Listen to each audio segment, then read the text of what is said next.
Warning: Copyright disclaimer. Under Section 107 of the Copyright Act 1976, allowance is made for fair use for purposes such as criticism, comment, news reporting, teaching, scholarship, and research. Fair use is a use permitted by copyright statute that might otherwise be infringing. Nonprofit, educational, or personal use tips the balance in favor of fair use. In this crooked game of power politics here in America, the Negro, namely the race problem, integration, civil rights issue, are all nothing but tools used by the whites who call themselves liberals against another group of whites who call themselves conservatives, either to get into power or to retain power. Among whites here in America, the political teams are no longer divided into Democrats and Republicans. The whites who are now struggling for control of the American political throne are divided into liberal and conservative camps. The white liberals from both parties cross party lines to work together toward the same goal, and white conservatives from both parties do likewise. The white liberal differs from the white conservative only in one way. The liberal is more deceitful, more hypocritical than the conservative.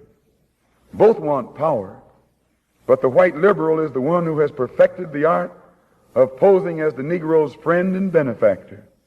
And by winning the friendship and support of the Negro, the white liberal is able to use the Negro as a pawn or a weapon in this political football game that is constantly raging between the white liberals and the white conservatives.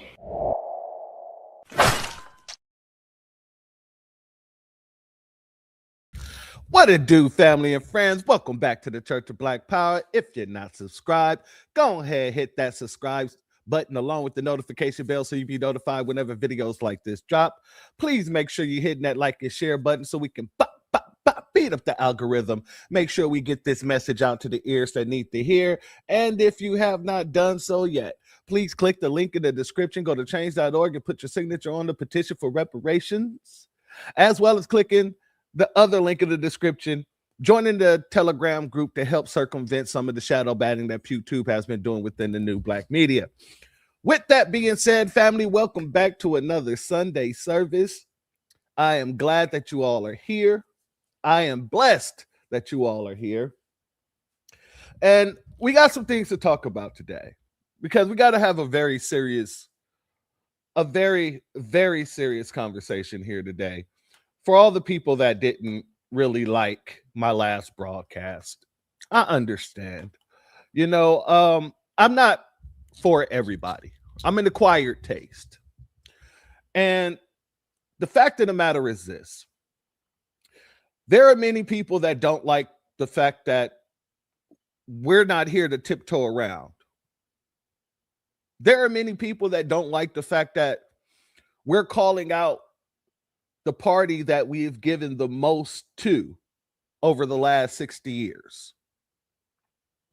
They don't like the fact that we're not putting on a cake for anybody at any given time anymore. And that's okay. You don't have to like it, but you will respect it. You see, our survival isn't about who likes us. It isn't contingent upon who likes us. Our survival is a must. So, if you don't like the way that I speak about the Democratic Party, even though I speak about the Republican Party the same way, except we ain't been voting for the Republican Party all this time. But if you still choose to pick hairs, that's your right. But understand what I'm about to say here. I want you to internalize it. I don't give a damn. So if you want to whine in the comment sections, I don't give a damn. If you want to cry on Twitter, X, and all this other stuff, I don't give a damn, nor will I ever. because ain't nobody giving two shits about us.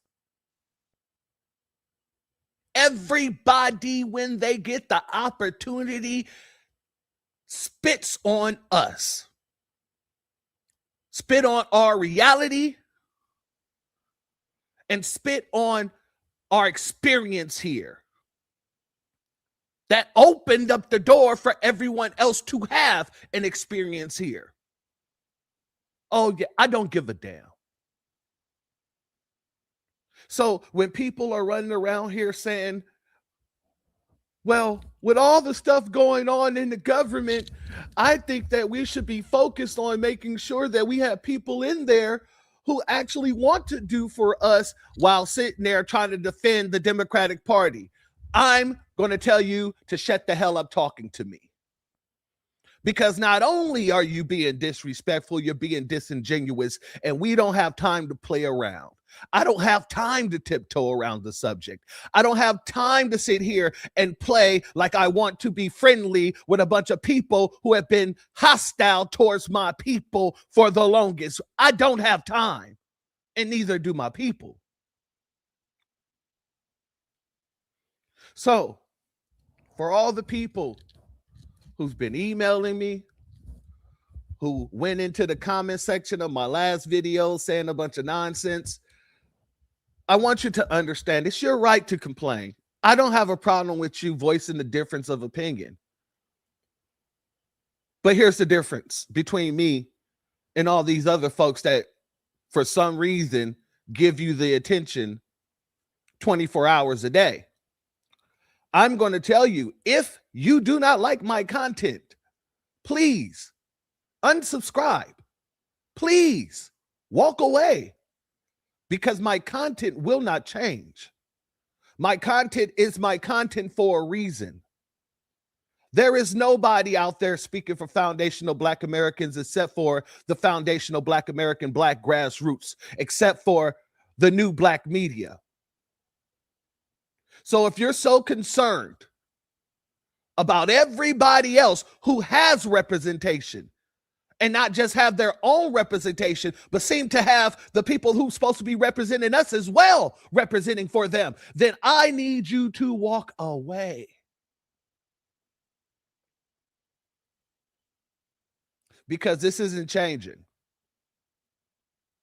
The Black grassroots are not changing. We are exactly where we need to be right now.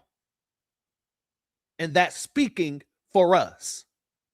That's standing for us. That's riding for us. And if we're riding for us and the people that's supposed to be riding for us is sitting with their mouth closed, then why do we need them?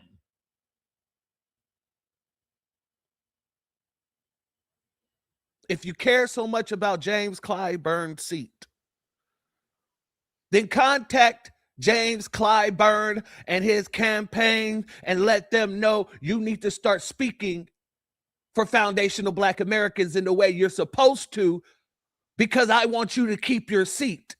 Otherwise, they're going to make sure you lose it.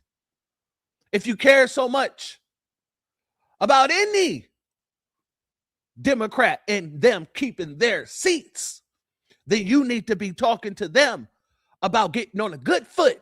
When it comes to us, we're out here fighting our ethnic annihilation, our physical annihilation, and you guys are worrying about whether or not these people can go to work tomorrow.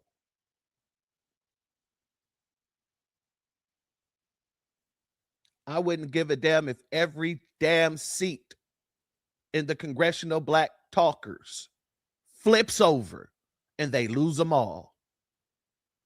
Because not one of them has used their seat to speak for us. Not one of them has used their seat to speak for Cyrus. Not one of them has used their seat to speak for Carmelo. Not one of them has used their seat to speak for anything that we're out here fighting against at this point in time. Everybody's quiet.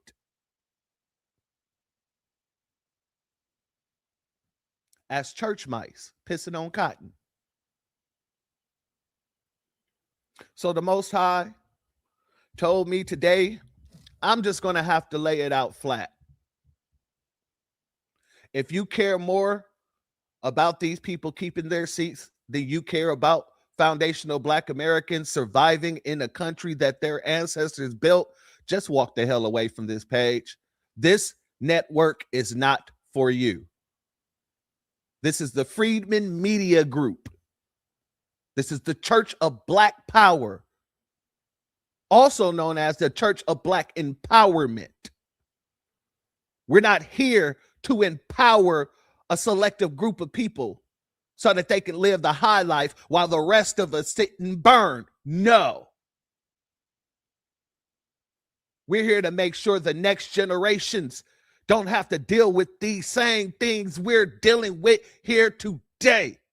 And the fact that a lot of these people who's sitting on the blue side is watching us go out there and stomp hard for Carmelo, stomp hard for Cyrus, stomp hard for our children, because they are targeting our children. And y'all want to still sit there with your mouths closed, your eyes closed, your ears closed. You hear no evil, you see no evil, you speak no evil, as long as it has to do with anti-Blackness and foundational Black America. Oh, all of you must go. And there will be no shaming of us because we're standing on business. There will be no wagging a finger at us because we care more about our children than these old fools sitting in the office who never done nothing for us. If you are not about Black empowerment, this channel is not for you. If you're not about standing on business, this channel isn't for you. Nor is anybody who's in the new Black media. None of us are for you, because you're really not for none of us. With that being said, let me give a B1 salute, shalom, to our good sister Andrea Jones, Reparations Nation. Our sister Queen Hurricane Nisi in the building. Honey Brown Sugar in the building. Our good brother Black RU. Our brother AO. Our sister Mrs. C. Phillips Davis in the building. Shalom to each and every one of you. Isaac Holloway, my good brother, much love to you. Continue here. Our sister Bad 72 in the building, much love to you, as well as our good brother Antithesis. And shout out to our good brother Antithesis for your super chat. Your donation is blessed tenfold, and I appreciate your contribution as always, my warrior brother, as well for your Cash App donation, my good brother. Your donation on that is also blessed tenfold, and I appreciate your contribution as always, my warrior brother, as well as our good brother Isaac Holloway. Much love to you. And thank you for your super chat, my warrior brother. Your donation is blessed tenfold, and I appreciate your contribution as always, my good brother. Shout out and shalom to our sister Priscilla Taylor, Anita Harrell, our good brother Jesse Paris in the building. Much love to you all. Our sister Kim Brown, our sister Tasting Teas with Tony in the building as well. Our good brother Iron Will in the building. Salute to our good brother. Great minds think alike, because my good brother sent me a message earlier today. I already had it in the queue, but it just goes to show how intuitively we be peeping things out. And I can't wait to get to that, my warrior brother. Shout out to you. Me also give a B1 salute to Deep One. Our good brother Rashad Wallace in the building. Our family Kamal is in the building. Shout out to you. Thank you all for being here. Beauty with Brains in the building. Shout out to you, my sister Queen. Want to make sure we got everybody. Got everybody. Our good brother Wild Williams in the building. Much love to you, as well as Hot Shot Miami Flavor in the building. Hot Shot in the building. Much love to you. Our sister Val Hawkins is in the building. Much love to you, my sister, as well as Retro Gemini, my warrior brother. Shout out to you and thank you for being here as well. Our sister Anna Jackson is in the building. Shout out to you and thank you for being here. B1 Saddle in the building. Much love to you. I love that name. Love that name. Much love to you. The Ruby Runner is in the building, as well as Frontline Black News in the building. Shout out, shout out. Make sure you go shoot a follow over there. Our sister Mrs. TT in the building. Much love to you. Make sure we got everybody.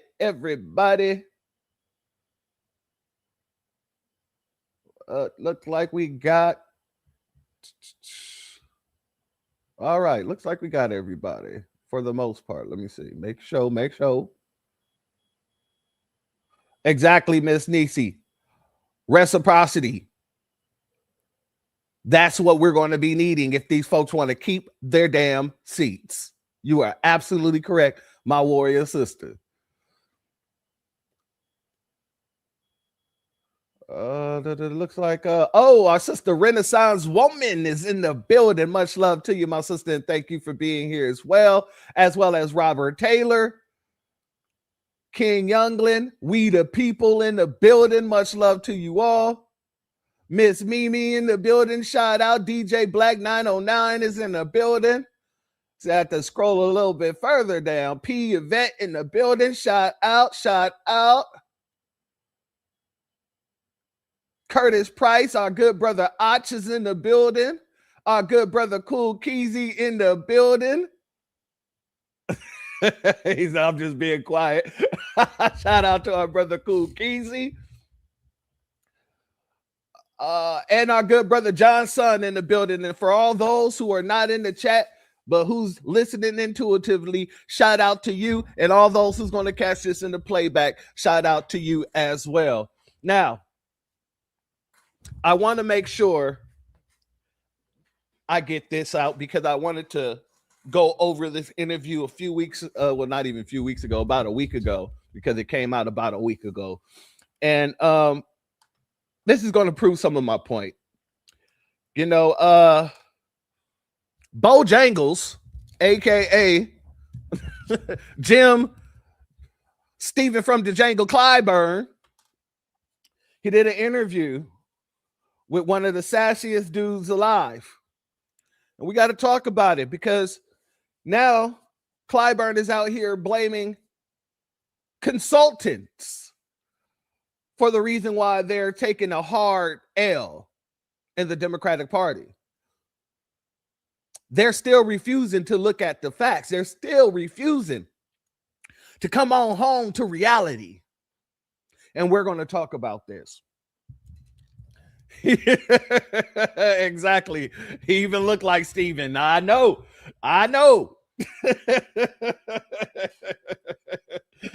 Not Bojangles. Yes. Mr. Bojangles. If I ain't never seen one, that's Bojangles right there. Let's get into it, family, because I want you to hear what he had to say. Congressman Clyburn, thank you for doing this. I know you have a busy weekend. Every Democrat in South Carolina is here. I want to start with the redistricting push and then the failure of that. We've talked about this for years now. My family has deep roots in South Carolina. Sure. I saw one of my aunts this week, and when I was talking to her, she's a church-going lady. Yeah. She said at the Black churches across the state, what they were telling. My apologies, family. I had to pause for a second. I just got to get this out. This man out here looking like yes, queen. This man is out here looking like 3 snaps in a circle. This man is out here looking like he needs to be in the next White Chicks. I'm sorry, not sorry. I just had to get it out. Let's continue. But before we do, shout out to our sister, Mrs. TT. Thank you for your super chat. Your donation is blessed tenfold. Now, I appreciate your contribution as always, my warrior sister. Now, let's get back into it. In Black voters, the Black churchgoers, is they wanted it to be like Super Tuesday, this early vote on Tuesday, that they wanted Black people to get out and show out. Do you think that is why this effort failed to redistrict you out of existence, redistrict your district out of existence? Well, I think there were 3 things going. One had to do with the process. The Supreme Court 2 years ago ruled that this congressional district, in fact, the entire redistricting in South Carolina, did in fact meet the constitutional requirements. So it was constitutional. That was the first thing. The second thing was that early voting came after the overseas voters had weighed in. At the time the hearing started, over 4,000 overseas voters had cast their ballots. And about 400 of those were military people. And then there was a third thing, and that is first day voting. People got up in arms and decided that they were going to show up to vote on the appointed day, which was the 26th. And they showed up in big numbers. Until this day, only the highest single day of early voting was 23,000. Yeah. And this day, 56,000. Wow. And they followed up on the second day with another 30,000. And so almost 100,000 people have voted now. And what we're supposed to do, tell those people your votes don't matter. So I think that those three things worked hard against them changing. But then there were some real people in the Senate who saw this. Republicans. Real people. Now, family, I want you to put a pin in what he's saying. He's speaking about why the Republicans chose to opt out of redistricting him out of his seat.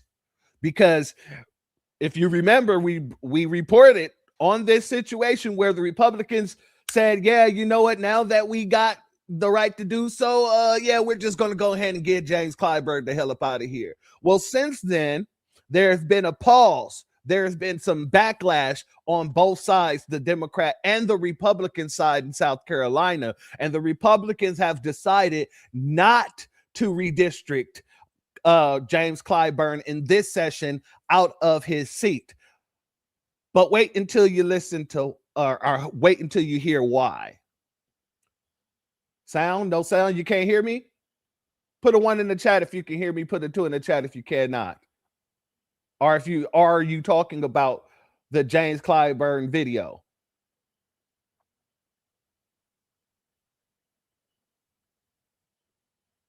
Put a 1 in the chat if you can hear me. Okay, you all can hear me. Can you guys hear the video as well?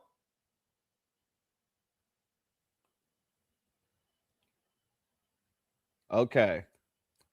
All right. So if you cannot hear, not the Hollywood Shuffle, if you cannot hear, if you cannot hear the video, hold on. Let me see if I can turn it up. Yeah, that's the highest that it is, that it goes. So you're just going to have to listen a little bit harder. I apologize. I can't enhance the video, but I will make sure to stay muted so that you can hear these things. But I want to put a pin in the fact that he's speaking about the reasoning why they, quote unquote, I'm doing finger quotes, decided not to redistrict this man's seat because it's more cynical than he's letting on to believe. But let's continue.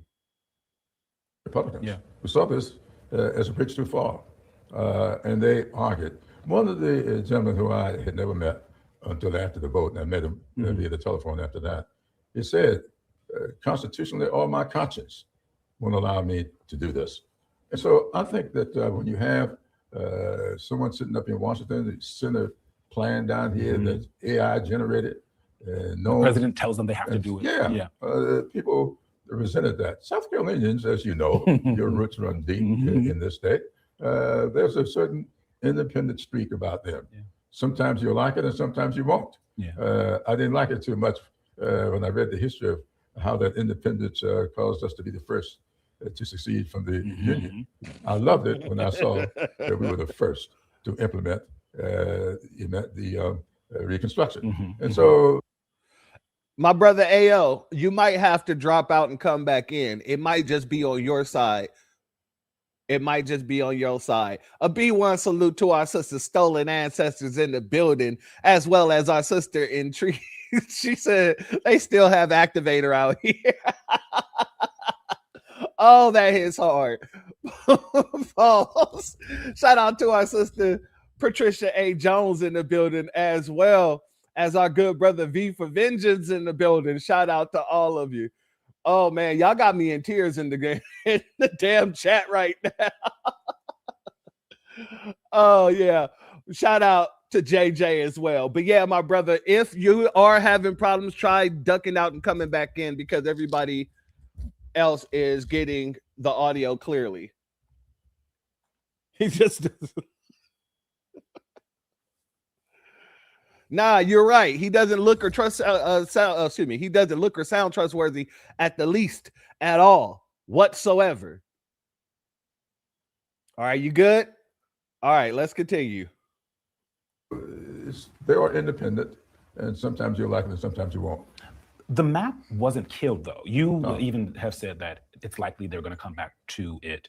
What is the strategy to try and stop this map permanently? You have been talking to Democrats a lot, I'm sure, but also to some of these Republicans. What are those conversations like? The conversations about this, look at the Supreme Court decision. I don't like that decision. I think the Calais decision was a bad decision. I think the decision that Shelby v. Holder, getting rid of Section 5 of the Voting Rights Act, it means that the two operative sections of the Voting Rights Act have now been undercut by the Supreme Court. So it's one thing to have an act. It's something else to be able to implement the act. Even Section 2 itself was not always. Okay, so when Section 5 got gutted, as you said, why didn't you guys do anything then? It got gutted under Obama. I'm going to keep hammering this home because these folks keep acting like we don't remember. 2013, Section 5 went under its gutting, as y'all say. You guys had the House, the Senate, and the presidency from 2020 to 2024.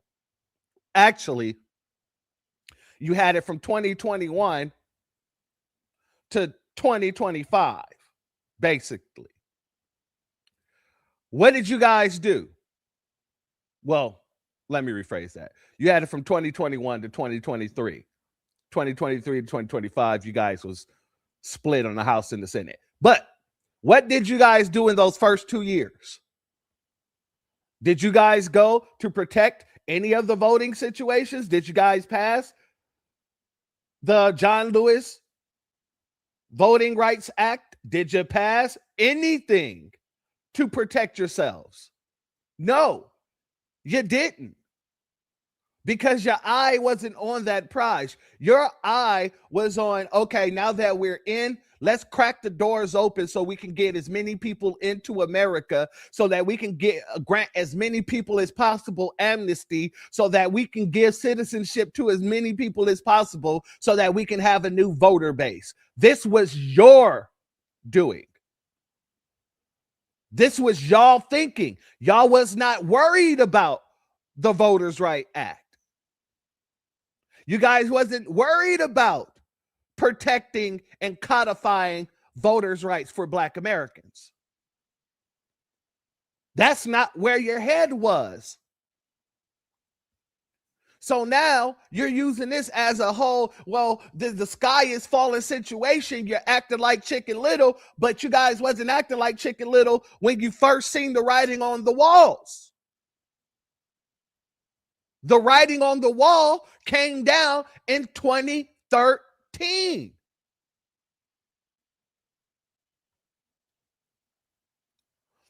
A B1 salute to our sister Andrea Jones. Thank you for your super chat. Your donation is blessed tenfold with your Cash App. Your donation is blessed tenfold, and I appreciate your contribution as always, my warrior sister, as well as our good brother Drew Laston. Much love to you, and thank you for your Cash App donation. Your donation is blessed tenfold as well. I appreciate your contribution as always, and please be safe out there on that road. I hope you are with your power tool, and I hope you are very ready to use it at any given time if necessary, my warrior brother out there on that road.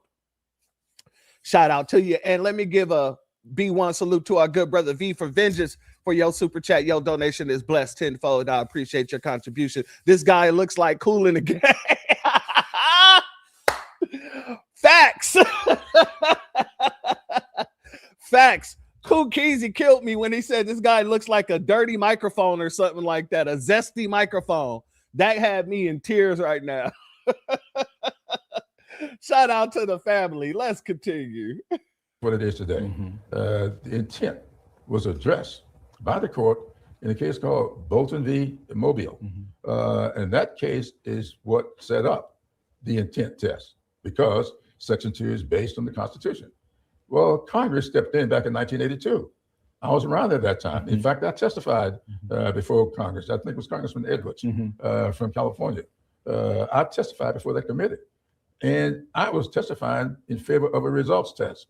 And what's so interesting about that, Eugene, when I went up to testify and the proponents saw my testimony, they asked me to change it. Because what they were arguing is, let's just get a simple extension of the so-called pre-clearance test. I argued it in my testimony. And I entitled it 50 Ways to Kill Your Lover. And I argued that irrespective of one's intent, the results are what really matters. So in the context of this map, what does the next few months look like to try and stop it from coming back? Well, I don't think you'll stop the map from coming back, and I don't know that we should. I think we need to take the Supreme Court decision, make sure that we participate in this process, and make the case for having communities of interest, make the case for making sure that everything is people of like minds, or in fact, redistricted together, like similar experiences, and look at all the tests that have been there over the years for redistricting and show why it is a 45% African-American district is much less egregious than a 75% white district. And that's what you've got here. And I think that if we show that the politics are one thing, and the adverse racial stuff is another, we might be able to survive the test. Now, family, and Lionel Richie is diabolical. All I can hear in my head right now is all night long, all night, all night. Are you talking about Commodores? Lionel Richie. You guys are flaming this dude in this chat right now. You're making it difficult. Yeah, he does look like Miami Vice. Oh man, this man is talking about the black element, the egregiousness of the black element, and I'm still trying to figure out, why have you spoken up about the egregious situations happening right now in the court system when it comes to black people? I mean, like I said, we're speaking up. And the only thing that you guys can talk about when it comes to the element of blackness is keeping the seats, voter rights. Okay, let's talk voter dilution. If voter dilution is such a big issue, then why are Democrats doing it too? I'm going to keep bringing this up. Why are Democrats bringing in illegals? That's voter dilution, and it's representative dilution. Why are you guys gerrymandering us out of neighborhoods? Excuse me. Why are you gerrymandering our votes in California, in these blue states as well? And why are we being gentrified out of our neighborhoods? Like, all these stuff, it all seeps in together. It all melts in together. But you're speaking of one aspect of voter dilution while ignoring the complete fact that Democrats use voter dilution in their states against us consistently.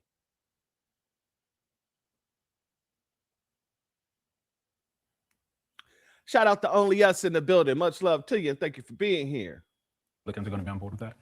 I've talked to some who I know will be on board with that. What have they said to you about the folks who are pushing it? What have they said to you about them standing up, that they're going to continue to stand up because Donald Trump has done a very good job of pressuring Republicans around the country to do his bidding? Well, when you have political pressure, what's most current is what will prevail. And so I think that if people show up in big numbers, or can. Notice what he said. What's more current will prevail. They're out here talking about saving their seats, and we're currently out here talking about an anti-black hate crime bill. They're out here talking about saving their jobs, and we're out here talking about an anti-black hate crime bill. But yet, these folks ain't said a word about the current situation at hand. Because they're trying to keep the narrative about saving their jobs rather than saving Black Americans, rather than protecting Black Americans, rather than making sure Black Americans can live in their country without a worry of being chased down like a dog.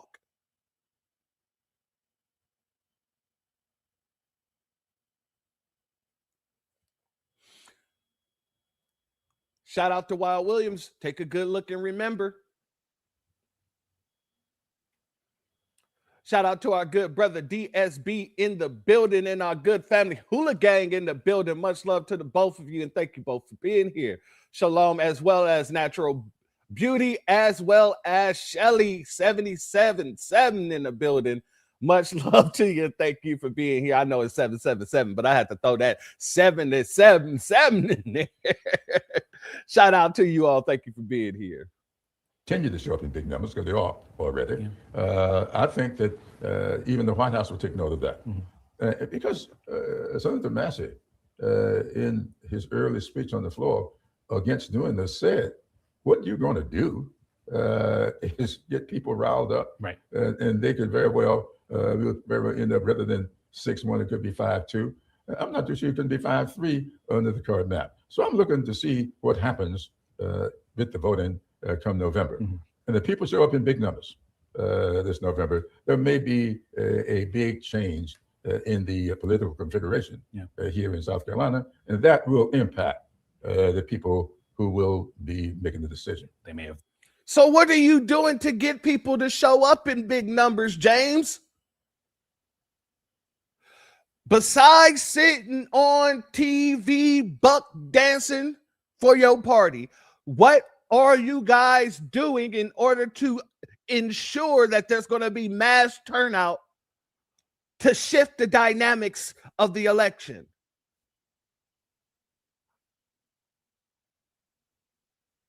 We're out here in the streets speaking up for our interest, and I haven't seen not one of you stepped out and said, yeah, boycott Asian businesses because they're being anti-black racist by running around racially profiling people in their stores. I haven't heard anything from you guys.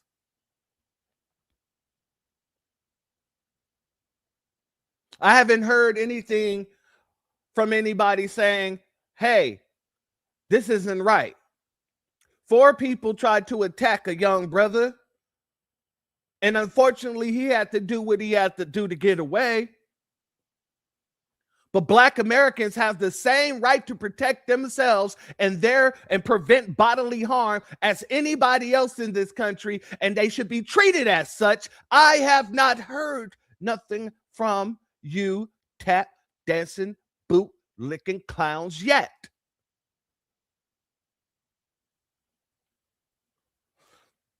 It is Sunday. The child verdict came down on Monday, the 1st. It is now the 7th.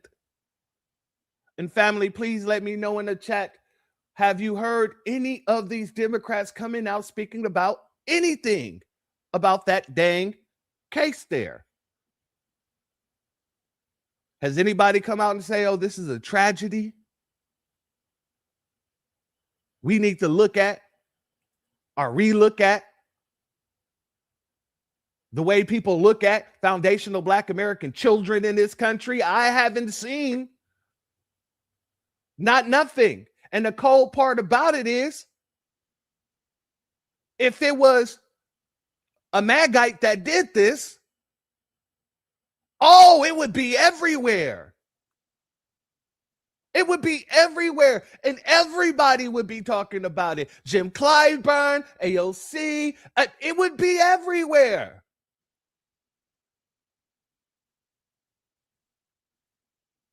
It is complete radio silence because it didn't happen in the way that they typically use these type of situations to push an agenda forward. With George Floyd, you had a bigoted Nabisco who had several things on his jacket. Several things on his jacket already. And they saw it as an opportunity to push the Democratic agenda forward. But now this situation, because, you know, they tried to keep us black and browned up, you have an Asian man who they try to say we are allies with chasing down a 14-year-old boy for 130 damn yards. And nobody is saying nothing about it.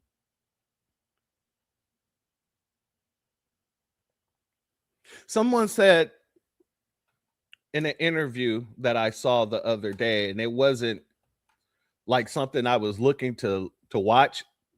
It was like an in and out thing. I was working, I walked in, I saw it was on the TV, but it was this guy, this one Nabisco guy, and said he was talking about how the child case, they didn't prove malice. And with murder, you have to prove malice. And immediately I said, this is why people who don't understand the law need to shut the hell up when speaking about these type of cases. The malice was chasing him for 130 damn yards as he ran away, scared for his damn life. That's malice.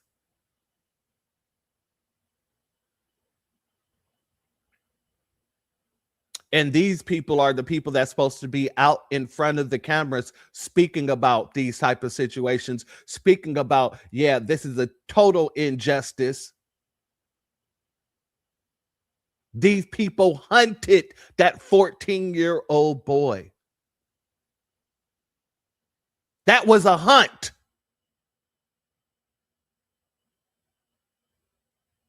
Whether people understand it or not, that was a hunt.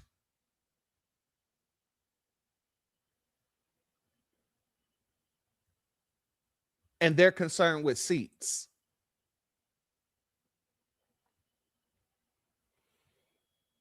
Shout out to Zavon Scott, 130 yards. They meant to ill. Who does that? Hey, I'm going to be 100 with you. If I ran a store and someone stole from my store, it's insured. Why would I go and chase them down? I would call the police. I'll get the camera. I would trespass that person if they ever came in the store again. I'll just call the police. Why the hell would I chase them down 130 yards? And if you're so worried about people stealing, y'all left the store unattended to chase down a 14-year-old kid for 130 yards. Don't tell me that's not malice.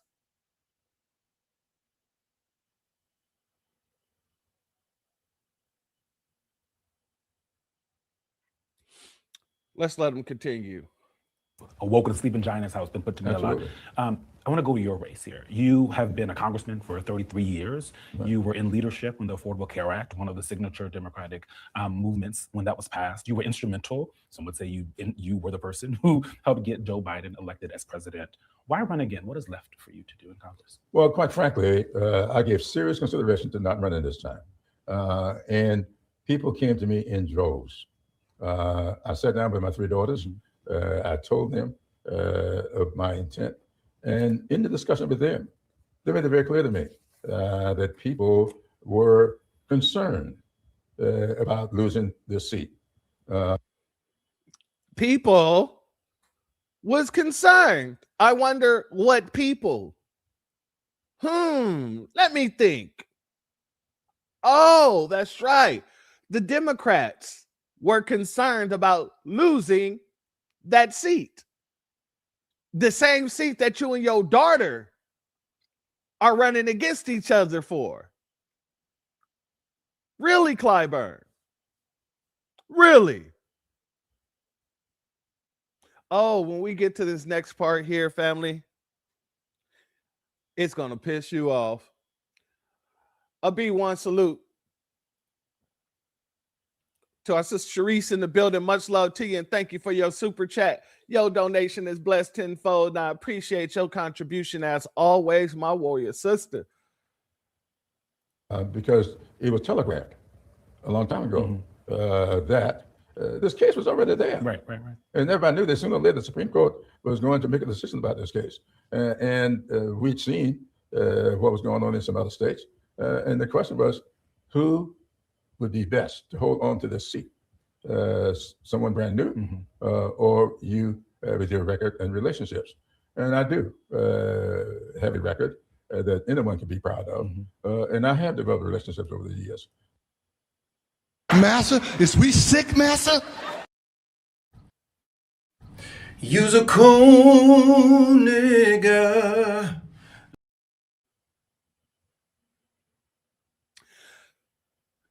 The Black Grassroots nominates a new person for that seat. We definitely don't need you there, Clyburn. We definitely would prefer somebody totally new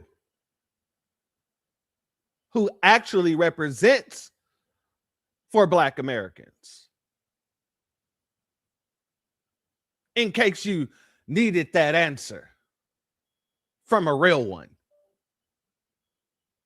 It just so happens that a lot of times the pressure, outside pressure, sometimes will trump an intended pun, those relationships. Did you talk to Nancy Pelosi and Steny Hoyer when you were making your decision about? Not one bit. Not at all, because they made the decision to kind of back out and let some fresh faces get. Well, Eugene, I've said this before, and when I say it, I really mean it. I met my late wife in jail, protesting. What? We gonna roll that back. We got to roll that back, because the question at hand right now is, Nancy Pelosi and them, they decided to step back. Why aren't you stepping back and letting some new blood take over the realms? And once again, his answer is some of the most tap dancingest crap I ever heard. A B1 salute to our sister Bad 72. Thank you for your Cash App donation. Your donation is blessed tenfold, and I appreciate your contribution as always, my warrior sister. No, not exactly. Thank you, Dale. Shout out to you. Thank you for being here, as well as Enigma. Much love to the both of you. Stop sloganeering. Sloganeering kill people, right? But let's see what he had to say. Steny Hoyer when you were making your decision about? Not one bit. Not at all, because they made the decision to kind of back out and let some fresh faces get. Well, Eugene, I've said this before, and when I say it, I really mean it. I met my late wife in jail, protesting here in South Carolina. I started protesting at the age of 12. I led my first sit-in, the first sit-in in South Carolina. I was one of the 7 people who organized that. I was only 19 years old. Now, he said he met his wife in jail. He was protesting. Family. Anybody who's ever been to jail will tell you, you're not in there meeting women. When you're arrested, they put men on one side and they put women on another. When you're arrested, they put men on one side and they put women on another. When you are arrested, they put men on one side and they put women on another. So how did you meet your wife in jail unless it was like that episode of God Dang Atlanta, where your wife ended up being the man? Y'all met each other on the same side. Your wife is a man, my guy.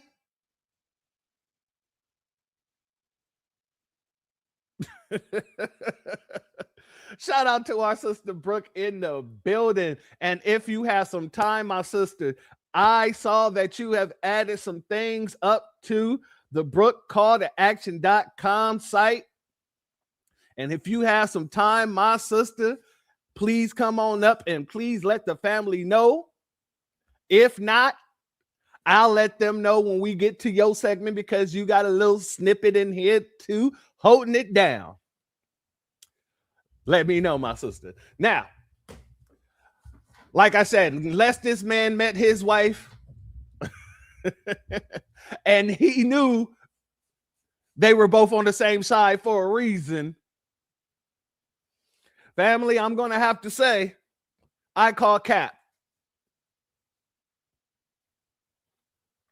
And also remember,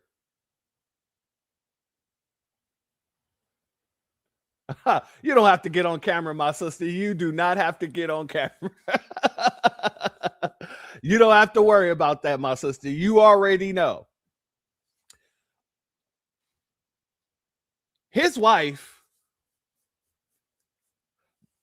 this man is, well, his wife is half white,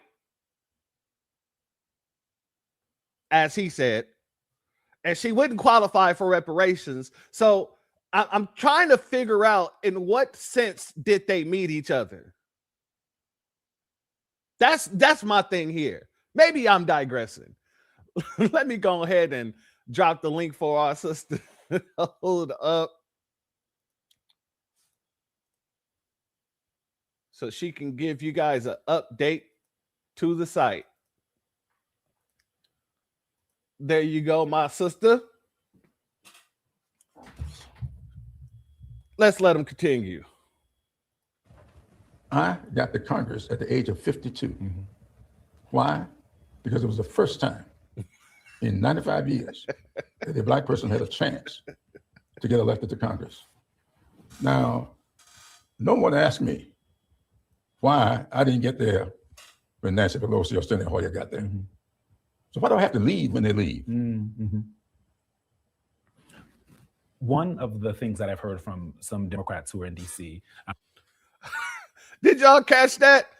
I didn't get there when they got there. So why I got to leave when they going to leave? Sir, you are older. How old is James Clyburn? Let me look this up. Hold on.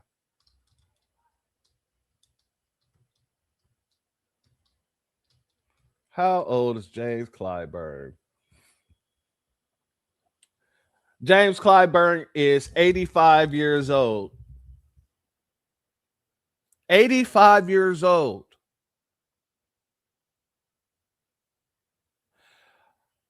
This man has been in office over 30 years. This man is 85 years old.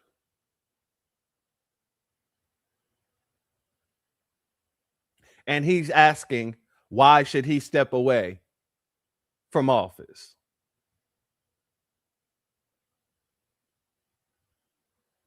These people want to die in their seats, apparently.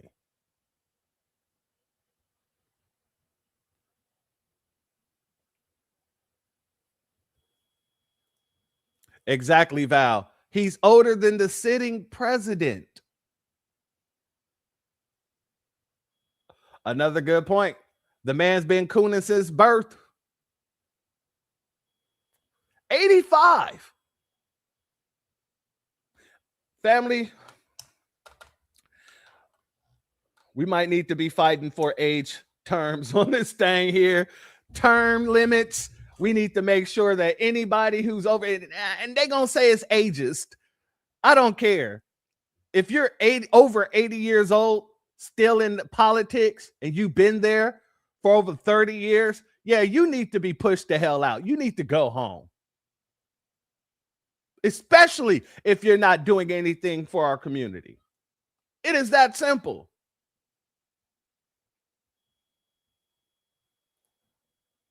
Shout out to David Boyd. Much love to you. And thank you for your super chat. Your donation is blessed tenfold. And I appreciate your contribution as always, my warrior brother. Be one and shalom to my beautiful family, warriors all. Much love to you, my warrior brother. And thank you for your contribution.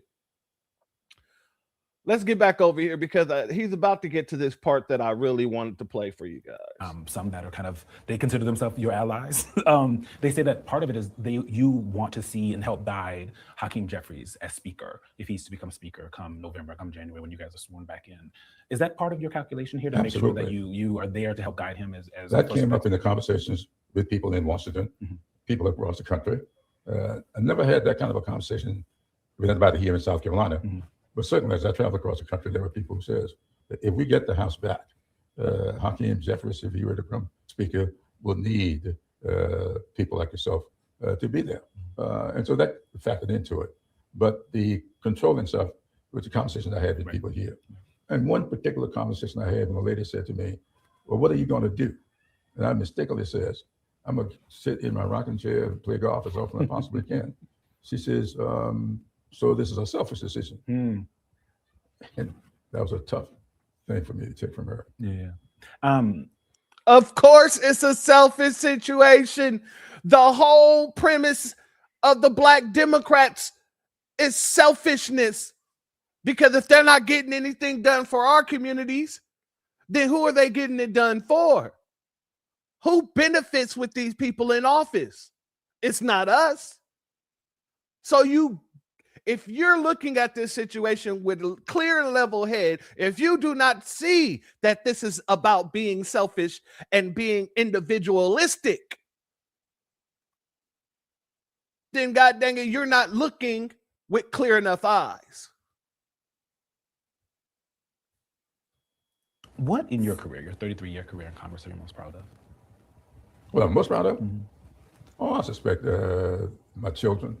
But in Congress, the things that you've done. Oh, in Congress? Yeah. Well, notice this man threw him a softball question.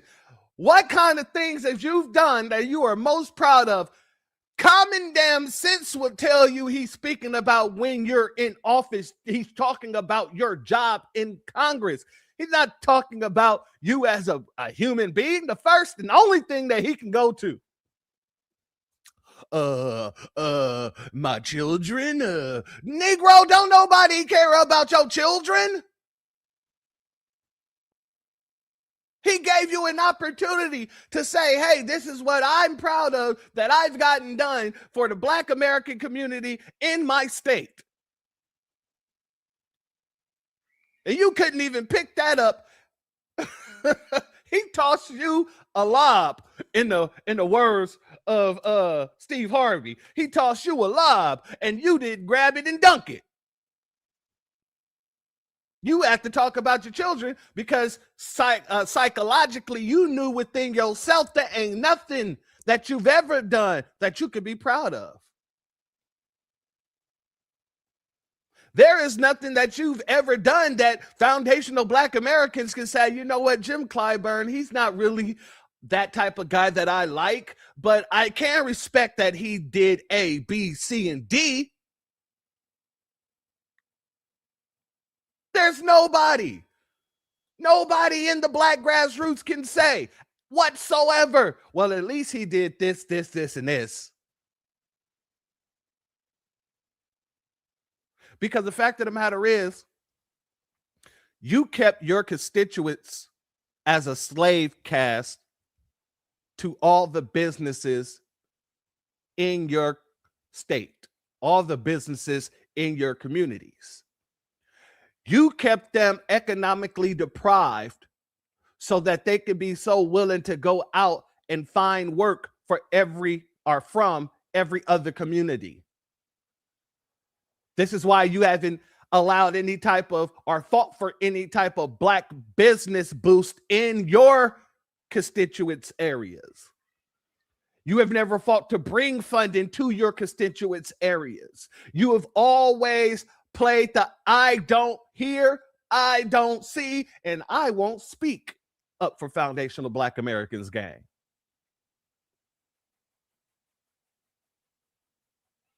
So yeah, there's nobody that can actually say, well, at least he did this, at least he did that. I don't like a lot of the things he say, but I gotta give it to him. At least he did A, B, and C.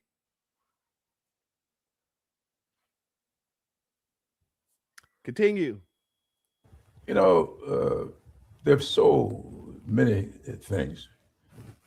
One that I'm really proud of that a lot of people don't talk about, they look at the budget, they don't know how it ever happened.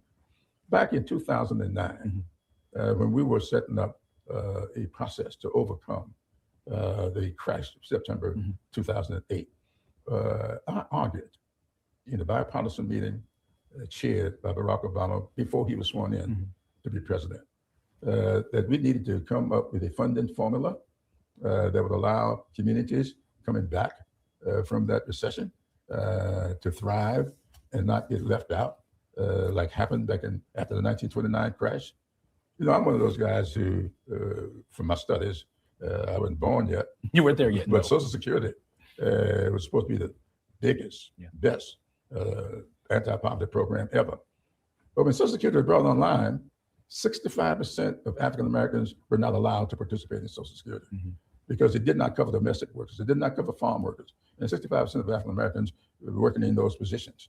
And so, if that's the greatest civil rights case, anti-poverty case, why would we leave 65% of the African Americans out of it?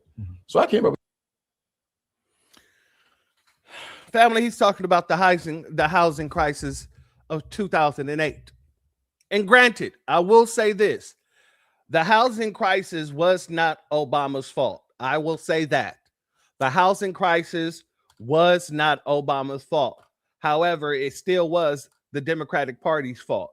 It was goddamn Bill Clinton and Larry Summers abolishing the Glass-Steagall Act, which caused this whole situation with the housing crisis. Look it up. Now, what happened in 2009 when Obama got into office and he started bailing out Wall Street? He ignored Main Street, the people that Wall Street was targeting for the predatory lending programs that they were targeting people on. They were targeting the foundational Black American community. What happened? Obama got into office. He boosted the stock market with transferred $100 trillion over to the Nabisco community, excuse me. He bailed out the banks who practiced the predatory lending. He put money in funds into other people's communities. But the people who was targeted, who lost the most wealth, there was no programs for. There was nothing. He didn't bail out any of the Black people that lost their houses, who lost all of their wealth during that crash. But then he signed over 20 goddamn executive orders for the LGBTQ.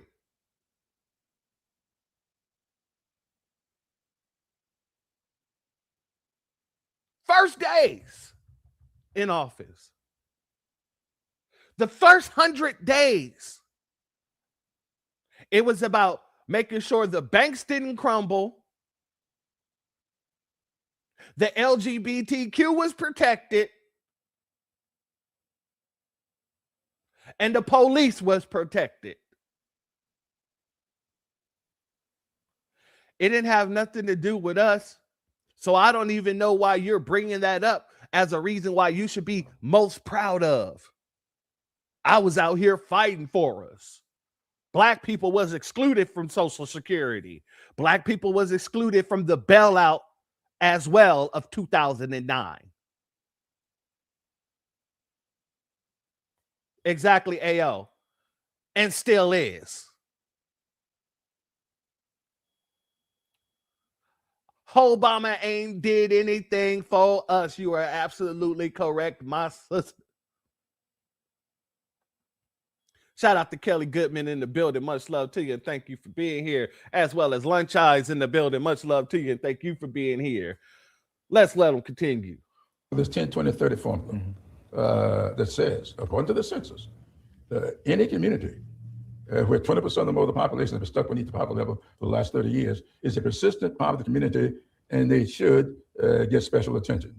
So that's why I said, let's spend at least 10% of all this money in the communities where 20% or more of the population has been stuck beneath the poverty level for the last 30 years.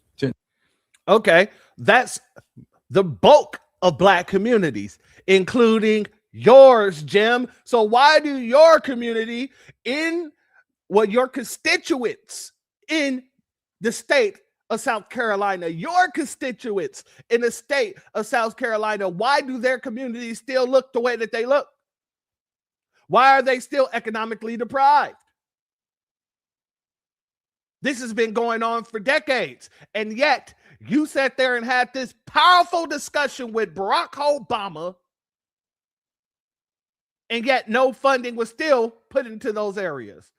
Does that mean that you are incompetent as a representative?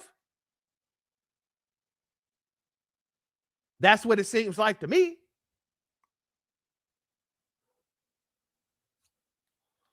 In 2030. That's where that came from. Yeah. And I am very proud of the fact that I go into communities and they tell me they got this water system because they didn't have to compete with big communities, wealthy communities, but because of their status, they got this water system. And so that I'm very proud of. I'm very proud of what we did with the Affordable Care Act. I don't take any real credit for that. I happen to be the whip, counting the votes when it happened. But I'm very proud of that. I'm very proud of what we did with the Joe Biden administration. They can say what they say, what they may want to say, but the fact of the matter is this country was teetering off into oblivion. Notice all the this country can't get out a full sentence to save this man's life. This man just said he was proud about the things he did under Joe Biden's administration. Under Joe Biden's administration, the dude that cracked open the floodgates and quite literally put all these people into our communities, pulled resources from our communities and gave them to them. Citizen after citizen after citizen being unalived by a bunch of damn illegals, and they fought to keep them here. They fought to keep them funded. They claimed and lied and said it was a humanitarian crisis. He's proud of that. So how can you be proud of that while talking about voter dilution? Excuse me. How can you be proud of the work that you did with Joe Biden, but then we'll turn around and talk about racism against Black Americans when Joe Biden told you and all those other bootlicking Sambos that you're going to have to start working with Hispanics that make up a larger number than you do?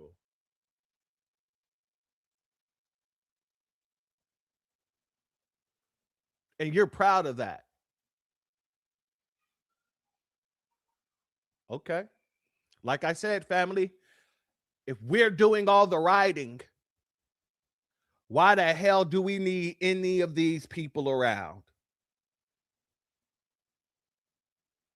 I absolutely want them all to lose their seats. We're doing all the work.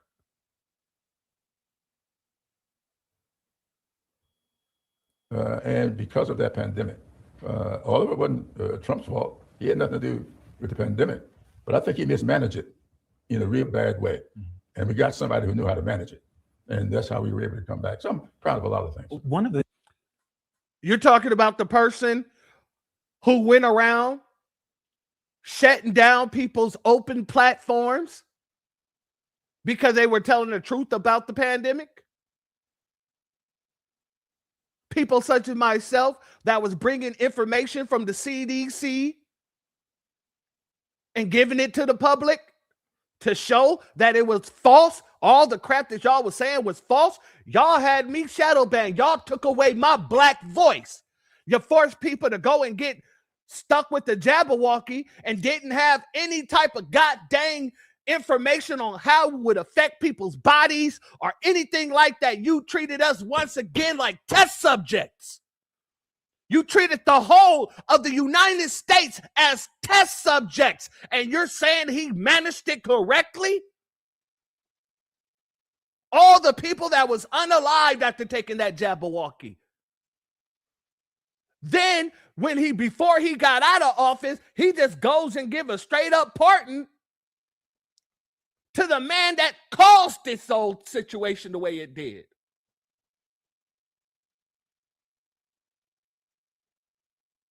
And you're saying he handled it correctly.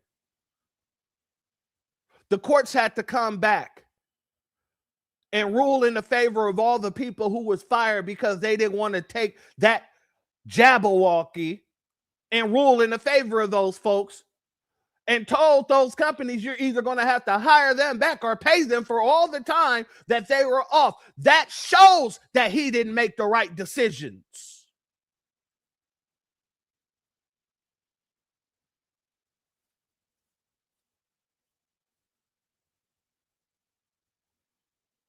And then he turned around and gave the Asian community the COVID hate crime bill for Asians, while they were causing situations and people were responding to the situations that they caused. And I'm not talking about the vid. I'm talking about them actually putting hands on people who was walking into their stores, them disrespecting people, and when people are putting their hands on them back or going back at them and telling them about themselves, that's considered Asian hate. When the fact of the matter is, it was the Nabiscos running around here calling it the goddamn China flu. They was out here calling it everything under the sun and saying that they were responsible for it, but they wasn't going after the Nabiscos. No, they wanted to lie on foundational Black Americans to say that we're bringing all this hatred towards them, and you all got together and bipartisanly put together a hate crime bill for these people and gave them $50 million on top of it. Y'all handled that situation correctly though, right? While we're still the number one group dealing with hate crimes, while we're still right now, you all, and I'm going to say this, whether people like this or not, like I told y'all, if y'all don't like the fact that I'm holding these people accountable for the facts, then you can take your ass and go find somebody who speak to what you like. But I'm going to speak to what the real is. Everything that's happened since 2021 sits on the shoulders of the Democratic Party when it comes down to hate crimes. The situation with Cyrus would not have happened if they would have gave us the hate crime bill like they were supposed to do. The situation with Carmelo would not have happened if they would have gave us a hate crime bill like they were supposed to do.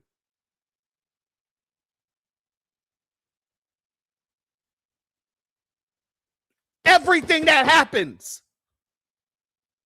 to a foundational Black American sits on the shoulder of these damn Democrats, and I don't give a damn how anybody feel about it. Exactly. Chud the Bussy. Nobody ain't saying nothing about Chud the Bussy. But them fools out there, that Timu Luther King is out there talking about voters' rights, voters' rights, voters' rights. This is taking us back to Jim Crow. Chud the Bussy is running around your hood. And you ain't said nothing about it. Everything that is anti-Black that is still going on to this day is because of the Democratic Party.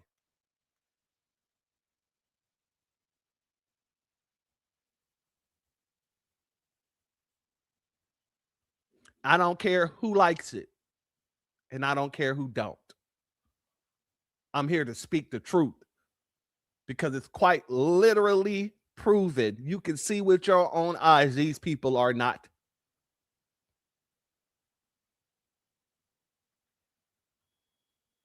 You mentioned President Biden and the Biden administration. One of the things that have happened since is that 70% of voters, according to a New York Times Siena poll, within the Democratic Party are dissatisfied with the Democratic Party, including 54% of people who voted for Vice President Harris. As someone who fully understands the backbone of the Democratic Party, Black voters who are also looking at the Democratic Party with some side eye, not very happy with what's going on, what do you say to the Black voter who looks at those numbers and feels like their loyalty to the Democratic Party has not been rewarded? Well, one of the problems we have is that people think that you're making progress when you're making headlines. You make progress when you make headway. And we have been making headway all across the board. But notice how he can't tell anybody how they're making headway for foundational Black Americans. Oh, they're making headway all across the board, just not in Black communities. If you was making headway all across the board, Section 2 wouldn't be gutted, as y'all say, correct? Because y'all would have already codified it when you had the House, when you had the Senate, when you had the presidency.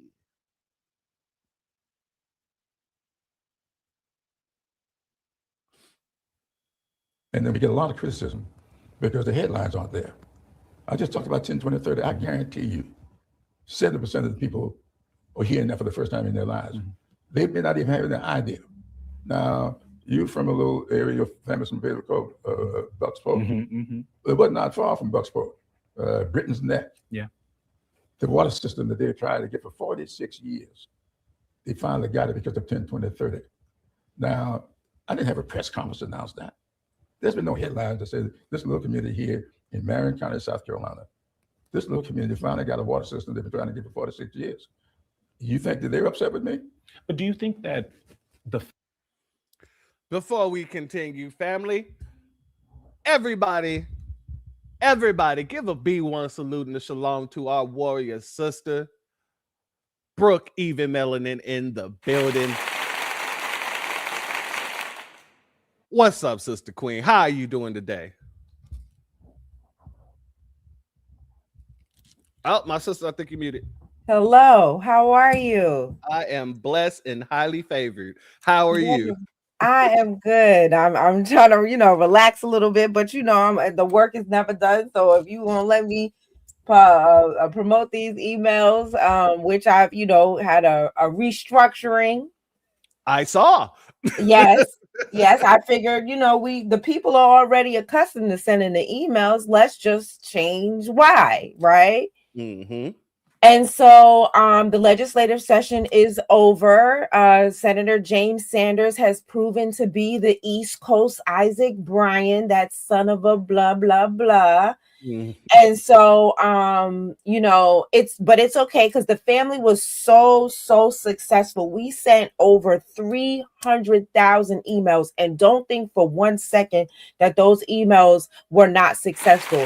We gained, Thank you. And that's to the family as well. Y'all take a bow on those applause, okay? Because we were able to get 3 senators, 4 assembly people. And when we reintroduce this, because our champion assembly person, Nikki Lucas, she will definitely, have us reintroduce this next legislative session. And we will not get James Sanders anywhere near it. Now, he could vote for it if he wants to, but he daggone sure ain't going to author it, okay? We will get somebody else to do it, okay? And it will be easier for us to get someone else to do it because of all of the emails that you have already sent. I want to remind the family that it took the AAPI 10 years to get their disaggregation bill passed. And it took the MENA group, which are the Muslims, it took them 20 years since 9/11 to get their disaggregation bill passed. So we are still ahead of the game, And so I just want to thank the family. But since the legislative session is over, right? We got pressing issues going on, and I don't like to let grass grow under my feet without trying to do something for our young brother, Carmelo Anthony. This case really bothered me, and it bothered me especially on the heels of what happened with our young brother Cyrus in South Carolina. So I'm going to tell you how I came to what we're doing now. So after our young brother Cyrus, after his unaliver was deemed not guilty by a court of law, it got me to thinking. It got me to thinking that one, I could see that the prosecution was doing what our great ancestor Neely Fuller talks about all the time. He was a white, the white supremacy plays both sides of every argument. And let me explain how that was so apparent to me. They only charged Mr. Chow with murder, right? And had they charged him with manslaughter, they would have, one, been able to admit his prior bad acts. And we all know now that he has done this before, right? But because they charged him with murder, they could not, or schmurder, they could not introduce his prior bad acts. But if they had charged him with manslaughter, then his prior bad acts would have been admissible, and it would have been easier for the jury to find him guilty on that charge. So it was evident to me that the prosecution was playing like they're doing everything that they can, right?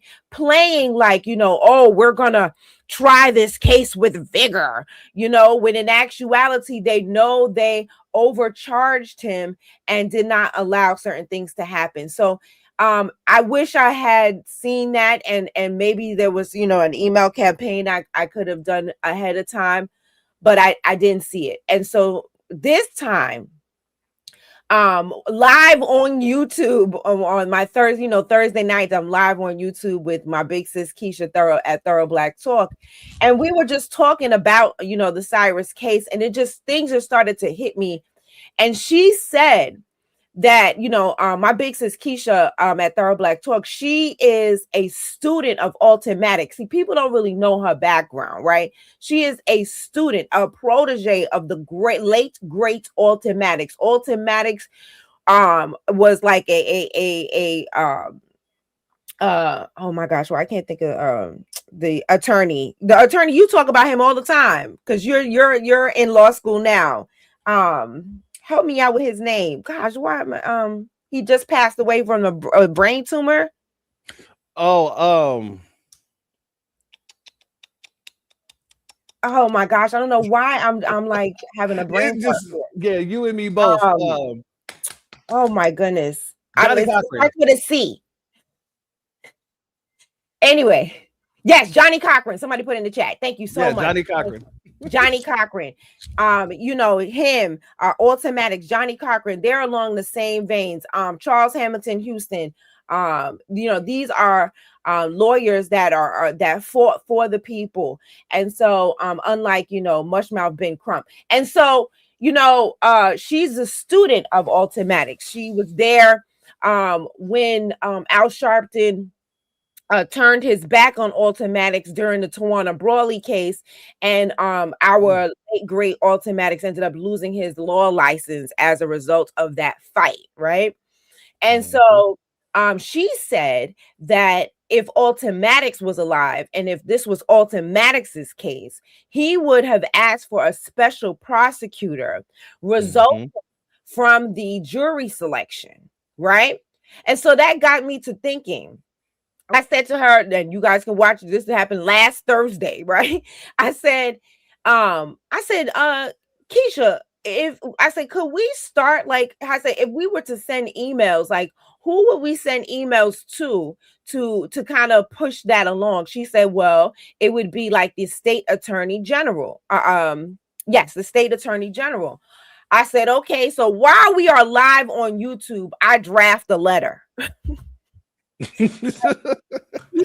Tell you this is right here be working. YouTube. I am you can hear she had to mute my mic because I'm clicking away. Okay, nails clicking on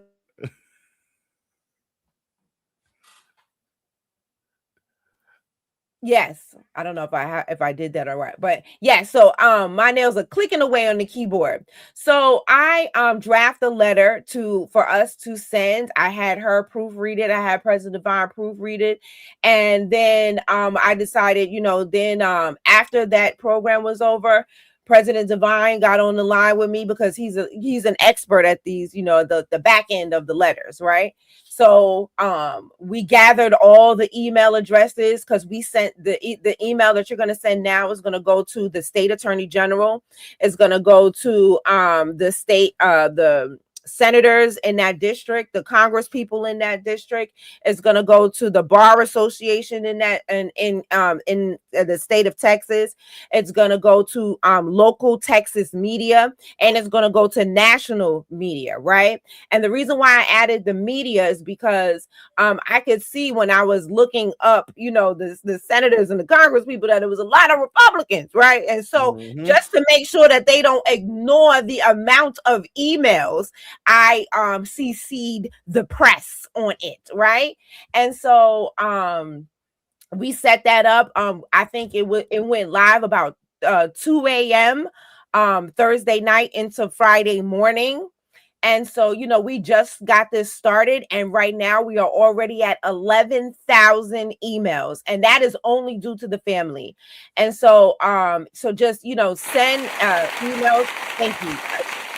Y'all take a bow. The family take a bow, right? So you guys have sent so many emails so far, and you know, you guys are already used to it. It's the same exact website, so you don't have to worry, and it's the same exact way as before. You don't have to worry about what to say, how to say it. It's pre-written. And it's pre-written, so you know it's a click. Before we started off with 5 emails, then we got it up to 9 because you know what we was trying to do about James Sanders, and then but now it's only 2. There's an email for him, and then there's email going to our reparations commission. That one has been there for a while, so you already know about that one. And right now this is all about Carmelo, right? So I have put that there. Also, I was able to speak with his name is Brian Jehovah on TikTok, and that's my brother. The family. Oh yeah, you're aware of Brian? Yeah, that's my brother. He's been on. He's a good friend of the channel over here. Solid brother, solid brother, right? And he's so right he's been in touch with the family. So he gave me a certified, verified link to donate to the family. So I added that as well. He got that to me yesterday because I saw different, you know, GoFundMe's and blah blah blah. Go send me. I don't know what these things call. He sent me, I've seen several of them, but I wanted to verify that it was going to go to the family. So shout out to Brian Jehovah for getting that information to me. So when you go to Bruck call to BREUCK call to action.com, you'll be able to also send you know, donations as well. I also put just a little video. You want to see him and his sweet self, like just being a kid.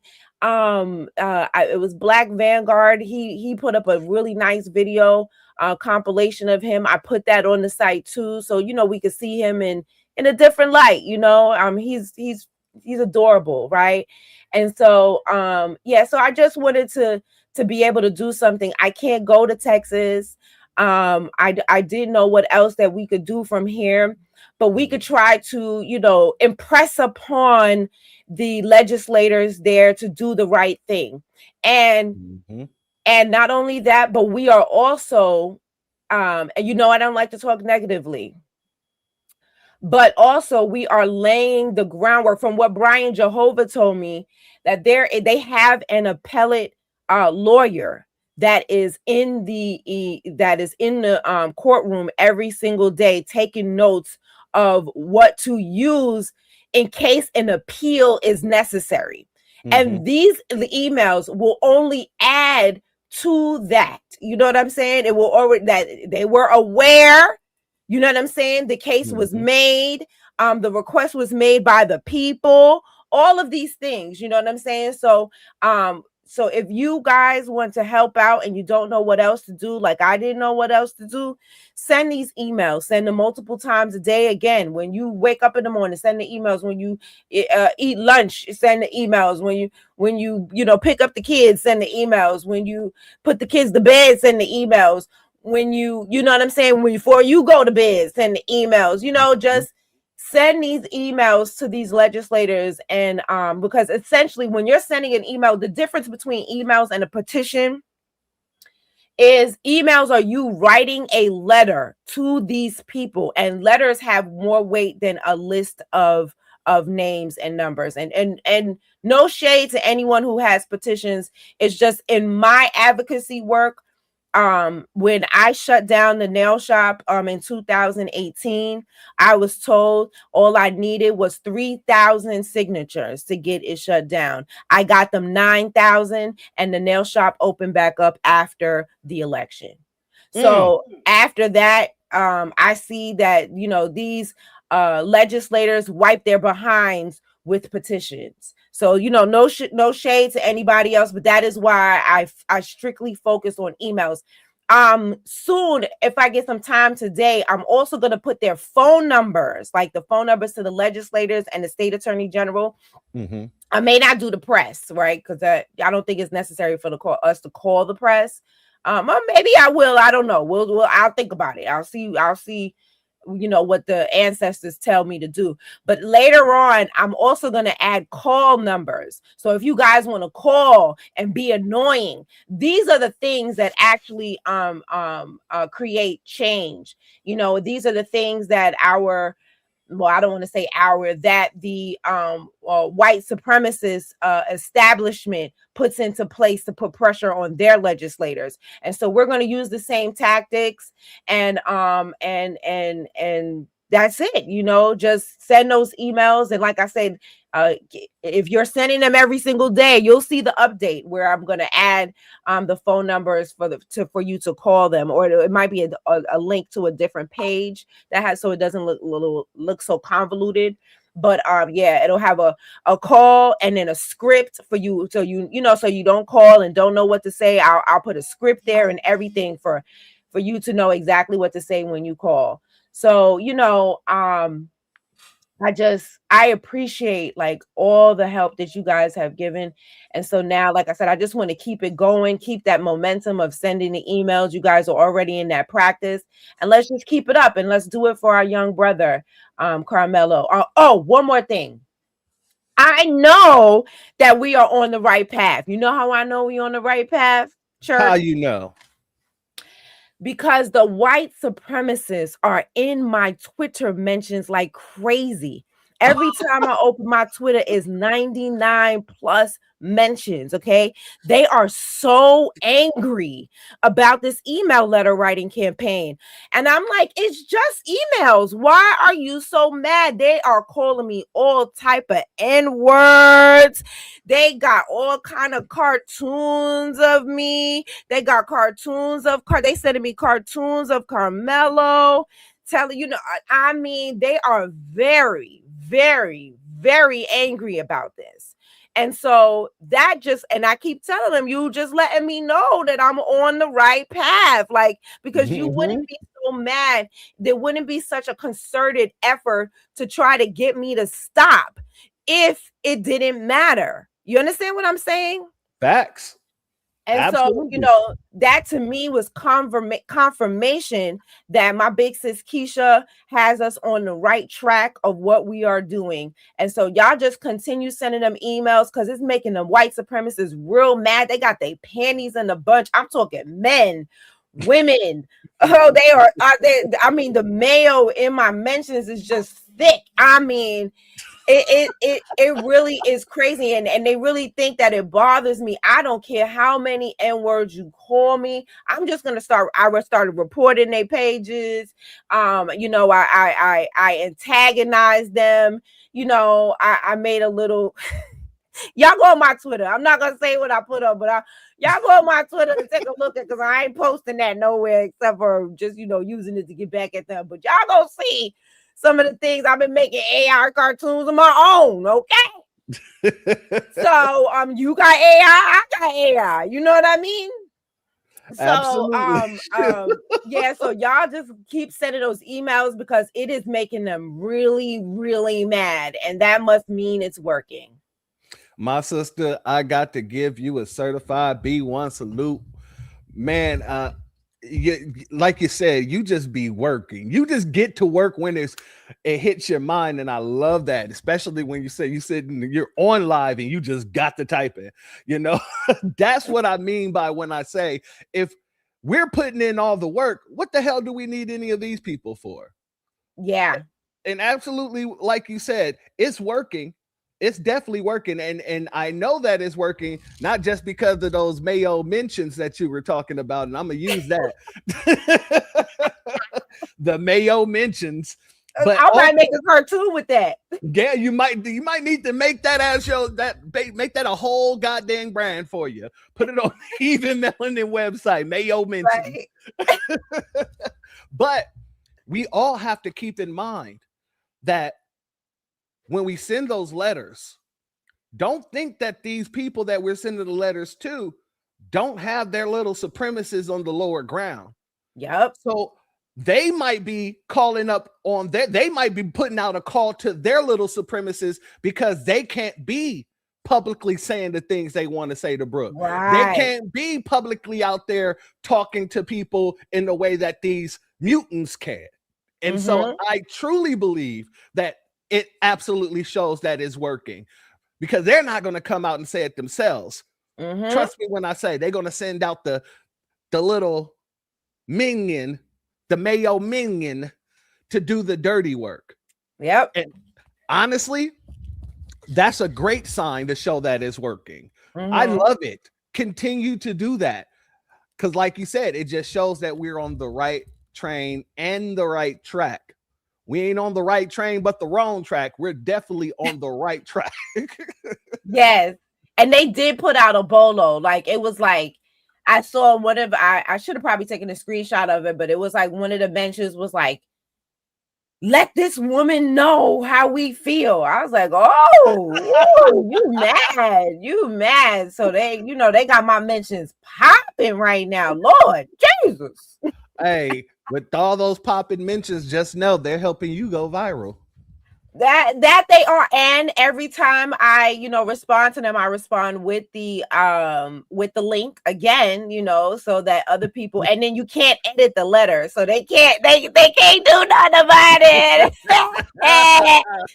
They can't do nothing about it. So yeah, I'm enjoying this. I'm having a good time. Me and my mama was laughing about it. Even my mama was laughing. Now it's funny with my mama laughing. So yeah, I'm enjoying it, and at least I get to laugh while I help our young brother. Because look, I didn't expect to have jokes on top of it. I was just trying to help out. Now I got jokes too. Y'all just they fueling my creativity with the AI cartoons. Come on, let's get it. I'm with it. So they mad on twofold. They mad at the emails, and then they're mad because a lot of folks are actually, when they're looking at this case and listening to what's happening inside of the courtroom, a lot of folks is kind of changing their mind, even on the other side. So it's like, the facts are coming out piece by piece, and then the campaign to send these emails to make sure these folks know, hey, we got an eye on you, and if you're going to be doing this, just know we're going to be coming after your job. Oh yeah, that it seems like that got their little panties in a bunch there. But shout out to you, my warrior sister. Please let everybody know where to find you, all your information, please. Okay, let's see. On Twitter, I am BREUCK on X, right? And then on Instagram, I'm Bruck.evenmelanin. That's BREUCK.evenmelanin. And then on TikTok, I'm Bruck.evenmelanin. And Facebook, I'm just Bruck on Facebook. What else is there? YouTube. Well, y'all see my YouTube. I'm Bruck on YouTube.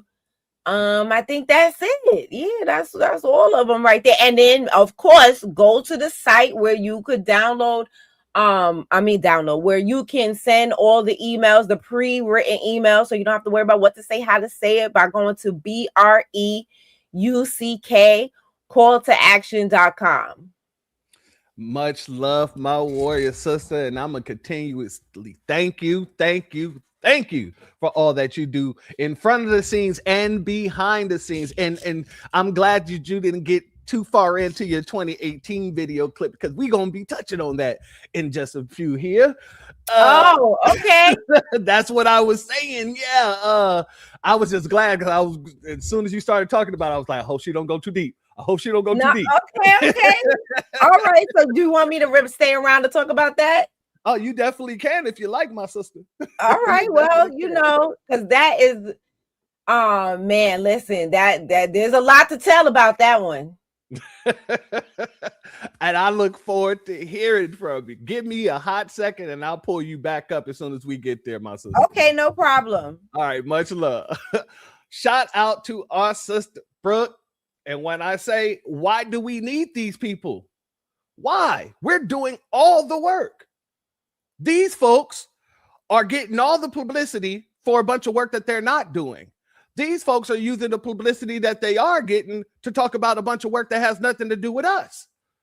And the people who are really on the ground, who's really out here getting things done, is people such as Brooke, people such as Divine, Black Alpha, Afro Elite. Man, we're the only ones out here doing anything. And I mean, in the full force of with the interests of foundational Black Americans. That's it.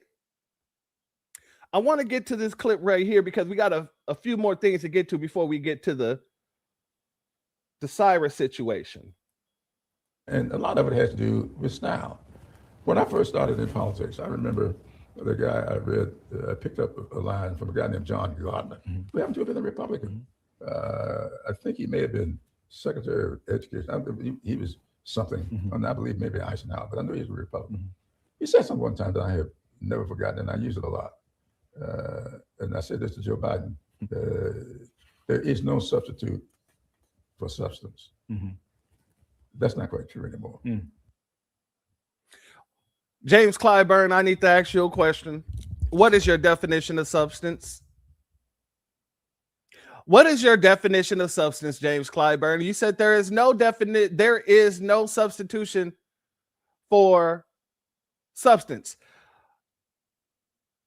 What did you fight for that was of substance for the Black community?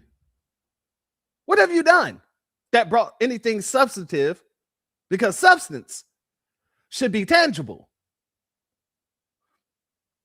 What tangibles have you brought over to us? What tangibles have you brought to the community, your constituents in your state?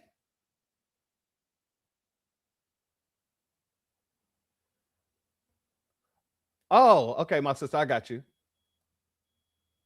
I forget. All right. Shout out, my sister. I got you. All right. Yeah. So I'm just confused. So what is your definition for substance? That's what I want to know. And I want to move forward a little bit. We pay too much attention to the consulting class. And there we go. We've got to listen to those people who wear those boots that we're trying to put on the ground.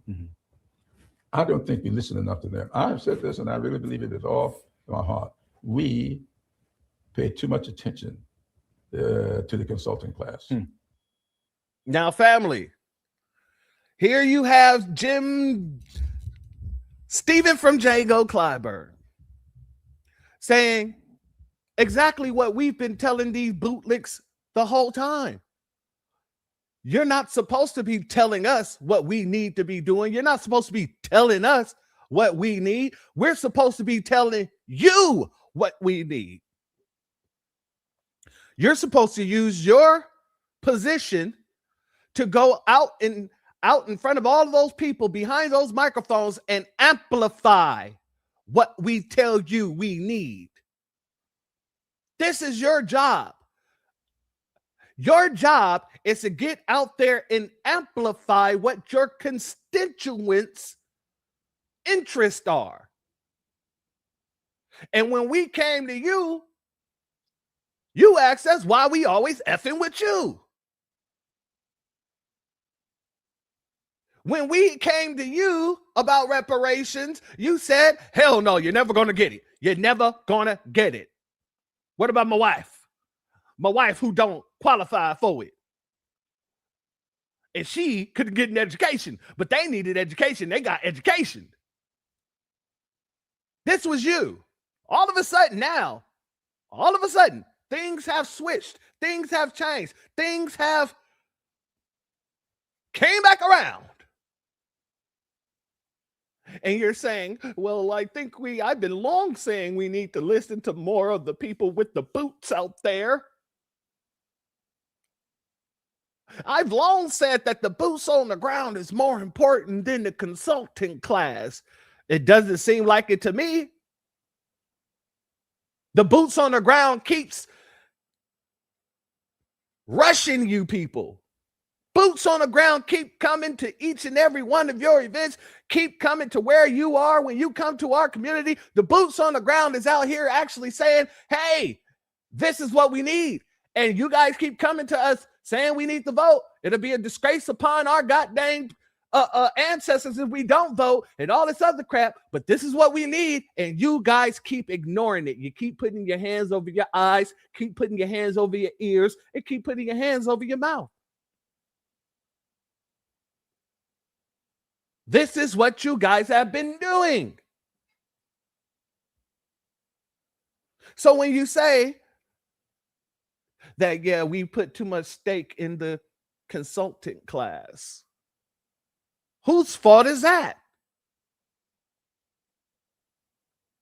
Whose fault is that? You, as a black representative, quote unquote, I say that with air quotes, ladies and gentlemen, you, a black representative, chooses to go with what the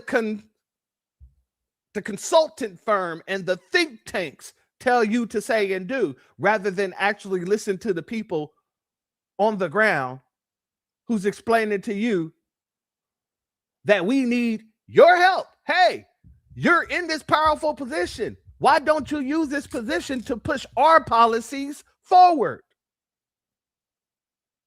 So this is how you know this is all hogwash. All hogwash. Here's another way you know, because a lot of folks, like I said, let's take the pen out of it. Let's get back to the reason why the Republicans chose not or decided to backtrack on redlining him out of his district. Apparently, and we know this has been going on for some time. If this information is just coming out, you better best believe he's been doing this for a long time. Clyburn has been behind the scenes working with different Republicans to make sure his seat is not gerrymandered out. He's been back there making backroom deals with these Republicans, allegedly, to make sure that he don't lose his seat. Let's go here, family. Democratic congressman representing the state of South. He's also the first black person to represent the state in Congress since the end of Reconstruction. He has held his seat in majority black district for 43 years, in which he spent in positions of party leadership. This year, though, as we all know, Donald Trump, with an assist from the conservative majority of the Supreme Court, demanded Republicans nationwide, in an unprecedented move that has never really happened at this scale, suddenly, in the middle of the decade, redraw their congressional maps explicitly to get rid of Democrats and to remove majority black districts, one and the same in states like South Carolina. That was the plan, to essentially eliminate black representation to the South because those districts tend to elect Democrats. And it seemed all but certain that Clyburn's seat would be essentially redrawn and Clyburn's position eliminated, and then something pretty rare happened. State Republicans found some backbone. Yesterday, the state legislators in South Carolina just refused. They voted against it. They voted down an effort to redraw their maps before the deadline expired. Now, the state might still try again before 2028, but for now, Congressman Clyburn will almost certainly be returning to Congress for his 18th term. And Congressman Clyburn. Jim Clyburn will do anything it takes to maintain power. He's a snitch, and I knew they was going to take. I told y'all Jim was a snitch. Governor McNair told me he was a snitch, and Governor Edwards told me he was a snitch when I was running for office in South Carolina. I met with both of them, and they told me his story. He was a snitch for the White Citizens Council, and they're going to take care of him in South Carolina. That's how he got that seat on the Human Affairs Commission. That's how he got that seat in Congress. Are y'all not Copper Pot, not Little Penguin? Yeah, exactly. That's exactly what it is. For anybody who didn't watch the Batman series, that right there.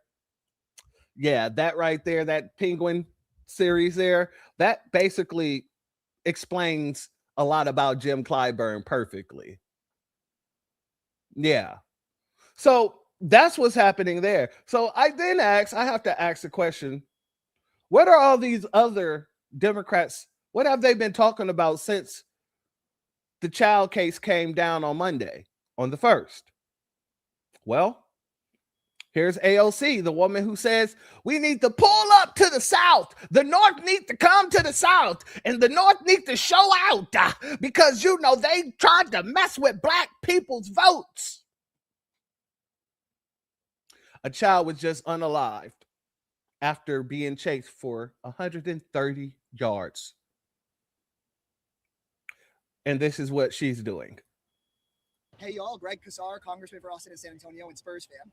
Hey, everyone. It's AOC, and we ride or die for the Knicks all day. And Alex, I brought you straight from San Antonio some butter tortillas. Okay. They're hefty. Thank you. And they make people feel better after a tough night because I feel like the Knicks might have one of those really? tonight. And so I thought that you might appreciate that. Well, Greg, I don't think you're ready for this. Why don't you reach into this bag? Let's see, what do you have here? And see what we got for you. Oh, wow. Knicks bagels. Is that how many games the Knicks are going to win in this I don't series think right here? so. This actually looks really good. Oh, my God. I didn't know you guys We had got these. enough for the whole crew. We got them straight from Liberty Bagels right outside Penn Station. I will enjoy. These are two Democratic congressmen and women. And they are talking about, the man from San Antonio is talking about tortillas, buttery tortillas. He said, I heard that they're good for a night after a night out. So basically, he called Alexandria a goddamn alcoholic. I caught that. That did not go over my head. And this woman is talking about Knicks colored donuts, Knicks colored bagels. Family, I am not concerned with the Spurs versus the Knicks at this time. I am concerned about the mass anti-black racism that's been going around without any Democratic intervention. We're worried about our babies and they're worried about a basketball game. We're worried about our babies and this woman is going around handing out Nick color bagels.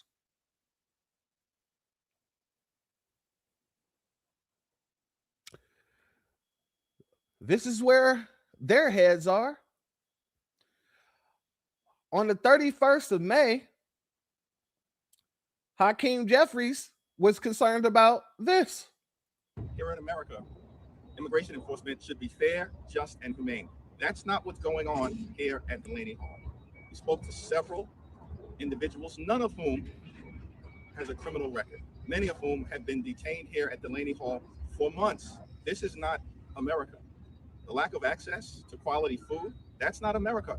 The lack of access to adequate medical treatment, that's not America. The retaliation that is taking place, that's not America. The fact that there are 18-year-old high school girls being held here is not America. Delaney Hall should be shut down. And every single individual, particularly those at a high level connected to this facility, they're engaging in a depraved indifference to human life. And every single member of this Trump administration is going to be held accountable. That's what Hakeem Jeffries was talking about on the 31st. But, you know, I have a question. If he's so concerned about what's going on in the detention centers and what is humane and what isn't humane, and why don't you have that same kind of energy for what's going on with the inmates in Alabama who's been found without their damn organs? Let's go here, family. It has been uncovered that at least 8 inmates in the Alabama prison system were found with their organs surgically removed after an inmate who had 1 year left died. And it took 2 months for them to alert the sister. And when she found out, she got the body. It was so badly beaten and decomposed that she was like, what the fuck happened? The warden said, oh, he had a fentanyl overdose. She said, wait, but he's got broken bones. He's got all fucked up. There's no way. He got the shit beat out of him. And he's not even a drug user. The warden said, hey, shit happens. They released the body. And she's like, why is it so decomposed? He really just couldn't say shit. Just kind of skipped over the question. So, of course, like any family member, she goes to a private, place to get an autopsy. And the medical examiner says, listen, he was beaten. He did overdose on fentanyl. But what happened to his heart? She goes, what? Was he an organ donor or something? No, not at all. Oh, somebody surgically removed his heart. She immediately starts to investigate and starts talking to the warden. He says, nah, we released all the bodies to this place over here. It's a private school facility that takes organs from people dead or alive. And when they asked the school, the facility, they denied anything. The warden denied anything. He just said he sent them there to get examined. Now, the law is this. Anytime there is a suspicious death in the Department of Corrections, they are to go to the state medical examiner, not a private facility, anything like that. So that's when people started realizing, wait, I had a family member that was so badly decomposed, and they said he died from a fentanyl overdose. And they started finding inmates that had no brains, no hearts, no lungs, no kidney. So what was found out is that these sick, demonic, crooked piece of shits were getting certain inmates, beating the shit out of them, probably had the warden talk to a captain who talked to his little foot soldiers, his little minions, beat the shit out these inmates, shot them up with dope, somehow got them on the operating table. Now, they don't know if they took the organs while they were alive or dead, but at this point, it was obviously for money because they're greedy and sadistic motherfuckers. It wouldn't surprise me if they were alive when they did it. And then after they shoot them up with more dope and they die, they put them in the hot Alabama sun and they let them decompose to cover up all the scars from where they performed the surgery. They even had a 75-year-old man who was about to go home in 3 years, who died of natural causes, found without his brain, his kidneys, his liver, his heart, everything. And the law is in the Department of Corrections, if someone dies of a natural cause, they don't go for further examination. They get released to the family and that's that. But they put him in for a further examination by the private facility. The only time you do more of an investigation is if it's a suspicious death, a murder, a drug overdose, homicide, suicide, whatever it might be. And that's when things really kicked off. People were coming out of all different states saying that happened to my family member, this family member. And it is so fucking crazy to think you can go to prison, you survive the gangs, the fucking politics, the murders, the crooked CEOs, everything that goes on that side, and they kill you for your organs. And when it's found out and proven, the facility, the private school facility, they deny it. The warden just kind of says, oh, no, I don't know anything about that. And nothing happens. Imagine if you kill somebody, shot them up with drugs, beat them up, then shot them up with more drugs after taking their organs and selling them, and you got caught red-handed, and you just said, I don't know. Man, you'd be in prison for the rest of your life. That's why it's so dangerous in prison. It's so fucking treacherous. They get away with anything they want. Some people who've never been on the inside think that I might be exaggerating, but this is reality. This is what I live with. This is what I grew up with. I mean, it's to the point where they are killing inmates, taking their organs and getting away with it. And I don't give a fuck. We don't give a shit. What are you gonna do about it? You overdosed. We don't know nothing about the surgically removed heart, brain, kidneys, liver. Imagine that. Where is the CBC for this? Where are the Democrats for this? Where is Hakeem Jeffries? You're talking about, god dang, these people's detention centers where they're quite literally living the good life, to be honest with you. They're not living through none of this. They're not being held in 1 by 1, 12 by 12 inch cells, 12 by 12 foot cells, excuse me. They're not dealing with organ harvesting or anything like that. They're not dealing with any of the things that we've been dealing with in this prison system for decades. But yet, here you have this mother lover, this light bright, this tether ass man out there talking about these detention centers when we're quite literally being unalived and our organs are being taken from us. Where are they? This is what they're more concerned about. Let's also go here. Blaming the Jews seems like a risky defense for a guy with a Nazi tattoo who's trying to convince people that it was just an innocent mistake and it doesn't mean anything. Are you concerned that your party has an anti-Semitism problem? He's going to have to speak for himself. And that's what any candidate, particularly in a high-profile race, is going to be called upon to do. Listen, the effort to crush anti-Semitism in America shouldn't be a partisan issue. It can't be a red or blue issue. It's a red, white, and blue issue. It's an American issue, and we should all be committed to crushing anti-Semitism and all other forms of hatred into the ground, bury it, and make sure it can never rise again. It is highly hilarious to me and very telling that you have no problem talking about anti-Semitism. This was today. This was posted. Hold on, let me show y'all. Today, this was posted. 10:17 a.m. this was posted. Why are you not talking about the anti-black racism that we're experiencing in this country, sir? See, you can talk about anything anti as long as it's not anti-black you want to speak about. So you can talk about anti-Semitism. You can talk about anti-race, Asians. But you cannot speak about the anti-black. I got you, family. I got you. I know I should have did it earlier. Send in the clowns. This is what I mean. This is what they're prioritizing. This is how they truly feel. So let's see. Before we get to the next person, like I said, I just want to know what these people are doing ever since Monday. What have they been doing ever since Monday? Brain fried, scrambled light, eggs in the skillet. Ooh. Thoughts running loose. Ooh. Can't even pin it. Ooh. Opinion spilling. Nonsense offended. Logic took a vacation. She ain't in it. Ooh. Caught in the fog, lost in the static. Ideas chaotic, vibes erratic. Speeches, gymnastics, flips acrobatic. Words land hard, awkward and tragic. Ooh. Dumber than a box of Crockets. Lost keys, no pockets. Talking loud, no logic. Every thought catastrophic. Dumber than a box of Crockets. Every move out of pocket.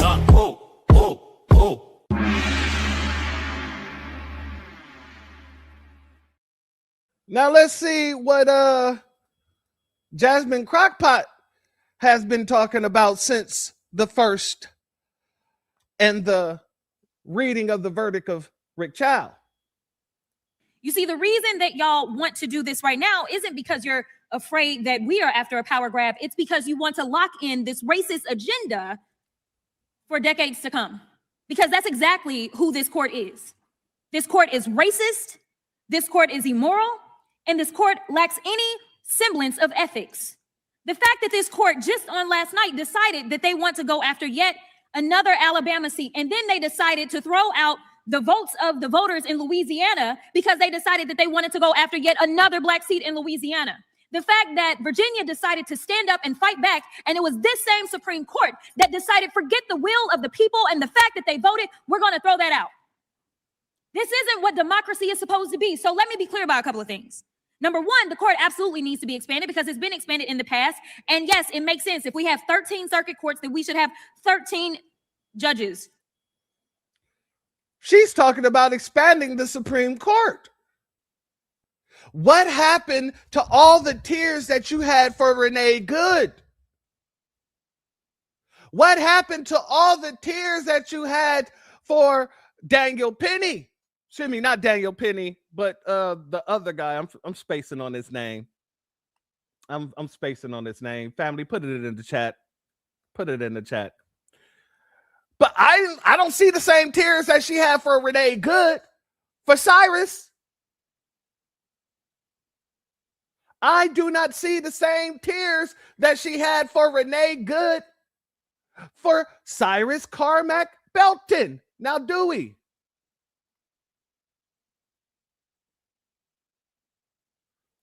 No, I was talking about the other Nabisco guy that got unalived by ICE. I forget his name. I'm spacing on his name right now. Not Jordan Neely. I'm talking about the Nabisco guy that was caught with a pistol and ICE unalived him. The nurse guy, yeah, the nurse. Petty. Thank you. Thank you very much. That guy.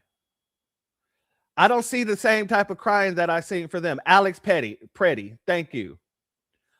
I don't see her crying like she was crying for Alex Petty. I don't see her crying in the very same way she was crying for Renee Good. I don't. She's sitting there back to business as usual. But let's just pretend that the size of America was the same. Let's pretend that the complexity of the cases was the same as it was when we originally got the 9. Let's pretend all those things. I would still argue that it is time to not only expand the court to introduce some form of ethics and to put term limits on, because you have bad actors like Mitch McConnell. This court was packed by the Republicans, and that is the reason you don't want it unpacked. You see, as a trained attorney, I don't understand how the very same court could say that in the state of Texas, 4 days before we were to have the end of filing, it is too close to the end of filing. And so therefore, we've got to go ahead and go forward with these intentionally discriminatory maps. And these are the words and the characterization of a Trump appointed justice. It's got to be bad when a Trump appointed justice decides that something is racist and is willing to call a thing and put it into writing. But they did that. They didn't just say it. They laid it out in an opinion that was more than 100 pages long. But this very same court will decide that after votes have been cast to throw those votes out. The reason that we need to do something about this court is because this court has decided that it will bend to the will of a wannabe king. We have never in the history of this country needed a court to say that absolute immunity should be given to a president, because historically we don't actually keep criminals in the presidency. We know that even after he had been found guilty by a jury of his peers, y'all went out and y'all wanted to say, yes, this is our guy. Family, I'm not even going to play the rest of it because it is, 1, disrespectful. 2, I'm stuck on this. A woman was killed. She was shot in her head, and y'all are pretending like nothing happened. I remember when Charlie Kirk got killed.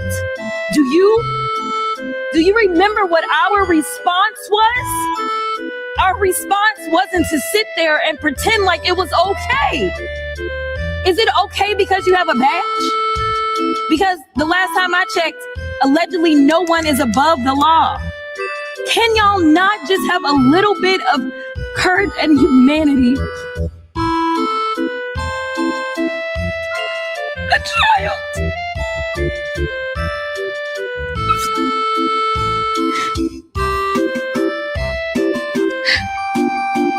Child has lost her mom.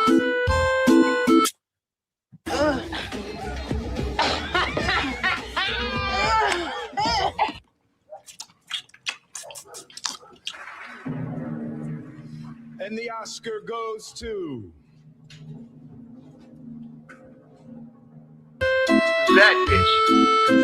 That bitch right there. That's who deserves the Oscar. Her. Okay? Yeah, she won it for sure. Wow.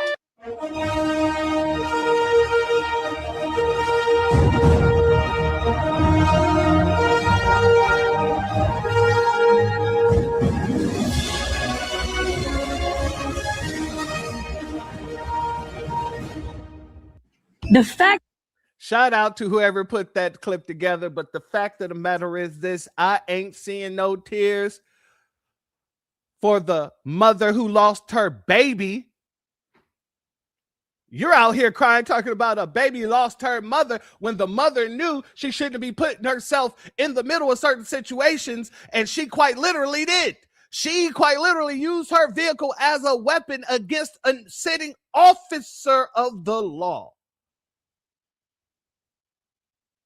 Cyrus was chased in fear for his life for 130 yards. Where's the tears for him? What do we need these people for if we're going to be the only ones crying, if we're going to be the only ones fighting, if we're going to be the only ones out here standing on the square?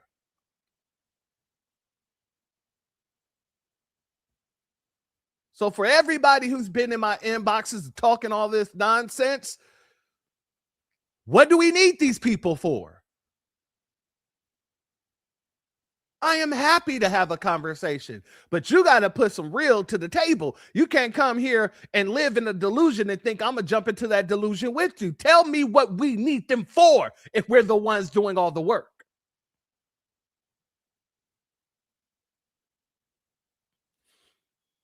Family, we ain't done. This is what Summer Lee's been talking about.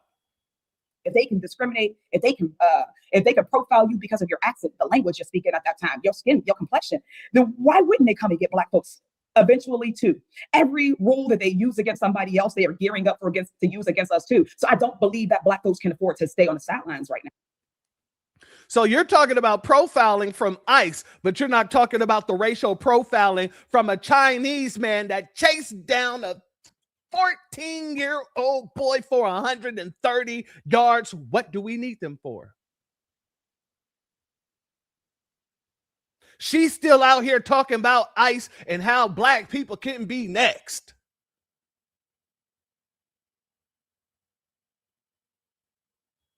I simply don't. And also, I will remind Black folks too that the difference between me, Black American, and Black, what they call foundational Black man, I'm the descendant of American slaves, and Black folks who are descendant of Haitian slaves. We all look the same. We all look the same to an ICE agent. That's right. Nigga, please. Did you take a stupid pill with your breakfast this morning, Admiral? Get somebody else to do it.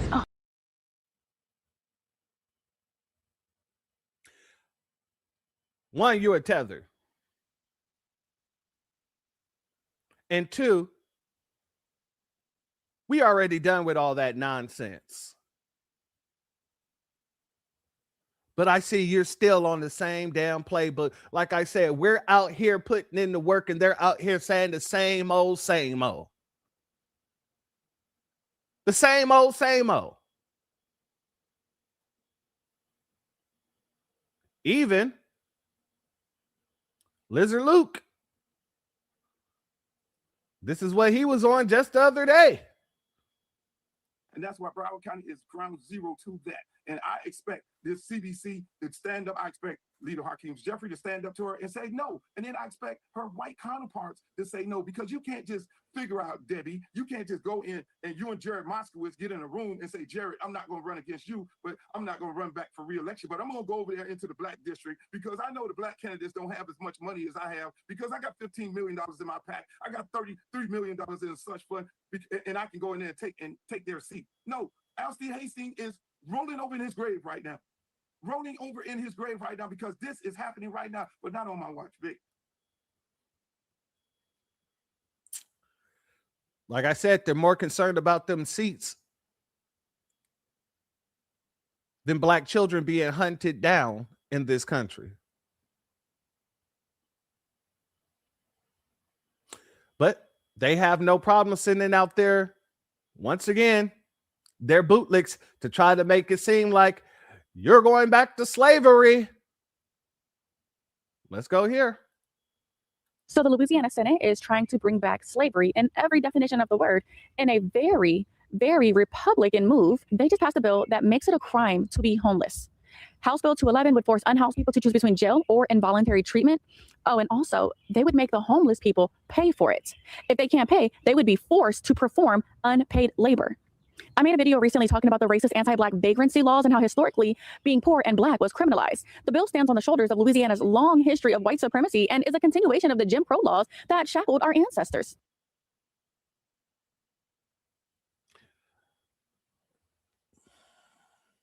So you can continuously speak about going back to slavery. You can continuously speaking about going back to Jim Crow when you're quite literally watching other groups hunt our children down. And nobody is saying nothing. You took it upon yourself to come out and talk about homeless people being arrested and being put to work. It's like slavery. We already had the 13th Amendment. We already understand that the slave trade is still going on.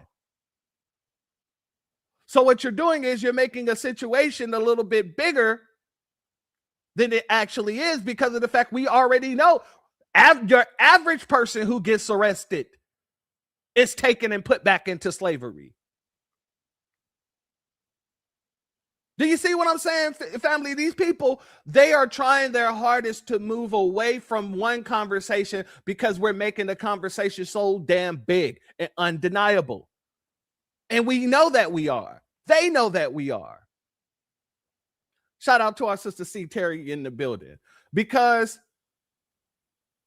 the very same thing we're talking about and addressing on the black grassroots, they're sending their shields out to address different situations. When that didn't work, now they send out their shield to address our situation that we're speaking about, to try to dissipate the energy. So here's your unconscious flea, Roy. Listen to the whole thing before you comment. The child case in South Carolina, verdict has come out not guilty. We see here how we get situated. Good person of color versus bad person of color. Mr. Chow, as a helpless, passive Chinese man, this 14-year-old got adultified, while also centering anti-blackness. Anti-blackness is foundational to this country. I am very sympathetic to the way Chinese people experience vitriol of a whole bunch of teen child slurs and things like that. Asians, young black boys and girls, America does not let them be children, forces them to justify that they're human beings. What happens when you're a 14-year-old child and your whole life you've been told that you pose a threat? We got to have that empathy. I know it's hard. This tragedy that happened was very real. The illustration of the model minority man, we're seeing how it does a disservice to both the Chinese community and the black community. To the black community, a lot of things that we know about the Chinese people, we project onto their bodies. It comes from the way that white people have taught us to think about it. Nigga, please. Internalize the flatulation of the matter by transmitting the effervescence of the Indonesian proximity in order to further segregate the crux of my venereal infection. What the hell are you talking about? I'm sick and tired of these people acting like all we do is listen to the Nabisco and his perception of the world. We've been the only people around the world that fight against the perception of the Nabisco. It was us that was putting the African community on our shoulders and bigging up Africa. It was us that was putting the Asian community on our shoulders. When nobody wanted to rock with them, when nobody wanted to watch their movies, we were supporting the Kung Fu movies. We were putting Bruce Lee in the forefront and putting Bruce Lee in our movies. What the hell is this man talking about? They act as if we don't have our own experiences with these people.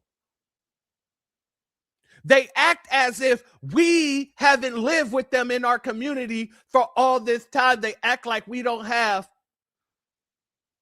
example after example after example of these people using us in the negative light in order to get things for themselves.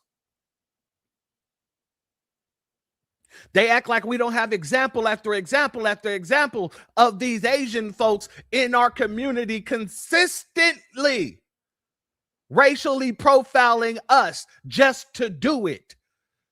And it's happened so much, it became an ongoing run-on joke to where it's been put in TV shows, it's been put in movies, it's been put in all of this. And yet you're talking about, well, we've been conditioned to believe a certain way about a people that we've opened our community, our wallets, and our arms to. What the hell are you talking about, you bootlicking, tap dancing, Sambo ass son of a gun? Get away from here with your nasty self and take those white people with you. You know how white people smell after the rain, like wet potato chips. Now get out of here. Continue. I know that we can look at folks around us like they're our neighbors, not like they're threats. That narrative only benefits one group of people. It's not us, it's not them. My only challenge to us, do you see Chinese people through your eyes or through the eyes of white people? How do you understand power and how it dictated the relationship between Black American and Chinese Americans? We benefits when that power is dictated on us. There's videos about how we move forward, but also the knowledge of the things that's got in the way of that solidarity. My last word is this: you have to hit the elephant in the room. There's an inherent skepticism the Black community has from the affirmative action to this right here. This we have to really sit with why and how before we move forward. Conscious, I'll add that affirmative action case. It was hand-picked individual students who were selected by white conservative activists who've been trying to dismantle affirmative action for decades. Asians, don't become pawns to someone else's agenda just because you feel aggrieved, just because you're thinking about all the times that an individual has hurt you and they're part of this group. If we get drawn into that, that's what lets them manipulate us, use us, and in the end, when you get used, that don't help you out. Education is elevation. Sit down and shut the Listen fuck to the whole up, bitch! Massa, is we sick, Massa? Get your man. All right. This is why we're not rocking with any one of these people. You sit here and try to gaslight us like we don't know what the hell we're talking about. While the Democratic Party sit here silent. While the goddamn CBC sits silent. While the goddamn NAACP sits silent. The Urban League sits silent. You all sit here and gaslight us like we don't know what the hell is going on in our own damn communities and what we've been dealing with in our own damn communities. Oh, yeah. It's because they don't give a damn. It's all about individualistic success. It's all about personal benefit. Because when the black grassroots show up, people like the NAACP, they don't want us there. They don't want us there at all. Shout out to our good brother Black Alpha, Greg Marcel Dixon, and everybody else that showed up and showed out in South Carolina in 2024. I need to go back here. Listen. On behalf of the NAACP, we are disinviting you to this event. This is a private event. Listen. On behalf of the NAACP, we are disinviting you to this event. This is a private event. Listen. On behalf of the NAACP, we are disinviting you to this event. This is a private event. We're asking you, please leave. I haven't even said that. I've been sitting here on the phone. We're asking you, please, this way. Okay, you just give me an explanation. Reparations. Come on. Oh, that's what it is? Yeah. Please, this way, please. This is on behalf of the NAACP? This is so unfair. This way, please. Please. Too many people. Maximum, please. All right, come on. Thank you. Reparations. Thank you. Reparations. Thank you. Look at this, y'all. Look at all this. Let me get my. We're being asked to leave, and we just been relaxing. Wait, get everybody. Who's you guys in charge of this? I want y'all to remember this next time the NAACP starts talking. Yeah, NAACP ain't got nothing Remember to do this. with us. They for color folks. Y'all for Palestinians, right? With no explanation. With no explanation. No explanation at all. None at all. These just say reparations on the stage, but you want to kick us out. That's it. That's why he's still talking on the stage. And there's probably about 20, 30 brothers and sisters who are Foundation Black American Freemen. And they taking us all out one by one for no reason at all. We were just watching. Wouldn't even let someone come in, but now you kicking us out. We ain't did nothing. Shameful. That's out, y'all. Hey, that's okay though. It's a new era. The NAACP ain't popping no more. Okay, you don't want to speak. It's okay. We got you. Exactly, my sister. Shout out to our sister Patricia A. Jones for this on Dr. Martin Luther King Jr.'s holiday. Something that we fought for. Y'all out here on behalf of the NAACP, we want you to leave. This is how they treat the black grassroots. And they got their damn nerve to call for a boycott of SEC schools. Y'all want our children to fight for you, and y'all ain't out here fighting for our children. And the only time you guys do say something is when your little bootlick paid for groups are paying people to do things that will behoove you as a party in the long run. Southern Poverty Law Center. Oh yeah, let's go here. The Justice Department alleges some SPLC employees knew that informants used the money for recruiting and growing their organizations, but they're accusing the SPLC of essentially deceiving donors by not telling them that some of their funds were secretly being used to fund these extremist activities. In one instance, the DOJ says an SPLC employee encouraged two KKK members to stay in the movement, even though they wanted to leave. The two were allegedly offered a $1,200 monthly salary as informants, money that they then used to attend extremist rallies. Per the DOJ, an SPLC worker was aware one of the informants used donors' money to purchase material to make Ku Klux Klan garments for others. The DOJ says both informants were reimbursed by the SPLC with donor money for all expenses they incurred for cross-burning events to include the wood and fuel used. The SPLC allegedly paid their informants through fake accounts. The new information builds on an indictment that the DOJ filed in April, charging the SPLC with 11 counts, including wire fraud. The sad thing about all this is it worked. They almost tripled their revenue after the now famous Charlottesville rally where a person was killed, and one of the guys they were paying was promoting that rally, coordinating transportation.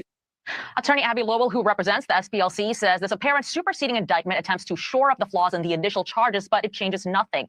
The SPLC did not lie to its donors, it did not mislead banks it did business with, and its informant program prevented violence and saved lives. Lowell is also taking issue with the fact that a draft indictment was released to the media before it was unsealed by the court, which they say violates federal grand jury secrecy rules. Jackie.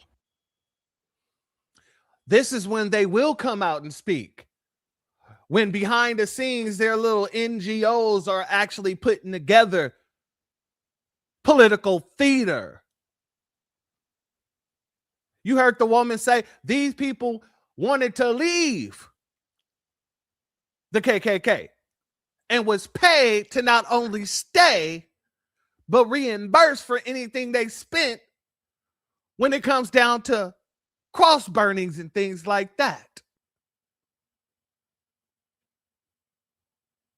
Oh, y'all don't have a problem speaking about those situations. You just won't say how the Southern Poverty Law Center was included in the planning and plotting of these things. Exactly, my brother AO. They always putting on the show. So again, what do we need them for?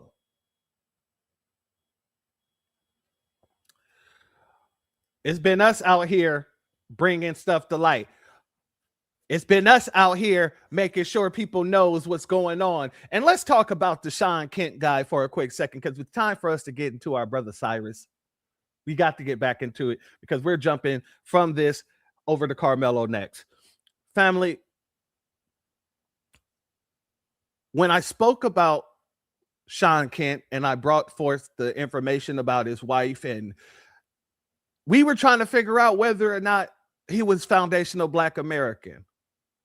Well, I want to give a B1 salute to our family, Jay Toot, who saw the broadcast and immediately sent me this. Well, dropped it on there. And you probably won't be able to read this, but I'll read this to you. This is from Facebook. Sean Kent knew from boyhood that he wanted to be a lawyer. I was born in London. When I graduated, my boss in the U.S. government hired me full-time and moved my immigration so I could live with my parents. Crack the code again, family. The man is a tether. His wife is an Asian. Now we have the full of everything. Now we have the full understanding of what went on, why it went on, and how it came about. And why he acted like he didn't give two shits about it. Exactly, 00 tether. Straight up agent. But it all comes together now. While he's talking about he got a mortgage. If he don't pay his mortgage, then, he would lose his house. While he was talking about all the people that he's defended, the lowest of the lows. While he was saying a check is a check. Now we understand why a check is a check. Are we surprised?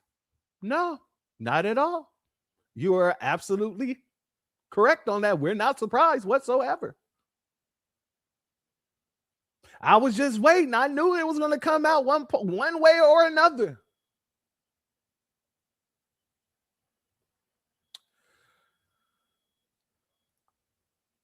I want to say this, though. I'm highly proud of the family.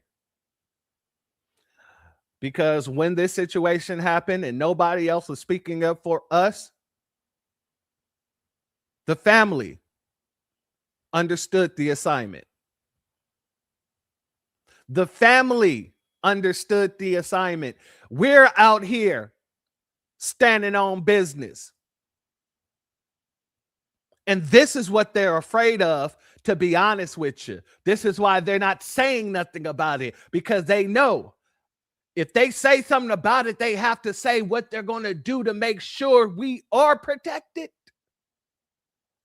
But since they're not saying nothing about it, best be believing that we are.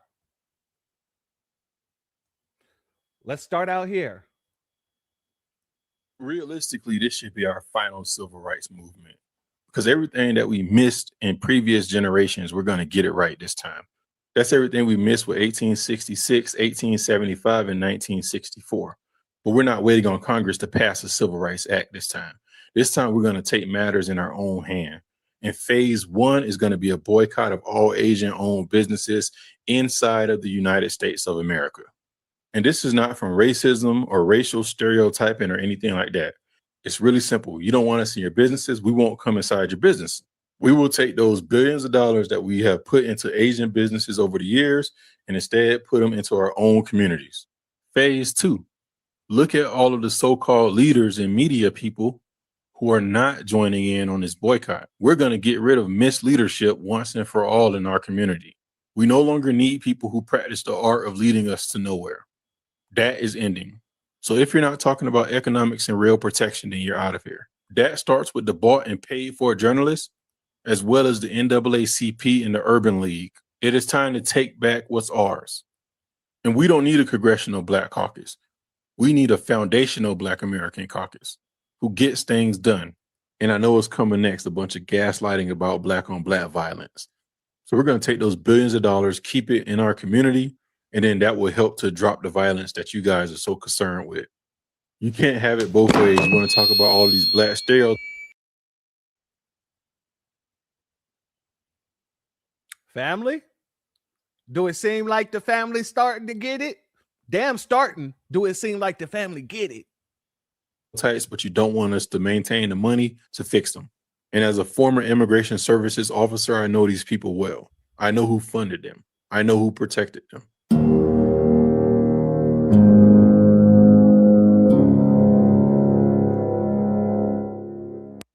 Shout out to Mr. Wade. Nothing but facts. Let's go here. Were you allowed to go to a white neighborhood and open a beauty supply store? Let me tell you something about me. I don't know about none of y'all, but you do something to one Black person and I find out about it. You might as well did it to me. And I tell you, I'm so petty. I stopped going to nail shops. I do my own nails.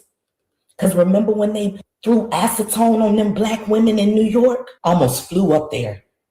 Because what you think this is? What do you think this is? That wasn't a problem for everybody. People still going to the nail shop. I haven't set foot back in H&M since they put that monkey on that baby. Do you understand? Because that could have been my nephew. That could have been someone in my family. I ain't shopped at Gucci since they pissed me off. Don't try to bring Dapper Dan in there like that means something to me. No.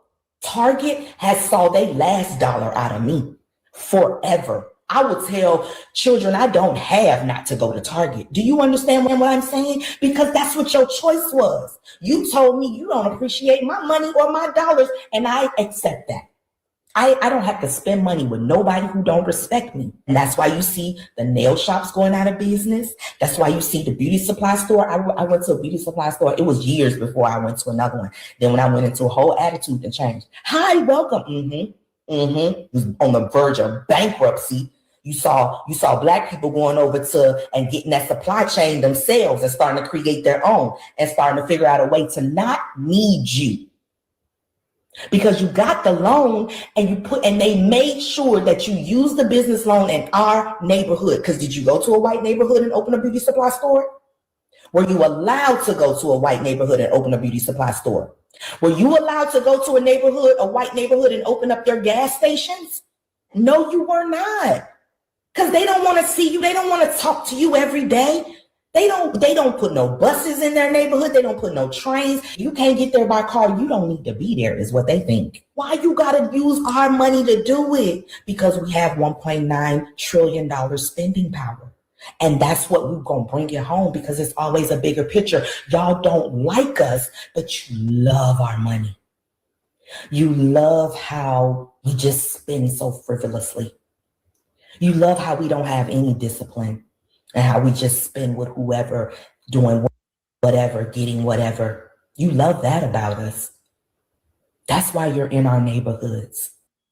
You have a black business, drop it in the comments and share this fucking video, because at this point we have to start using our fucking emotional intelligence. Don't let this shit start no race war amongst us. We don't give a fuck. They don't like us. I'm talking to the Chinese, I'm talking to the Indian, I'm talking to all you motherfuckers. I'm pro-black, which means I'm against anybody who's against black people. If you don't like it, get the fuck off my page. I said what the fuck I said.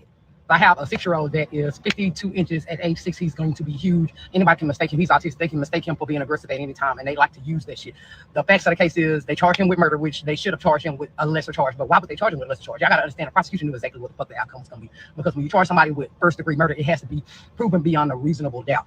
Unfortunately, the 14-year-old did have a gun on him, even though no, he did not point the gun at anybody. They used the fact that, let's say he stole a bottle of water, and they said that he pointed the gun. So beyond reasonable doubt, you can't get a first-degree murder verdict. It is what it is. But the prosecution knew that when they charged him with first-degree, they should have had some type of lesser involuntary manslaughter, second degree, anything else. They already knew. Y'all gotta understand the fucking game that they playing with black people. Being black in America, you don't have the same rights. It just is what it is. But y'all have control over this. Stop taking y'all ass up in them motherfucking people's establishments. And when I say all of them, I'm talking about every last motherfucking one of them. Chinese, Asian, food stores, hair stores, Indian, gas station. It's people that own black shit. And I know it's some things that we may not be able to get to buy black, but if you start making sure your money majority goes black, you will see how important your fucking spending dollar is. Stop taking your ass in that motherfucking gas station. We already learned how to do our own nails. Remember, I taught y'all how to do your own nails. There are black women who have hair vendors. There are black women who go straight to the source. You can find them. It is okay. It is okay to not give them people your money and show them what our power really is. But y'all won't do it because y'all not mad enough. How many of y'all motherfuckers walk around with illegal weapons on y'all on a daily fucking basis out of fear of somebody doing something to you? You might have to defend yourself. He did not do anything to them for them to chase him down. He ran out of his clothes, his shoes. He fell. He dropped his phone. He dropped everything he had, running for his fucking life. 14 years old, running from 2 grown ass men because they saying he stole a bottle of motherfucking water. Are y'all cool? Y'all ain't really mad. Y'all fake fucking mad because it ain't your child. Any black person with an autistic child, y'all should be pissed because the way that our children are, they fucking lack emotional intelligence sometimes. The fuck, so somebody gonna fucking shoot them in the back behind a bottle of water? And y'all all right with it? Y'all better start shutting their business and stop buying their shit. It's simple, because y'all still gonna take y'all black ass up in their shit. Y'all gonna still take y'all black ass up in their hair stove. Y'all still gonna take y'all black ass off in their nail salons. Like you can't search in your motherfucking Instagram search bar and find a black person to do it. Y'all ain't pro-black? The fuck? I don't give a fuck how you feel because you not living a black experience in America. I said what the fuck I said. Show them you really mad. How mad are you for real?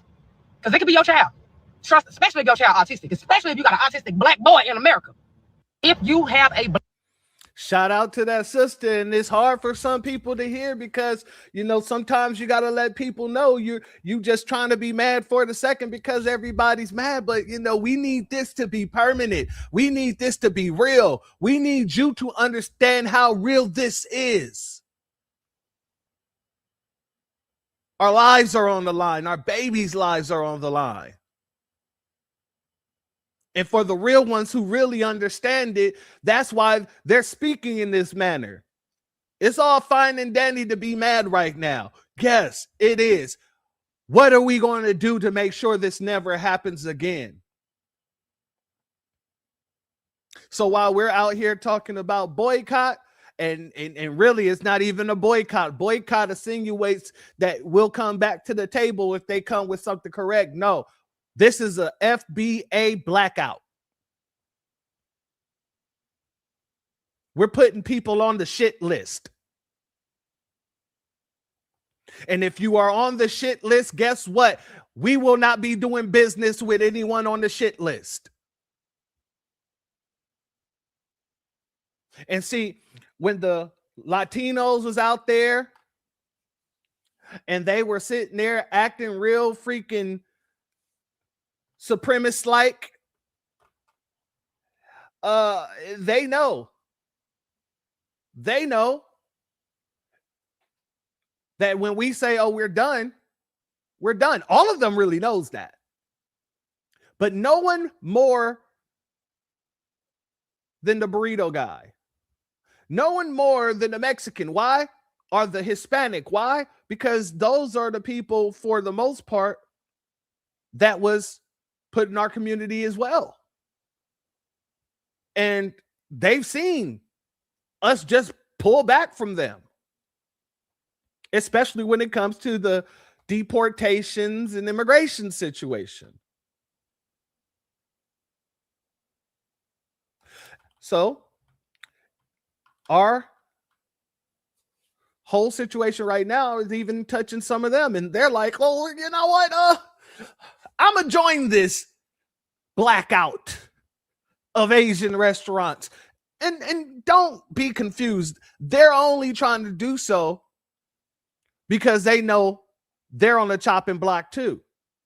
But remember when I played that video from April out there in California, when she was turning people away from those stores but sending them over to the African stores? We're not doing that.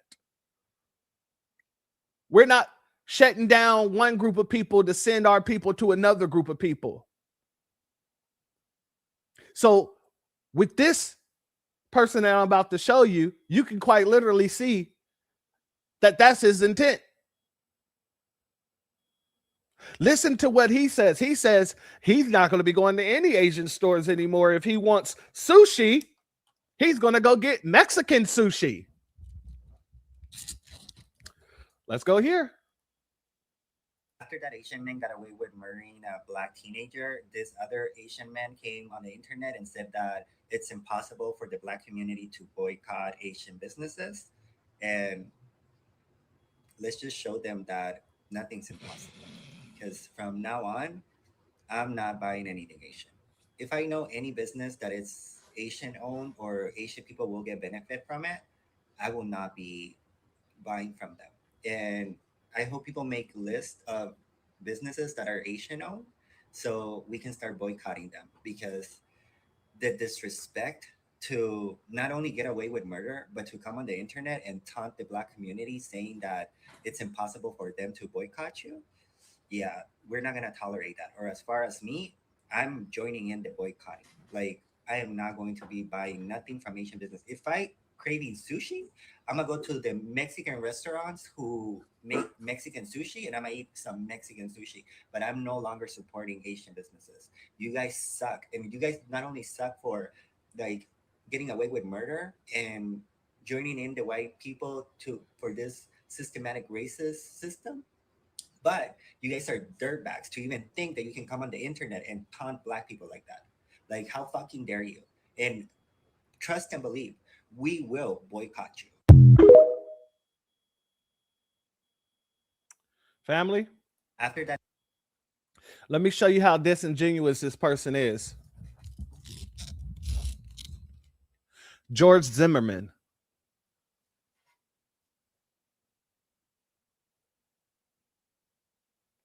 We just had an issue with Ashley Gonzalez.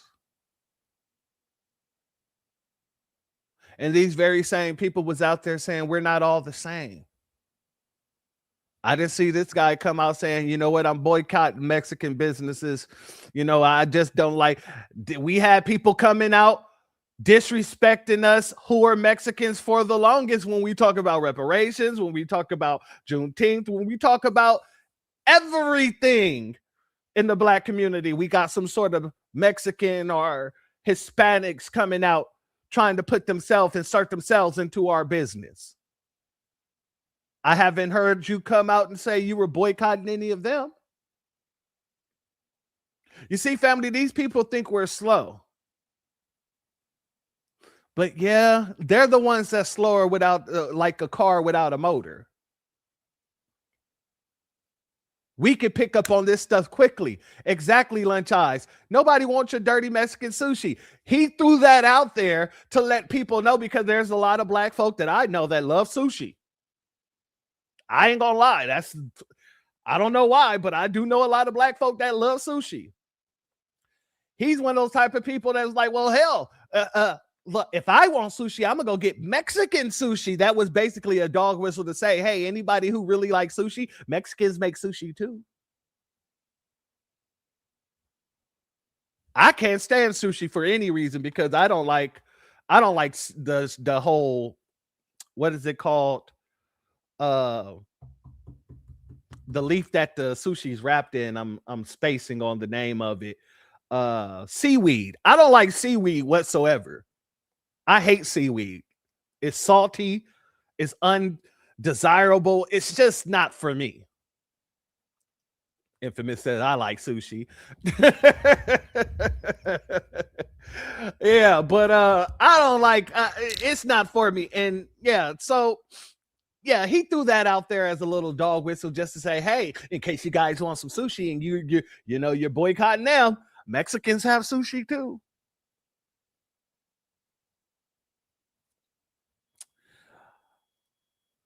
Let's go here, family. Old boy took that video down because I can guarantee you the people within his community got on his motherfucking ass because they know what type of boycott we're talking about. They know good and goddamn well we not talking about Honda, Ultima, fucking Samsung, fucking iPhones. We're not talking about that. We know us trying to boycott them in that way would not be effective, and they know that shit. They called and got on his ass. That's why he took that video down, because they know we're talking about all of their businesses that thrive within our community due to our money. That's why he took the video down, because they know we can crush those businesses by only not shopping there. That's why he took the video down. And that's who we're talking about boycotting. And if y'all learn to stay the fuck out of black people business, y'all wouldn't be looking like idiots on the fucking internet because you assume the most ridiculous thing possible. Boycotting Asian products when damn near everything is made in fucking China. And y'all thought that's what we were talking about. But yet y'all believe y'all are superior to us intellectually? Be fucking for it. Shout out to this sister here. She looks like, reminds me of one of my exes. But shout out to her. And I believe she's right. I believe a lot of Asians got on that dude's head and was like, hey, man, what the hell are you doing? You gonna mess this up for us because you want to run your damn mouth. And he took the videos down. He had 2 different videos. He took them both down. However, yeah, those Asians didn't do a good enough job because there were still other folks going around saying stuff like this. To talk about the Rick Chow situation, but as an Asian American, I have to talk about this. Black people are calling for other Black people to boycott all Asian businesses. Are you kidding me? So the actions of one individual represents the entire race, huh? We should punish the entire fucking race because of one person. I'm just gonna call it what it is. This is straight up racism. Asians are a minority in this country, even more so than Black people. Once one Asian person steps out of line, the entire race gets hated on. Remember COVID? Remember? China virus, Kung Flu virus, the whole 150% increase in Asian hate crimes, and the whole Stop Asian Hate movement, which conveniently was stopped because of who they found out were the perpetrators. Chinese is different than Japanese, is different from Korean, is different from Vietnamese. There are over 2 billion people in Asia. They're all fucking different. We are not a monolith.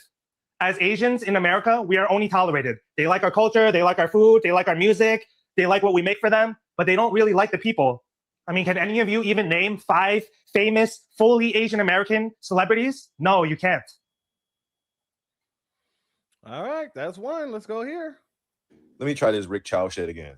Earlier, I had one. I think I was going too hard. The streets is definitely not ready for that. That was too heavy.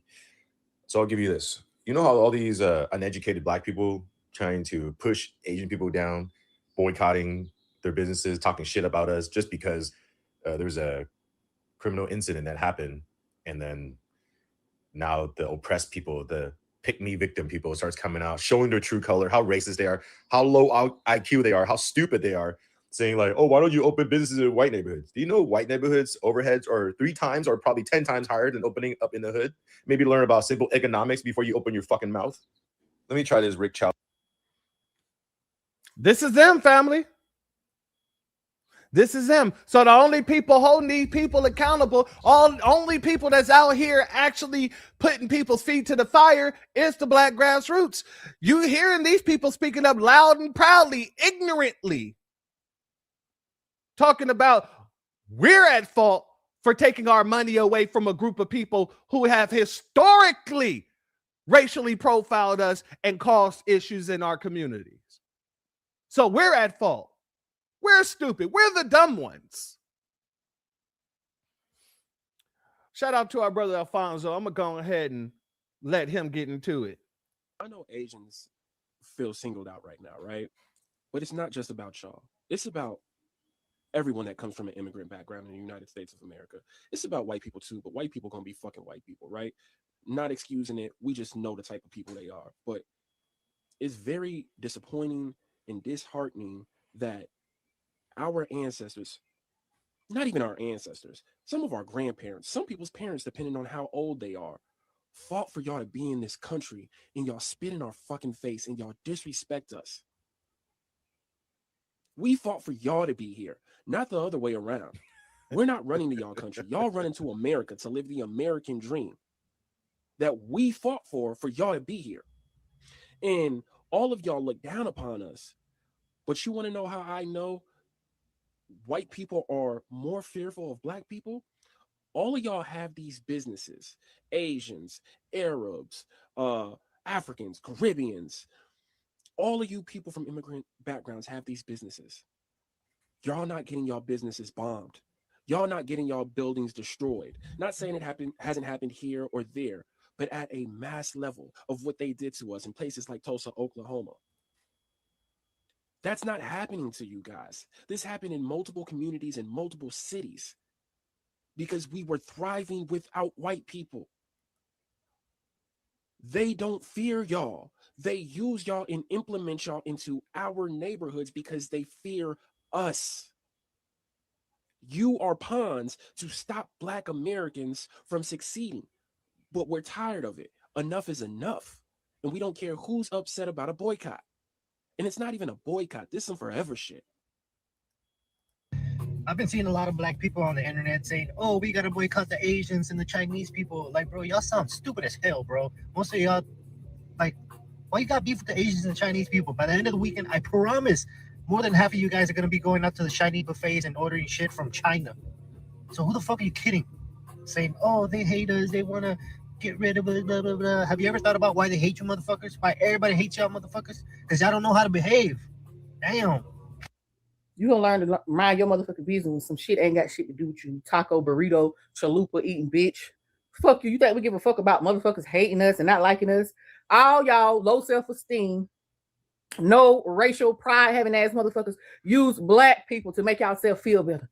Y'all try to put black people down just to have any kind of self-esteem. Because other than that, y'all have none. None. Zero. Y'all feel inferior to the fucking white man, and y'all try to use black people to have a little bit of fucking pride.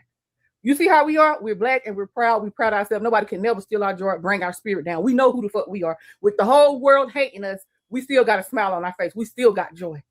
We know who the fuck we are. You motherfuckers are lost.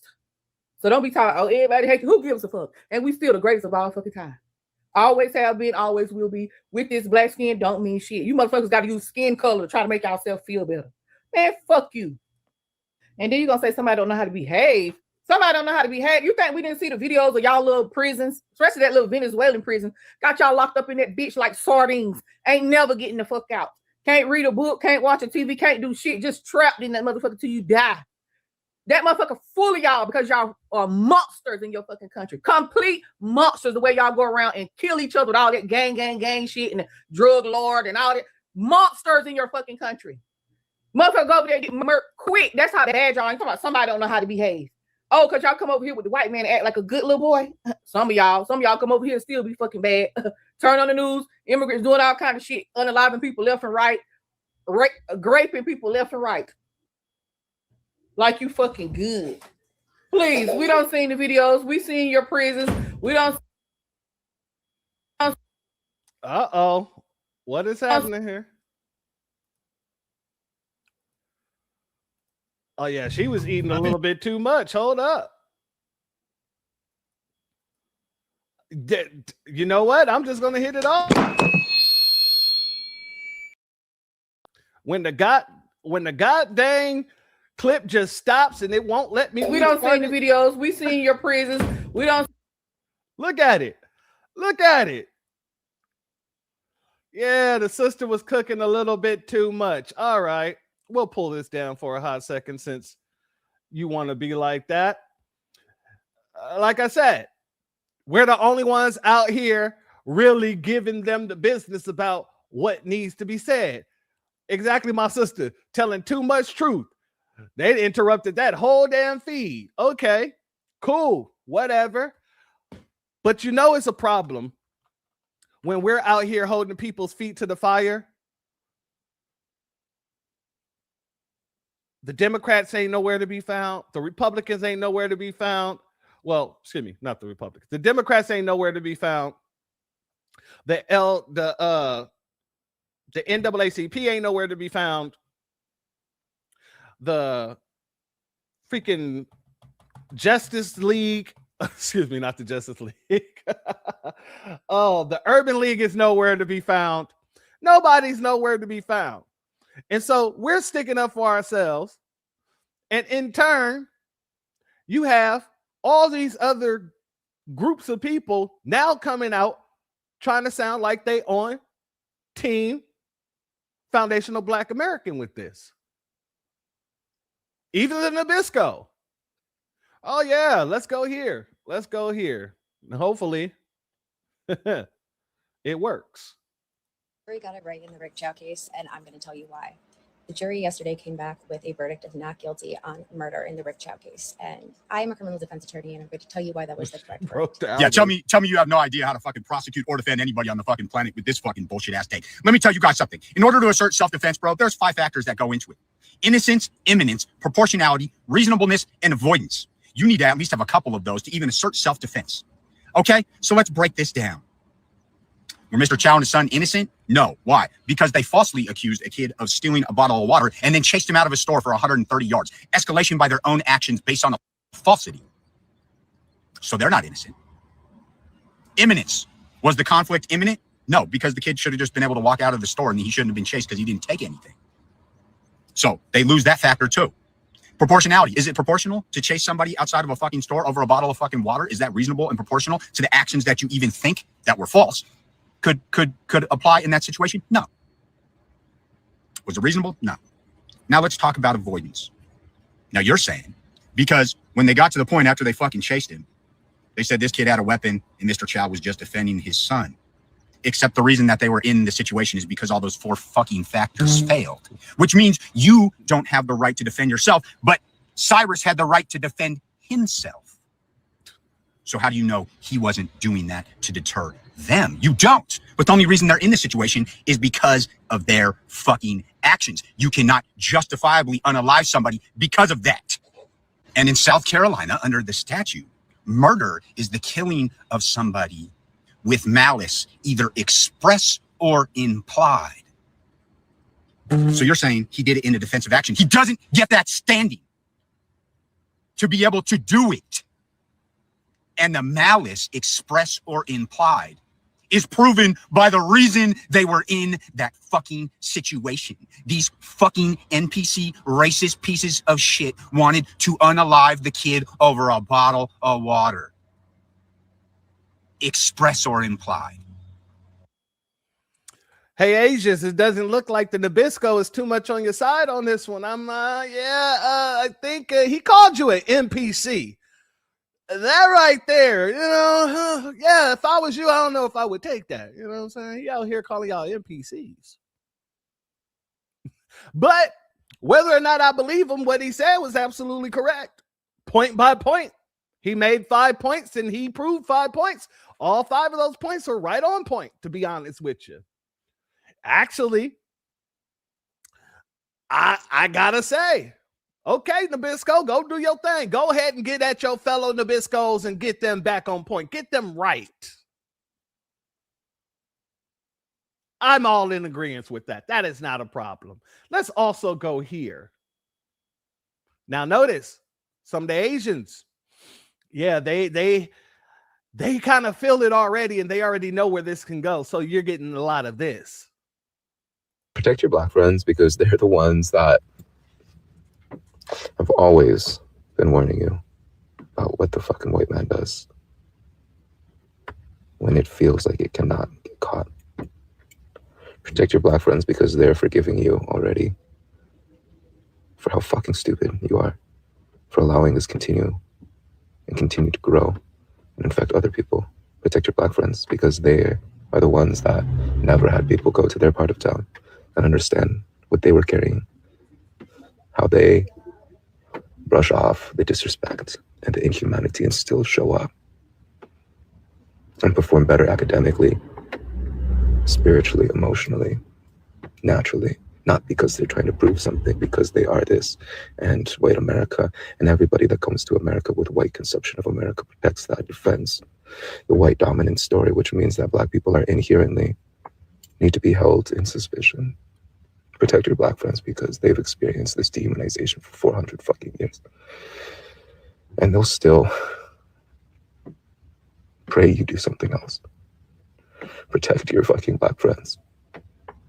Because the world is too eager to devour black pain in justification for its own inhumanity and incompetence. Protect your black friends because they've protected us, even when we don't fucking know it. We need to do better. They deserve better. Family, do any of y'all agree with this man? This man out here talking about because we've already forgiven them. I don't think you're picking up on what we're putting down, sir.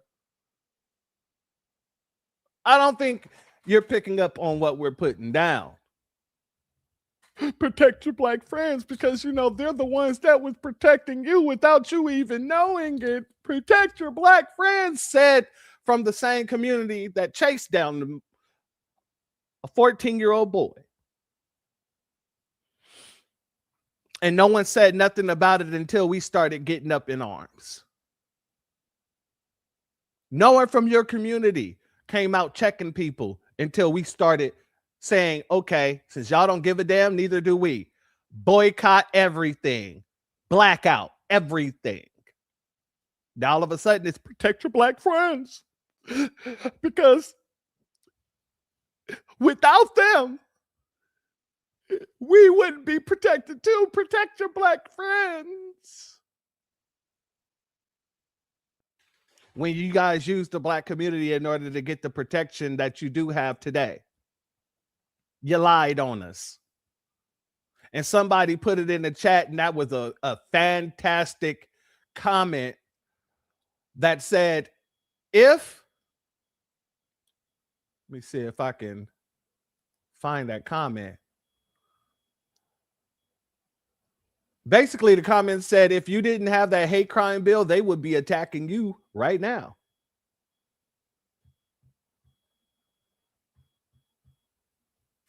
Let's go here. Like I said, they want you to feel like they're really putting boot to butt when it comes to their community. Things the black community has done for us. The Filipino and black community share a similar history of dealing with racism, economic exploitation, and imperialism. During the Philippine-American War, black leaders such as Ida B. Wells supported Philippine independence. Black soldiers who fought on the American side ended up leaving their military positions to join the Filipino freedom fighters. The civil rights movement outlawed racial segregation, which directly protected Asian Americans as well. Frederick Douglass advocated against the Chinese Exclusion Act of 1882. This isn't taking away from the hard work our Asian leaders have done to fight for our equality, but it's important we acknowledge that a lot of the progress we made is because we got help from the black community. So in a time where K-pop idols are wearing cornrows and Filipinos are grateful for American colonization, let's get educated, y'all. We're in this together. To all the... Are we in it together? Are we in it together? No, we're not, because we can say what we've done for you. You can mention what you've done, what we've done for you. You can't really tell us what you guys have done for us.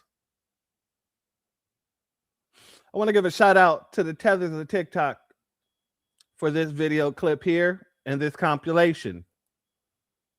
Without further ado, The Great Brown Hope, Episode 2, Asian Edition. When have Asians ever committed to unity with foundational black Americans? I say never. Let's start with two of the most prosperous slave owners in North Carolina. Uh-oh. Once again, huh? Give me 1 second, family. Let me see what the hell is going on here.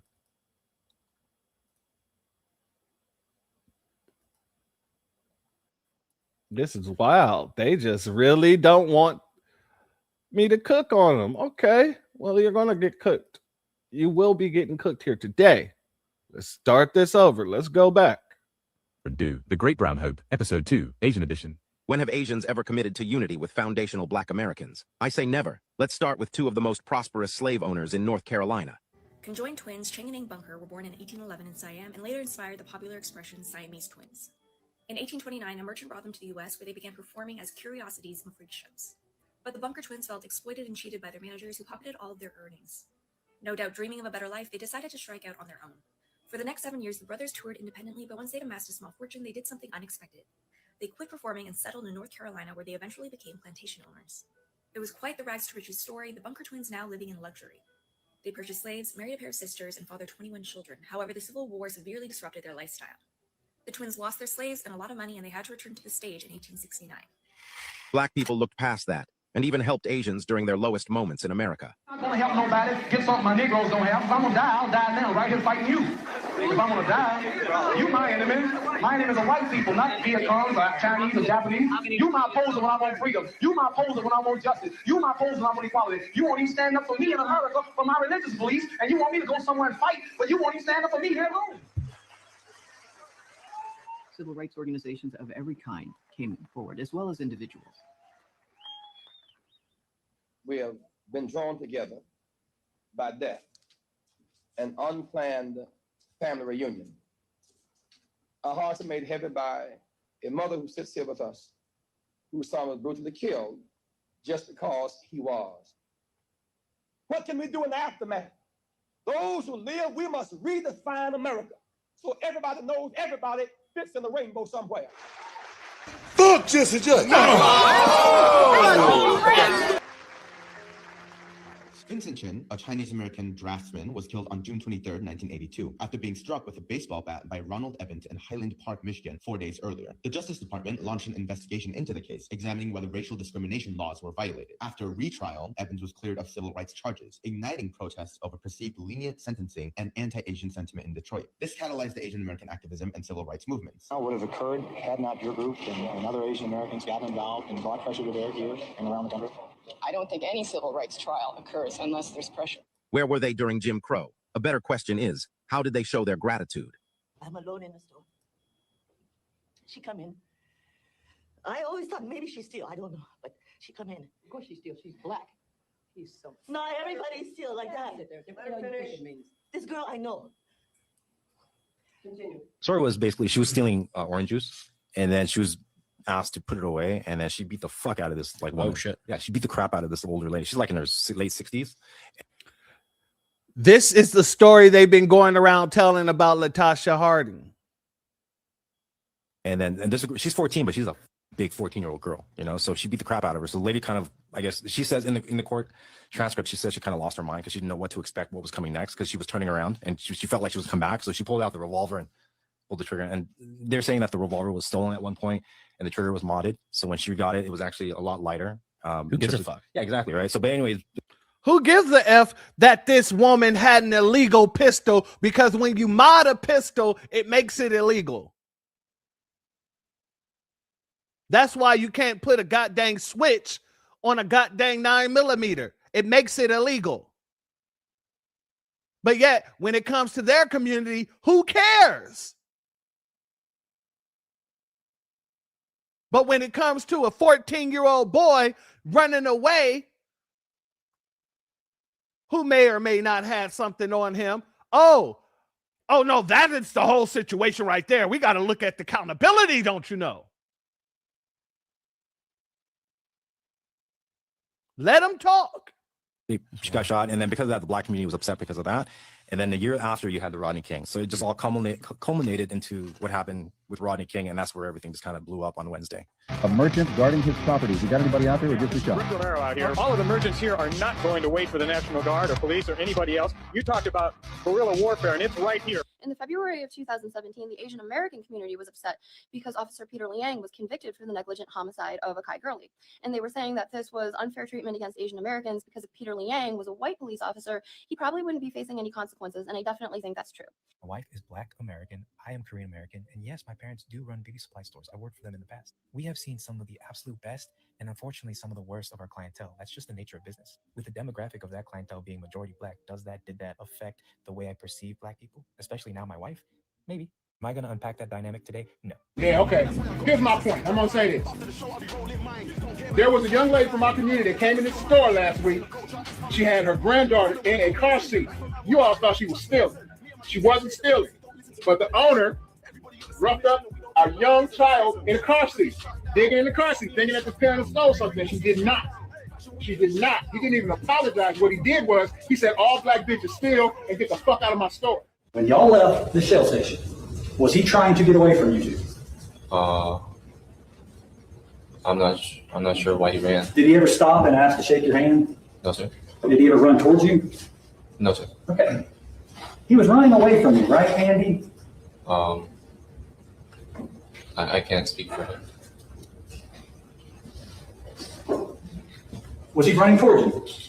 No, sir. Was he running away from you? It's not a hard question. I guess not to me, yes, sir. He was trying to get away from where you were, correct? Could be. It could be.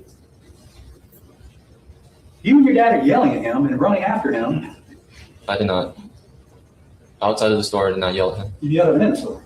Well, I called out to him, hey. And your dad yelled to him when he got out of the store. And my dad called out hey to him. Yes. And he ran away from you. Okay, yes, sir. I know, I'm asking you. This is your chance to answer my questions. And they're not hard, are they?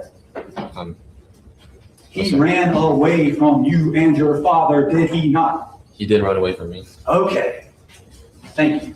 Okay. At any point did he turn and engage with you? You understand that word? He did not. Okay. At any point did he stop and turn towards your dad and pull out a gun in the store? Towards my dad, no, sir. Did he do that to you in the store? No, sir. Did he do that when y'all chased him into Spring Tree? Did he turn around before y'all left the parking lot and point a gun at you? No, sir. But you continued to chase him, though, didn't you? And you actually called up to him, you called up to him twice, is what you said in your statement roadside, right? Yes, sir. What does that mean? What was the first time you called up with him? I'm not completely sure.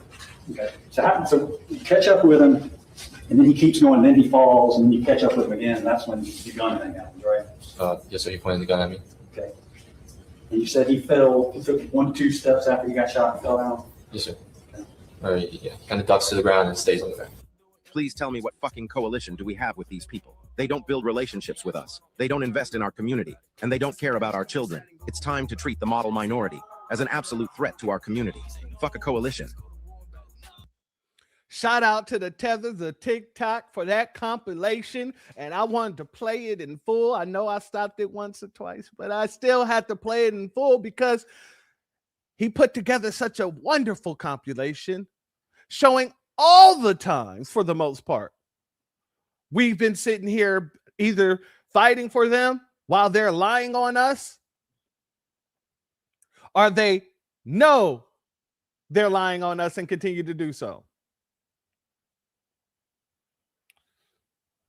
So yeah, the question would be, what coalition?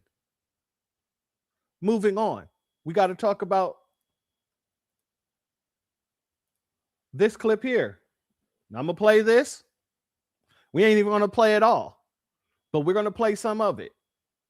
But you made a general picture about us black people, and that lets me know you ain't. You're a bozo because you go, oh, we'll take away the liquid. This is what you said. I love when the black community says, let's boycott Asian businesses. Please do. We'll get rid of the Chinese takeout. Yeah, take the Chinese takeout out. That's whack anyway. You serve us bullshit, GMO, all that. We get fat and get disease off your dirty food anyway.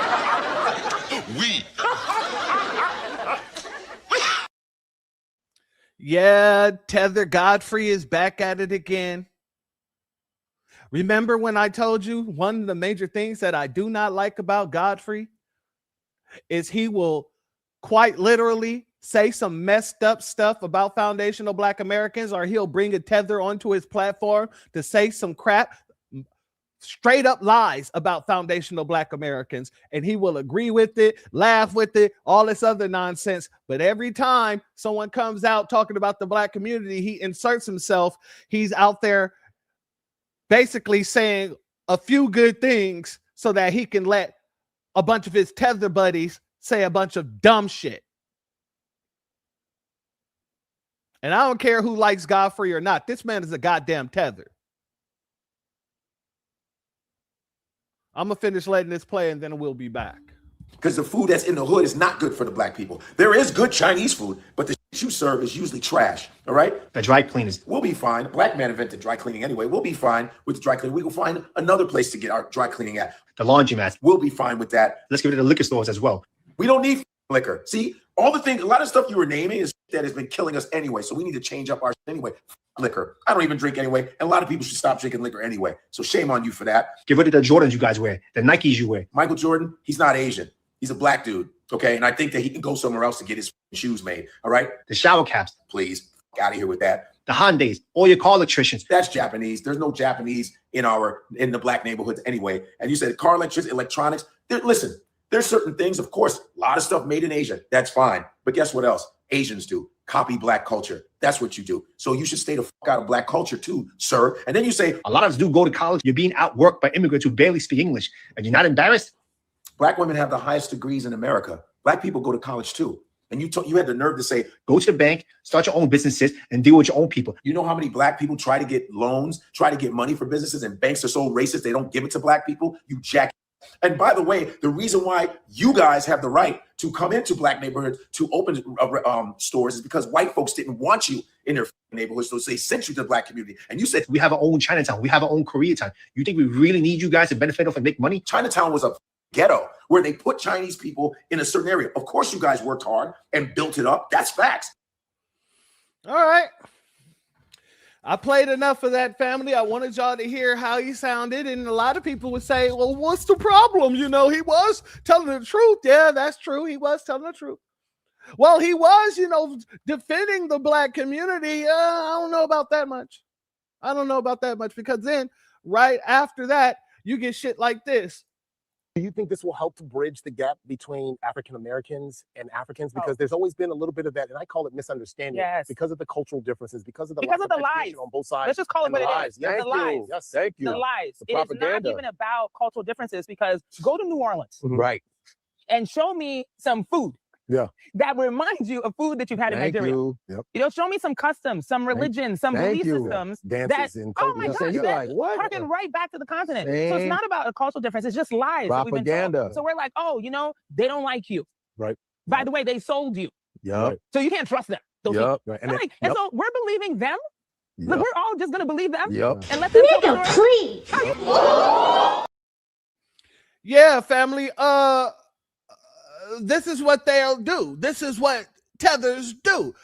He will go out and he will say all that good stuff just to turn around and give a platform to people who speaks like this bush chasing bitch. Yes, I said bitch. Did he say bitch? I said bitch. Bush chasing bitch. They know she's sitting there lying. They're sitting there lying along with her. They're talking about we're trusting the history that the Nabisco gave us. On my platform, on this very channel, I read the letter from Alfonso I of Congo. I read the Encyclopedia Britannica that actually explains the relationship between the Ashanti, quote unquote, Ghana versus the Portuguese and their business practices together, their partnership. The fact that they're paying rent, they were paying rent to these countries. The fact that these countries built those castles to store people and store items. This has been going on. The fact that this has been going on since 1470. I read all of that right here on my goddamn network. So for these people to get up on this platform and once again tell that lie, it's the same lie that Joy Reid got up on this very same platform and lied about while sitting there saying us and we.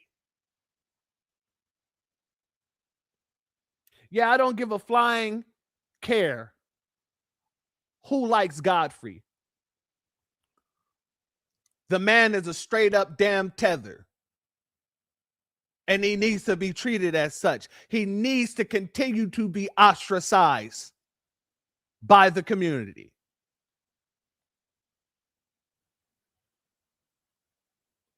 Now,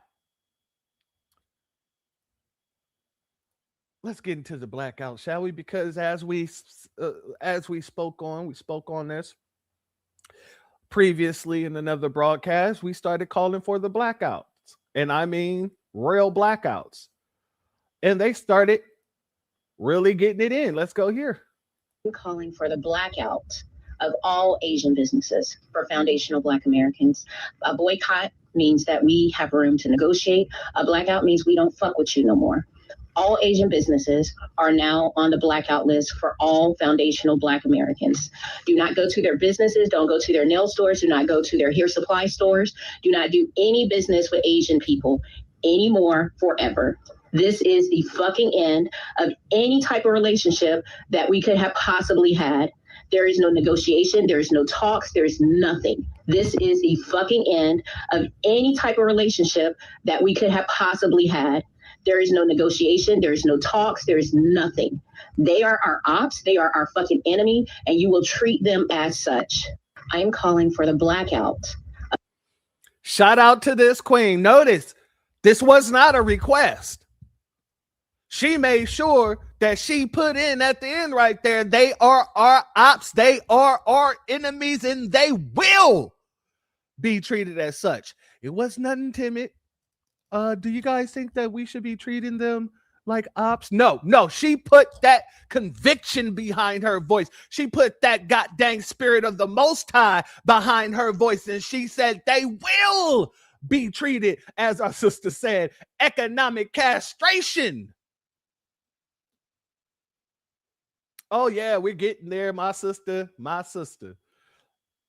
Let me go ahead and put this link out into the chat once again for our good sister, because I know it's been an hour or so that link probably ain't even working no more. It's for our sister so she can come on up and speak to what I'm about to play in a hot second. But family, this is what's angering them. And it angered them so much that the bastards, some bastards, I know y'all seen my post that I posted in the community tab about the store in Greensboro, North Carolina. And these fools put up a scene, the store scene from Menace to Society with hurry up and buy on their window and their door. Somebody should tell them how that movie ended for those people, but I digress. Let's go here. Many folks was asking me about the address. Someone took a picture and sent it to me. I reported on what they sent me. But for all those who was asking about the address, all those who was like, if there's no address, then it didn't happen. Don't put this type of stuff up if there's no address. Here's the address for you. You can see it right here, and you can see the 109 in the picture that I posted before. But the address is 109. It looks like McGee Street. So for all those who were out there who said, I'm down the street, who were in my comment sections in the last broadcast, in the community tab, talking about I'm down the street. I have never seen nothing like that. Well, how could you say you're down the street if you didn't have the address? But then you're getting at me about the address. So let's get into it. What the sister went by and recorded. This is crazy. Oh, yeah. I did it like it hadn't been there that long, but I came up here the other day and stood across the street and got some shots. This is crazy. Like, how bold could you be? I know. You wouldn't think it. It's like I didn't even see it. I saw somebody else out here standing up here looking at it. I was just walking down the sidewalk over there. I was like, it's like premeditated, because it's like we just got the verdict from the siren, the siren department in Milton. There's no way you could have done that this quickly. So, I don't call myself an influencer, but I have a few million views between my videos. So I'm going to give you all the publicity, all the attention that you have been wanting, because this is disgusting. This is fucking disgusting. I can't believe it when I was coming down the street. Like,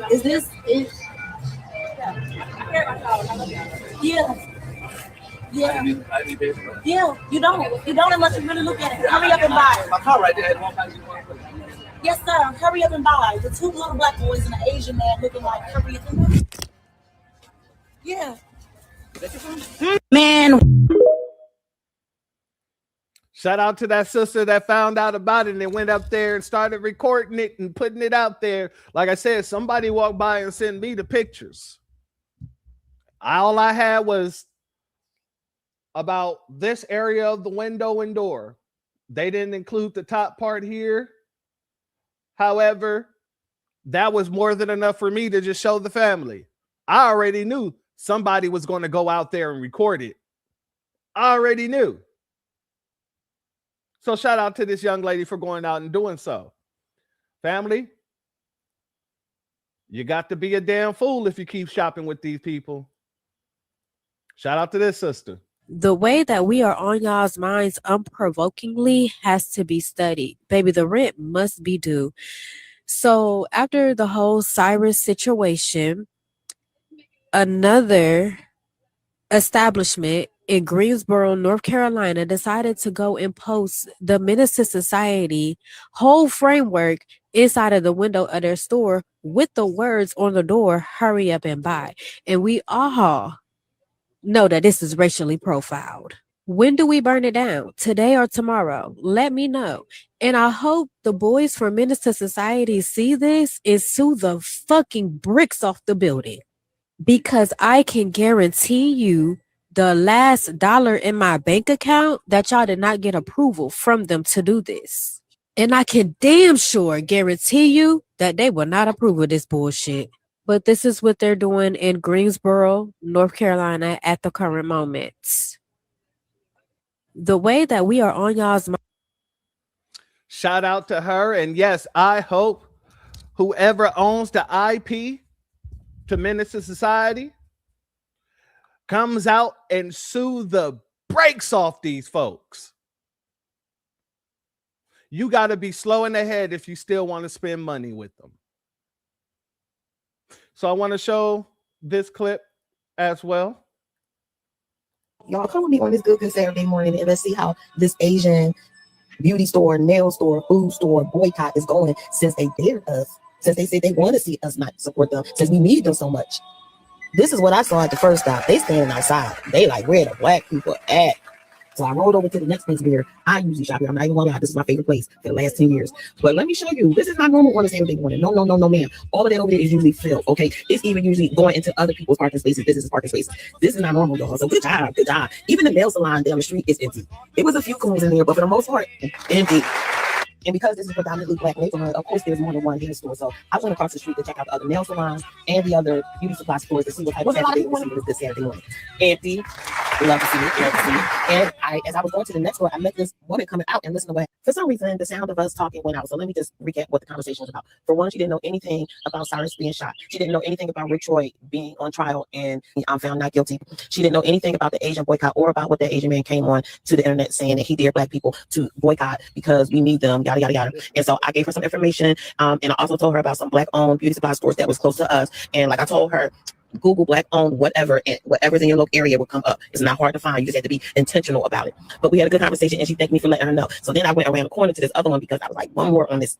And look, it was empty too. Good job, Union City. Shout out to that sister, but I got to give a shout out to our sister too, because come to find out, our sister Brooke has been doing this for a while. I mean, what are we, 2026? It looks like she's been hitting them off since 2018. And our sister Brooke wanted everybody to understand that she ain't new to this. She's true to this. She's been down through to this. So let's play this clip real quick. A lot of people assume I'm new to activism work, and I allow them to think that because I like to see how people treat someone that they deem unimportant. So I play dumb. But since talks of boycotting Chinese businesses is on everyone's mind, I thought I would share why I have personally boycotted Chinese businesses since 2018. Let's flash back. We're out here today because a grandmother came here with her 2 granddaughters to get their nails done. The granddaughter got her nails done, her feet done, and her eyebrows done. I got to pause for a second because my sister Brooke, she looks just as young as she looks right here. Like, That's that even melanin for you. I'm like, y'all gonna have to go and purchase that deck. Go purchase some even melanin because it's keeping her young, younger than young. Go ahead with your bad self. She paid for the nails. She paid for the feet. Her eyebrows were messed up. She did not want to pay for them. Eyebrows cost $5. So because she did not want to pay the $5 for her messed up eyebrows, they attacked this grandmother and her 2 granddaughters.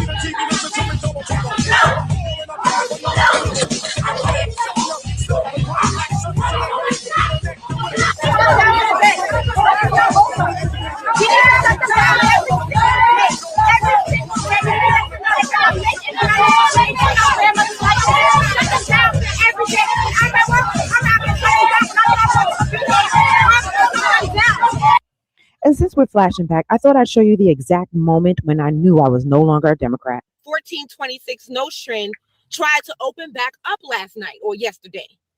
They tried to sneak back into the community and open up. So let me ask you my question is how?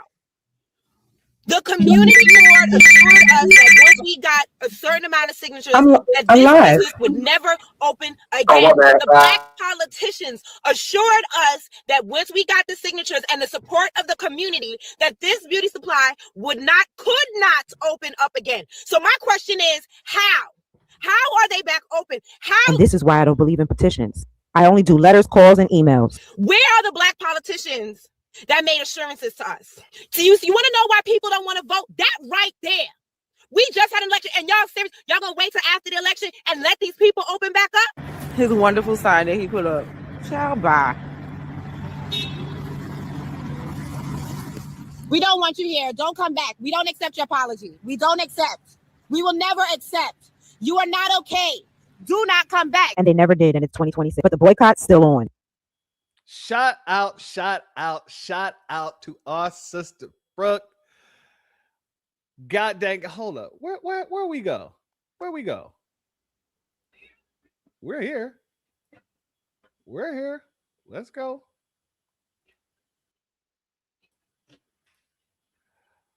My sister, are you there? Can you hear me? I can't hear you. There we go. Okay. Okay.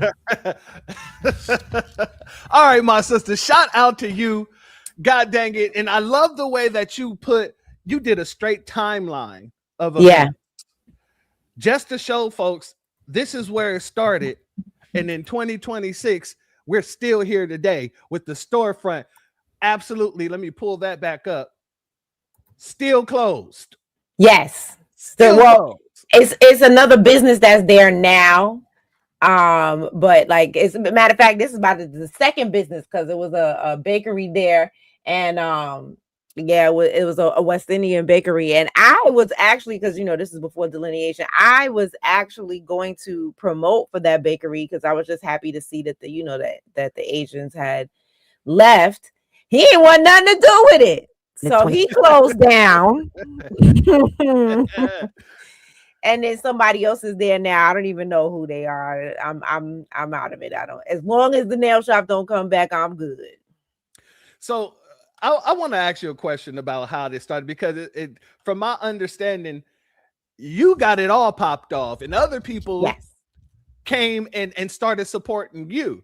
So this was before you actually started really getting into organizing in the black grassroots and things like that. It was just something you felt in your heart you need to go down there and do. Absolutely. That's absolutely. So what it was is, I had, I was listening to Tariq, and I had heard about the other situations in other nail shops in other cities. And I always thought to myself, they would never try us like that in Brooklyn. You know what I mean? Mm-hmm. And little did I know that they were going to try us like that in Brooklyn. So once that happened, I said to myself, well, now that it happened here, what are you going to do about it? Like, this is a conversation I'm having with myself. You know what I mean? Mm-hmm. And so I was at home. It was like, I barely sleep. So it was late, like 2-3 in the morning. I'm looking at the video and I'm getting upset. And then I look at the comments and I see the comments are like laughing at the women, right? And that just made me even madder. And then I started the Instagram page, the public Instagram page that I have today, because actually I had a private page at the time and I put the video on the page. And so I started reaching out to people who I thought might care, on Instagram, like, hey, can you, blow this up? Hey, can you do this? Or hey, can you I'm going to go down there tomorrow. Can you bring, can you get people to come, all those things. And so, a couple people came, hit me back and was like, yo, your page is private. I can't even see the video. So then I started the Instagram page that I have today by putting that that video up. And I was out there the next morning. They opened. And they opened up and I was out there. They opened up around like 10 a.m. I was out there at 10 a.m. To make sure I came with 2 phones, my regular phone, and I came with a phone with this video that was just like on loop, you know what I mean? And I figured that all I had to do was show people the video. Like and once people see the video is convincing enough. And so, like, rather than trying to talk to people and tell people what to do, because at the end of the day, I think people need to understand when it comes to doing something like this, you got to realize your audience. Your audience is women who are, determined to get their nails done, right? So coming at them sideways and telling them, why you going in there? You know what I'm saying? That's not gonna work. Not especially in Brooklyn. We're all from Brooklyn, right? Because this is in Brooklyn. So we all from Brooklyn. We all got that fire. So it doesn't make sense for me to start coming at people like that. So I just stood at the business next door and I said, do you want to see how they treat women that look like you? And they would be like, yeah, let me see what you talk about. And then I would just play the video and they would be like, girl, I can't believe that. That's crazy. I'm not coming here no more. Like, I used to come here for years, but I can't believe that they did something like that. I'm not coming here no more. And then, that's how it started.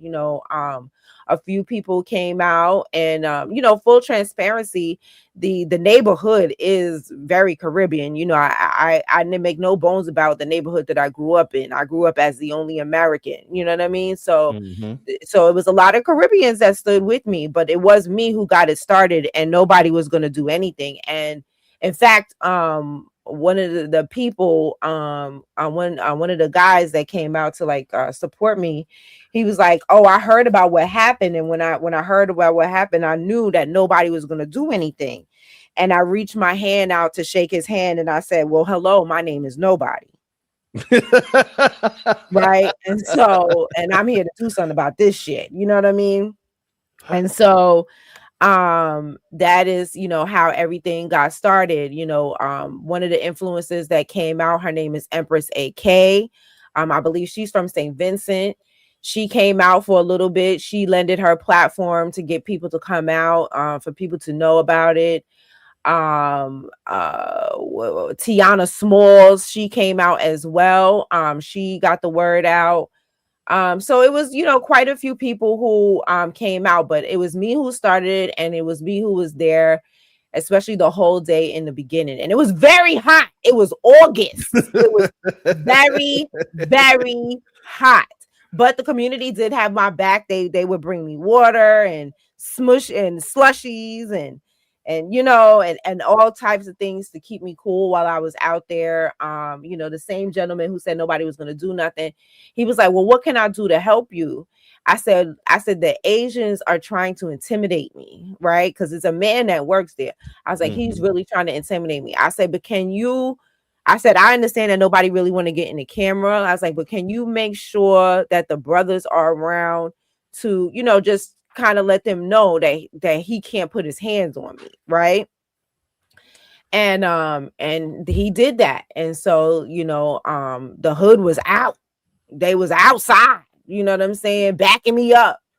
And I wanted for nothing. I wanted for nothing. They held me down, and and that's just that's the beginning part. I'll let you, direct the interview and let you, if you want to know how, crazy it got, because as you can see, it changed my whole world and political view. That was a very, very crash course in political science, political theater, just politics in general, because I came in a Democrat and I left out an independent. And I love that you brought that up too. It's like when you knew that you were done being a Democrat. There's a lot that you can actually pull from your experience, especially for anybody who's trying to get into Black grassroots organizing. You went from just having the feeling that you need to be there to then seeing how the politics of the Democrats is affecting your community and how it's actually going against all of the hard work that you put in as Black grassroots. Right. When that happened, so I know that you want to get into it. Tell me, get all up into it. Tell me about all the crazy. You want the unadulterated thing? Give me the chamomile tea, my sister. All right, let's spill tea today. All right. So, we were out there, like I said, I was out there with some ladies who, were not Americans, and we were all doing this together, and we did it. The first day it closed down pretty early, and they didn't open back up. The Black politicians, they told us that all we needed were signatures, was 3,000 signatures, right? For the petition. And once we got 3,000, well, the same gentleman who told me that nobody was going to do anything, his mother ended up being working at the community board. So he sent his mother.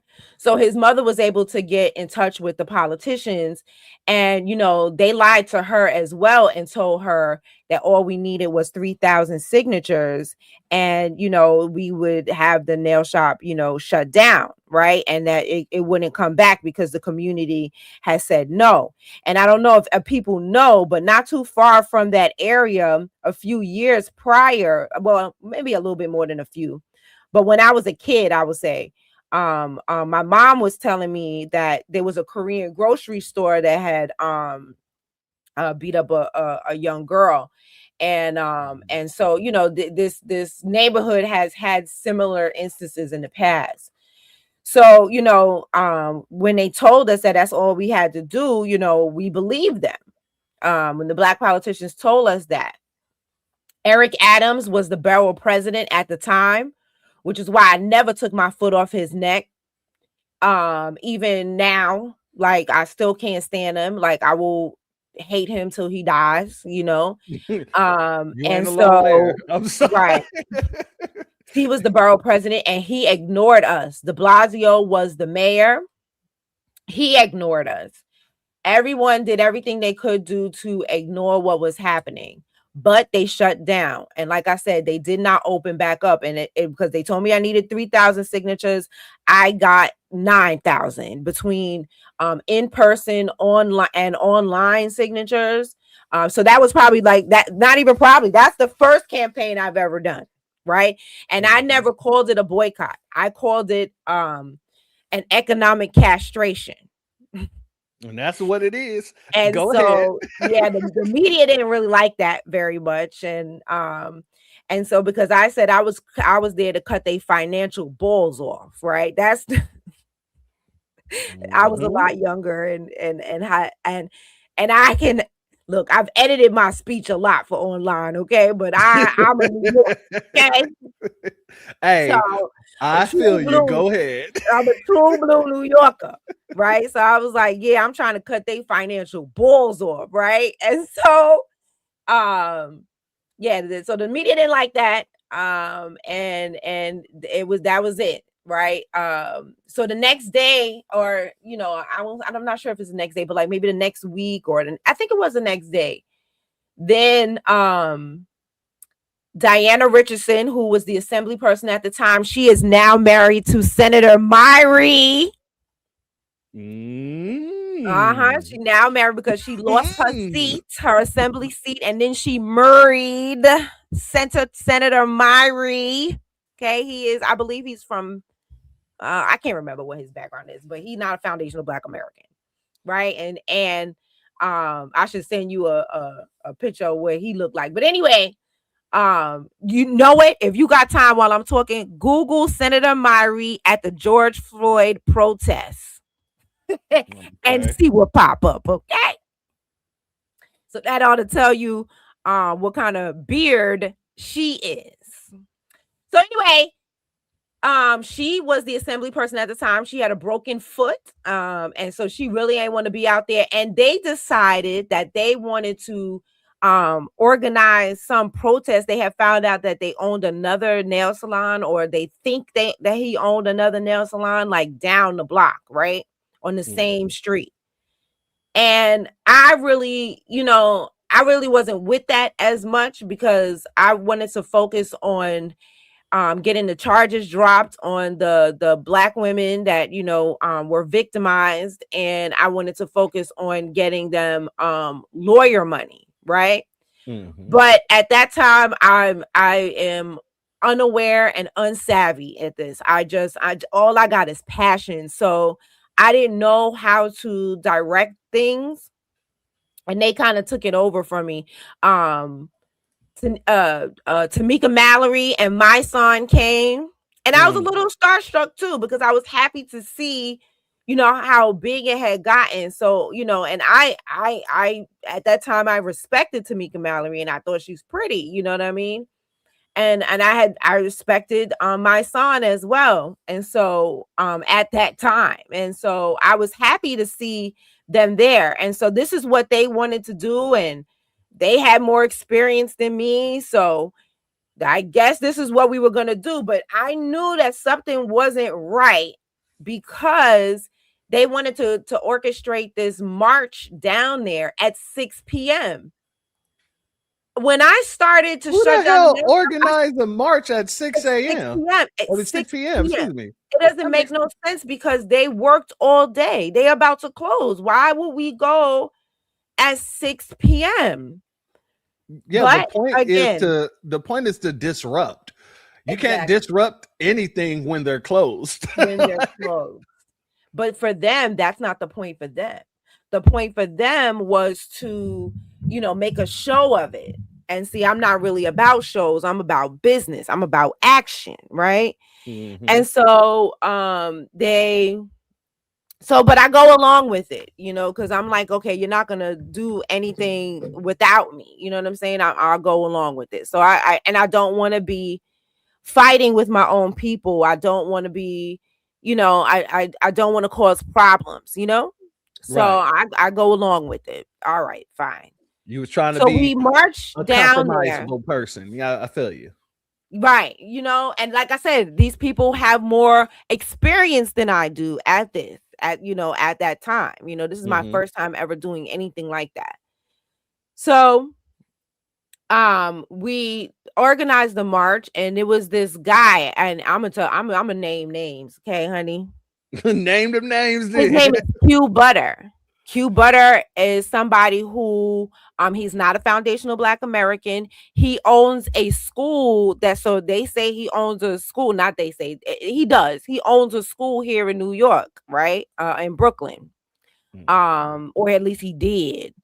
And so everybody thinks that he's this great guy, right? But sidebar, my friend, and I did not tell her at the time, but my friend was looking for a place for her to homeschool her child, and when she went up there to check out the school, she said that she felt that he wasn't really about the education of children, that it was a side hustle for him, because his main hustle was a studio. He owned the house, and she said that when she went into the school, the whole school smelled like weed. A school. Ooh. for elementary kids, right? Because there's a studio at night and a school during the day. That's what my friend said. And my friend, like I said, I didn't tell my friend that I knew who he was or anything because I wanted her to tell me what she thought. Yeah. Oh, yes. Look at Jesse. Jesse know exactly who I he spelled the name right and everything. Yes. Q Butter, right?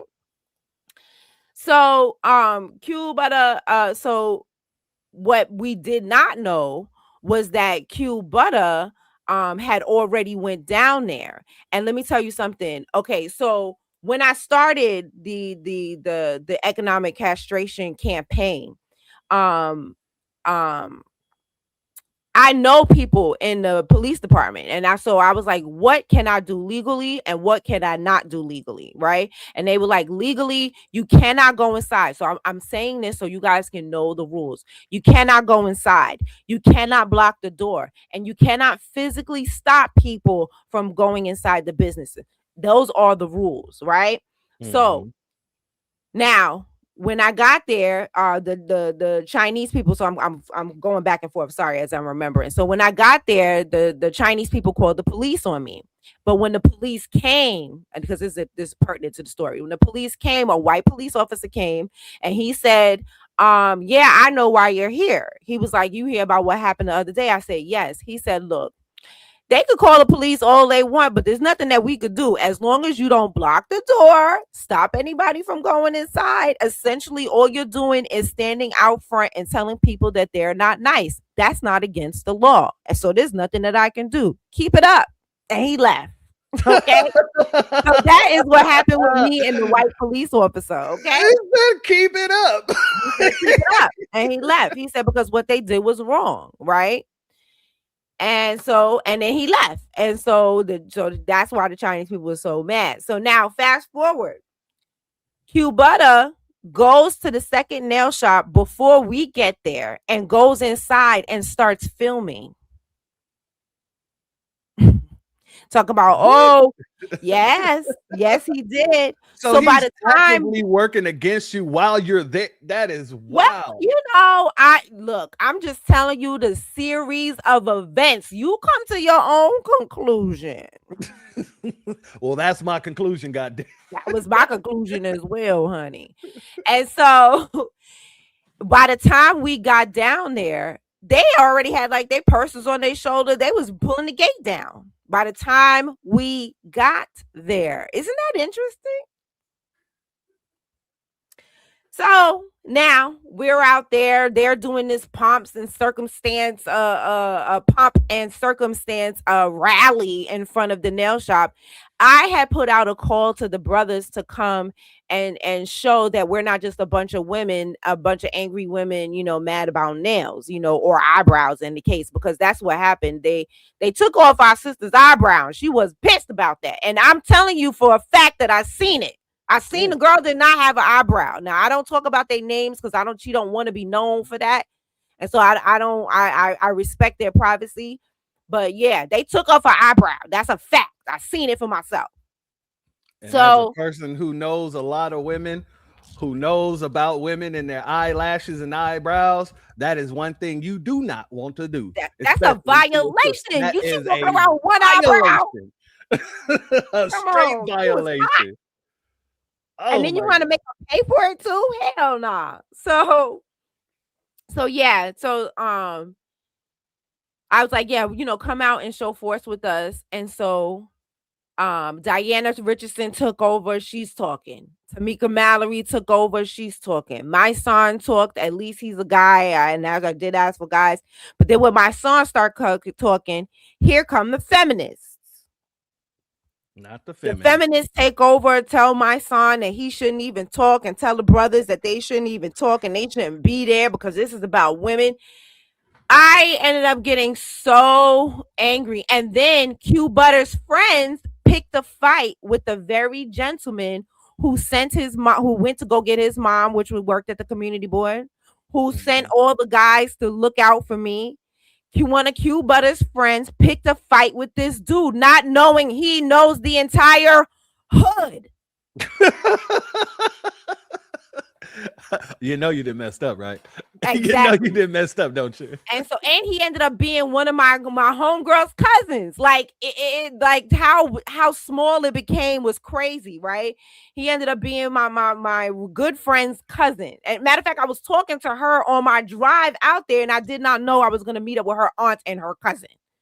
Anyway, so yes, he picked a fight with them, but then when he picked that fight, everybody that had pretty much marched turned on him, right? On Q Butter's friend. And so they ended up having to run up out of there. And then it just the news turned it into, huh? I said they got chased up out of there. They got chased up out of there.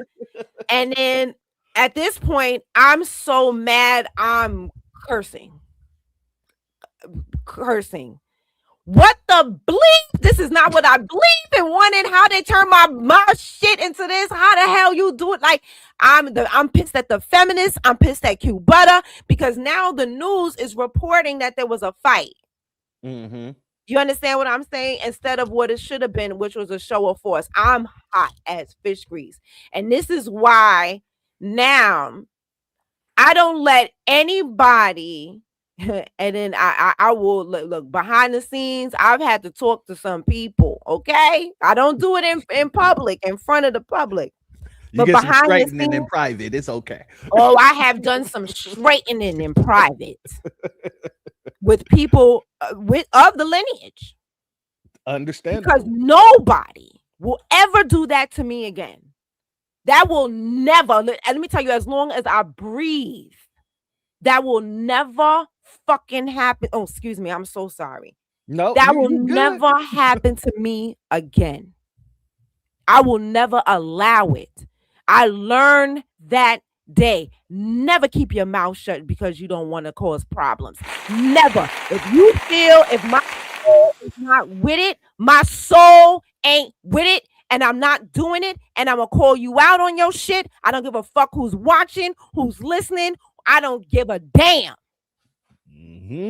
I'm saying whatever the fuck I feel, and to everybody else, be damned, right? Especially if absolutely, that somebody's not up to par doing what's right, and so yeah, people have heard me get some straightening, and it's a whole different brook.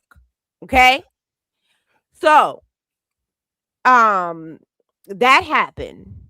So now, okay, so that nail shop closing ended up failing because I really didn't care about it. I'm gonna be honest with you. I thought it was disingenuous in the first place. Nobody could ever bring me concrete proof that these people own that place. And so I was like, I'm done with that. I accomplished my goal, which was to shut down this nail shop, and then they dropped the charges on the victims. I'm good. I'm gooch. You know what I'm saying? Everything is cool with me. I accomplished my goal. And then the election happened. And right after, because I was in election year, right after the election, they opened right back up. Insert not to cut you off, but which election are you speaking about? Was it the Biden election or was it it was 2018, and I don't, I'm gonna be honest with you, I don't remember if it was a presidential election, but I definitely know that it was like definitely local elections happening. Yeah, so it was a midterm election then, because Trump. It might, yeah. Yeah, Trump went in 2016, so yeah, it must have been a midterm. But go ahead. Yeah. I just wanted to get some clear on that because they did the same thing with George Floyd. But go ahead. Yes. So the election happened, and then they let this thing open right back up, and he was right back in there. In comes, you want me to name names? In comes Jade, aka what's her name on I forgot her name on Twitter.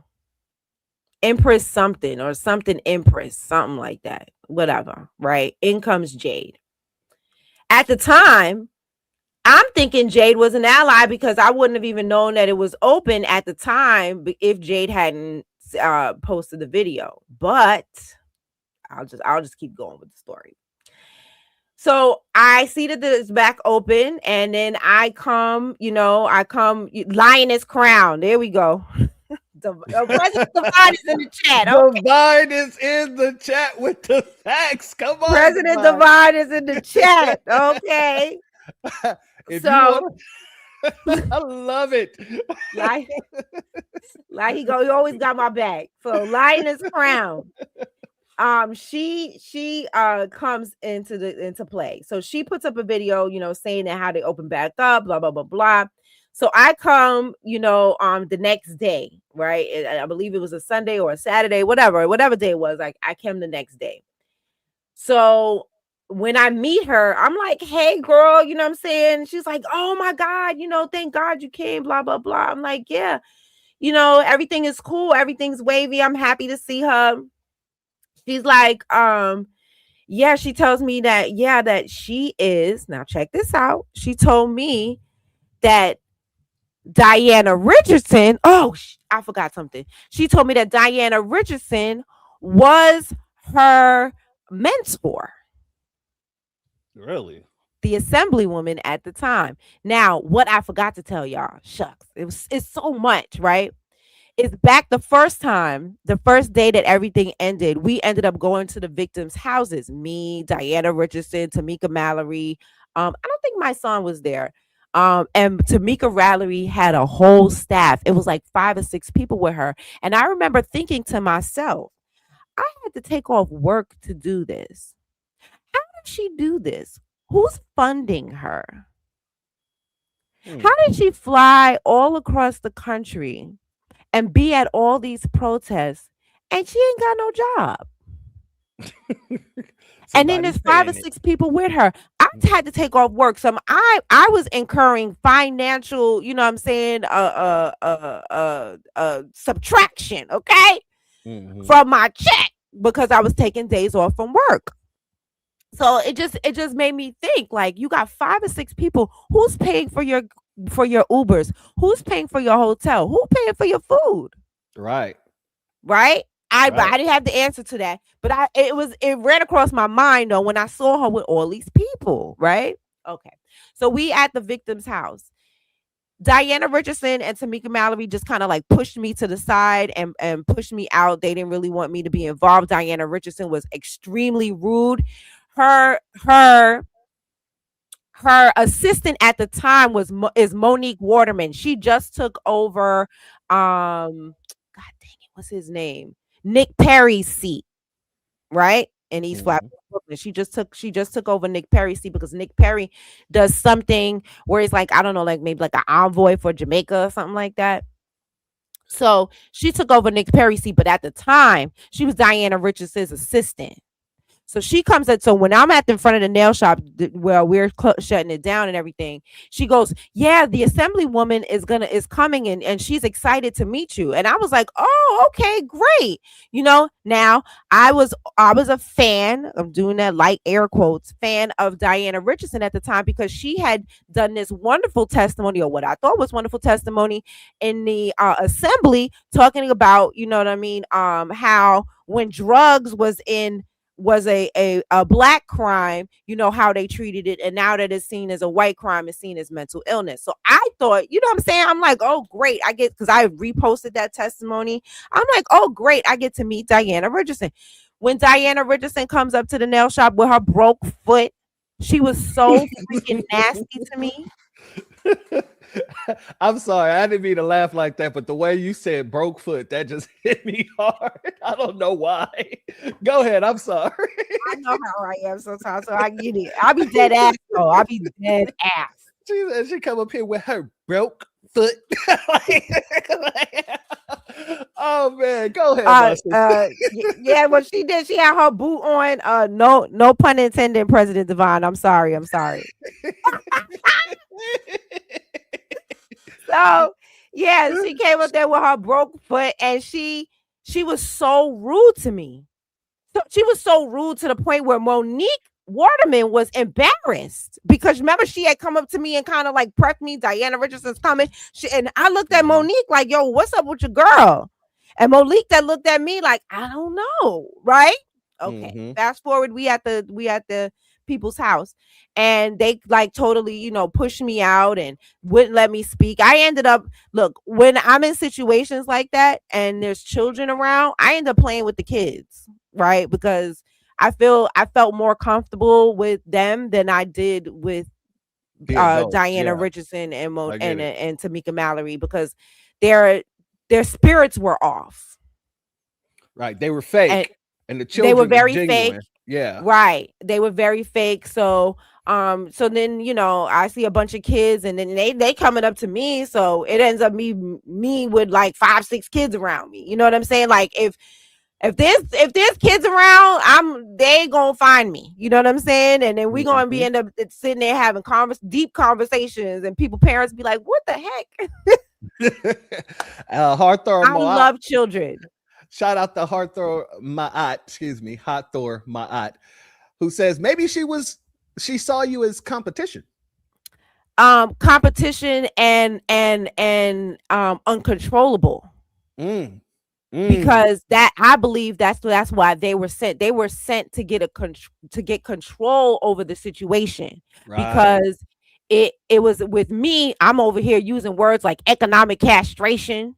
You understand what I'm saying? Right. That's out of control. They had to get a handle on me. You know what I mean? And that's what I believe that was all about, was to get a handle on me and what was happening. But I didn't know at the time. You understand what I'm saying? Because I'm very green to this work. And it was your first like examples of doing work like this. So yeah. Right. And remember, I'm a little starstruck too, because I'm like, oh, Tamika Mallory is out here doing work. You know what I mean? And she out here doing work with me. Right. Yeah. Well, I'm like, good. We got people who can make it known. You know, I didn't have a following at the time. My page was private before that. So I didn't have no large following. You know, I didn't even realize that my video was going viral. Like, I was so not into social media. Like, that's what people don't understand. People think, you know, the social media came first. No, this came first. The followers came after. You know what your situation reminds me of? And I think it's very telling. Not just the George Floyd situation, because they did the same thing there, especially out here in Houston. They send in many people to kind of usurp what we were doing out here. But it reminds me, do you remember Little Miss Flint? Yes. You know how she was out there, really, she was going viral, and really the Democratic Party wasn't saying nothing about what was going on in Flint. The second that she actually went viral, what did they do? They went over there and basically threw her under the arms of different Democratic people, including Barack Obama. You know, and to this day, she ain't said nothing about the situation unless there was a Republican in office. When Trump went back into office, she went back doing the same thing. When Biden went into office, they used her again. So I kind of feel like that's exactly what you were going through, and exactly what we go through in the Black grassroots all over the United States. The second we get something popping, here comes some person that claims to be Black grassroots that we know you've been paid by the Democrats because you're consistently only caping for the Democrats, but they're sending those people out to kind of take over our talking points in the very same way that you was very meticulous on the way that you were saying castration. This is economic castration. And the same way that we talk about no tangibles, no vote, then they send out all these people to try to take away our language that we're using, because it's a little too harsh, to start using language like minorities and things like that. Yep. It's very that's what they wanted to do with me. But see, I wasn't young like her. And not only that, but I like I said, the God had, you know, like before this happened, it's so interesting. Like, that's why I know that what I'm doing is destined by God. Like, this is what I was born to do, right? This is because before this, I had studied Dothard Perry. I had studied William O'Neill. Every interview I could get with those two snitches and Coons, I watched it. I don't know why I was so fascinated by these two men that I wanted to know why they did it, how they did it, how could, because I, you know what, I do know. I wanted to know the signs. I wanted to know how, like, you know how they say hindsight is 2020. I Yeah. wanted to know like how to keep an eye out for that in the future.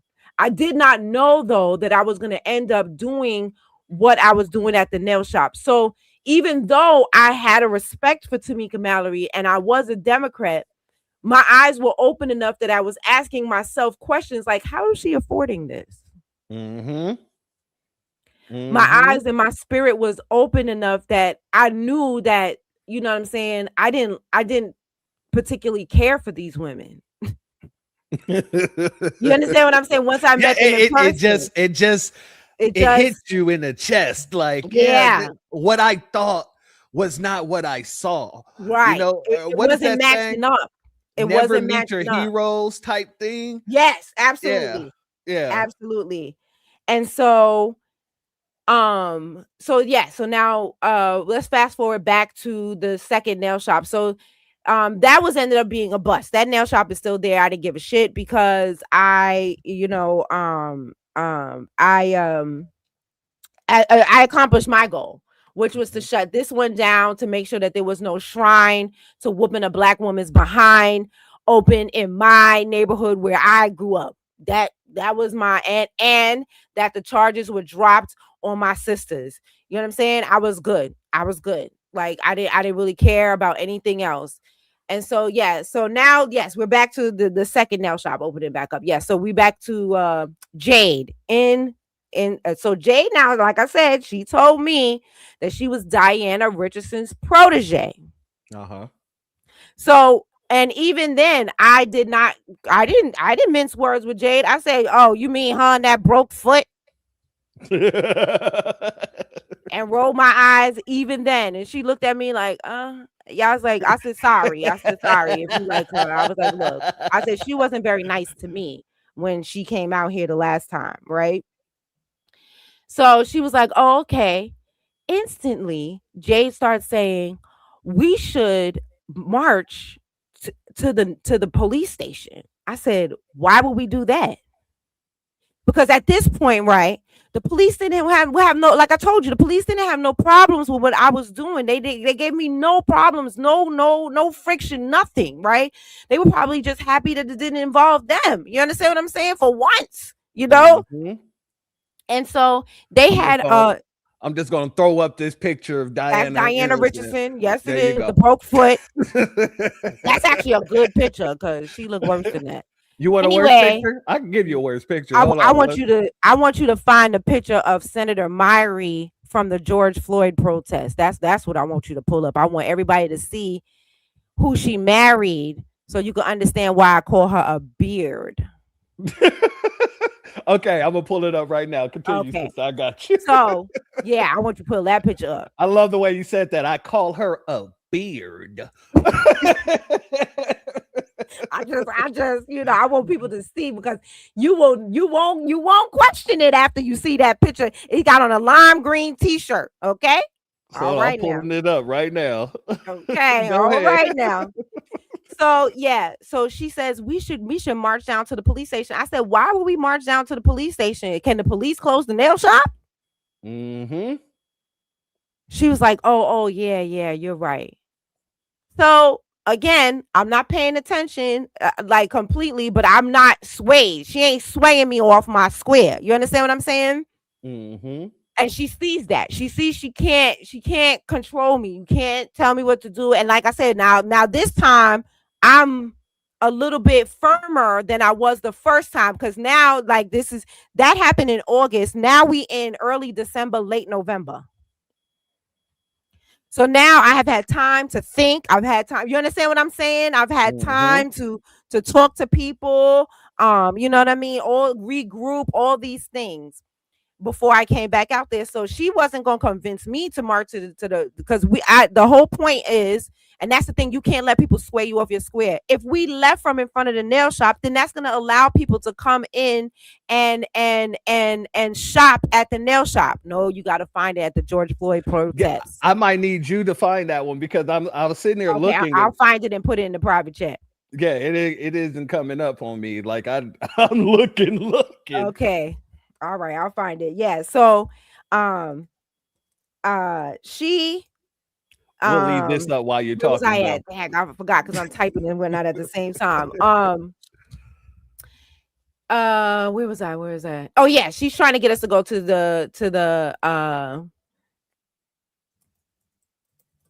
the police station.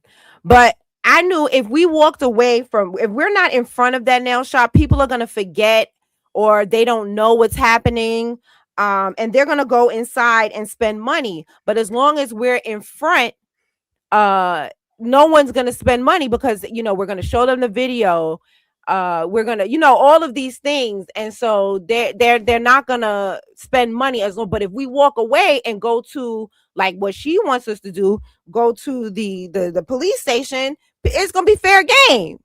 Check the chat. Facts. I got you. So I'm like, I'm not allowing her to do that. So I'm like, nah, we're not going to the net. We're not going to the police station. She realized that's I'm sorry. I see you pulled it up. I see you got it up.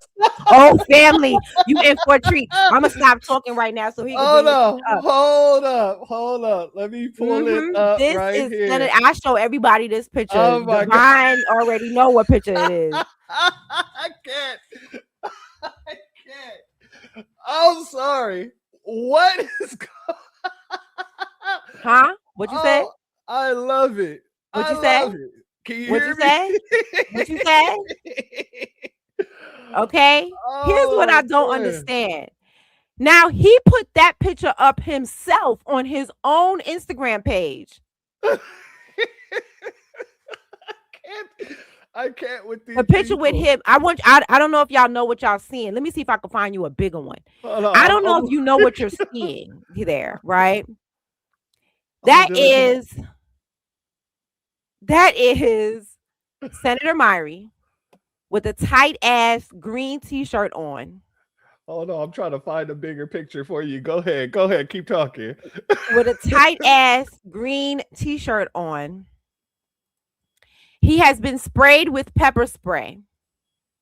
Here we go. How about this one? There you go. No, the other one was better, but that's close. But he has been sprayed with pepper spray. Check the chat. Sprayed with pepper spray. And so they have pouring milk all over his face. Milk, guys. A white liquidy substance. Yeah, it's on blocking his face. For some reason, it's blocking that picture. Oh my gosh. Yeah, it's blocking the site. Lord have mercy. Let me see if I can find another one. Family, I God cannot. dang it. How they blocking it? Yo. So anyway, he's got a white. They knew what you was looking for, sis. On his face. You was looking for. On his face with his mouth open.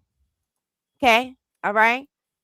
And a t-shirt that's 3 or 4 sizes too small with his man boobs.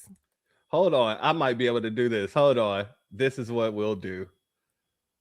Yep. There we go. There's a better picture. There we go. That's the one. That's the one with the mouth open. Oh God. And like I said, he put this up himself on his Instagram page. And you're going to tell me this man has a wife? Oh, man. I'm over here sweating. I'm laughing so hard, family. You don't understand. All right. Somebody said a medium t-shirt. Word, son. Word. And he's getting groped. Wow. Groped. Oh my God. He's getting groped. He's being groped. This is ridiculous. Oh man, I did not expect this at all. I need to breathe. Hold on. I told Go you it's a ahead. lot. I told you it's a lot. It's a lot. Like I could go in, you know what I mean? Like I could go in. Like it was a crash course. Now the marriage between them happened later, and I was like, wait, they getting married? How crazy is that? All right now. Okay. All right. That's your husband. That's who you want to marry. All right now. Look. This come man on. is sitting here with milky substance all over his face, his mouth wide open. He's being groped with a shirt that says Flatbush Avenue. You cannot make this up. This is A schmedium. A schmedium shirt with And it looked like his Flatbush nipples is hard. It's just too much. It's too much. It's too much. It's too much. Oh my gosh, man, I was not expecting this at all today.